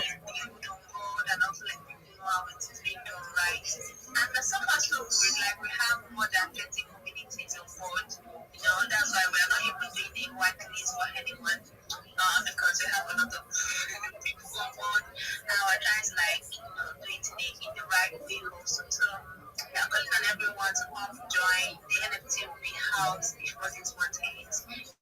some plans being put in place. So thank you, guys. So much welcome, so much appreciated, Shani. We got anything to pin on the jumbotron is going on. Yo, Rabbi, I see you got your hand up, sir. Let's get it. Let's get it. Let's get it. Thank you so much for the opportunity. If you don't know who I am, you will. I'm Rabbi Rothschild. I stream my life 24 hours a day, 7 days a week, 365 days a year for world peace. I've been doing so for more than 4 years. My streams go back to the pandemic. We've seen the death of a queen, the birth of AI, the coronation of a king, and everything in between. This is a real-life Truman Show, a real-life Big Brother. This is a time capsule and a timeline of human achievement. In the 1990s, Bill Gates coined the phrase, content is king, and I'm making it true today. I'm king of the internet. This is the biggest event in global history, and here's why. In 2018, The Economist magazine stated that data had overtaken petroleum as Earth's #1 resource, and I have more data archived on the internet than any person ever, which is making me a very influential person, and I'm going to go viral, and when I do, I want to make you, your friends, your family, all independently wealthy if you're not already. I want to make sure that you have generational wealth if you don't already, and I want you to be able to start charities and philanthropic organizations of your own. I'm unlike any influencer you're ever going to meet. I'm not live on one YouTube stream, nor two. I'm live on over 20 simultaneous YouTube streams 24 hours a day. You can watch my life in 360 degrees. I even have a ceiling cam. You can find a link to all of my cams on my profile. You can also find it in my pinned post. What you'll also find in my pinned post is a link to my Linktree. It's linktree.com/Rabbi Rothschild. I dare you to look at my Linktree. Nobody's going to dare you to look at their Linktree, but I do, because I have more social media than any person ever. I have more content than any person ever. Additionally, you're going to find a link to my Discord. Feel free to join it. It's discord.me/Rabbi. I'd love to have you a part of our community. We are over 2,500 people strong and growing every day. In addition to streaming my life for world peace and wanting to make you all rich, I want you to know that I'm an advocate for ending world hunger through the use of technology, such as agricultural drones, floating greenhouses, saltwater greenhouses, hydroponics, vertical farming, cloud seeding. I want to help end world thirst. I'm sponsored by a cryptocurrency that's worth about $100 million, and one of the things that we do is we build wells and water towers in developing nations such as Nigeria for the benefit of the less fortunate.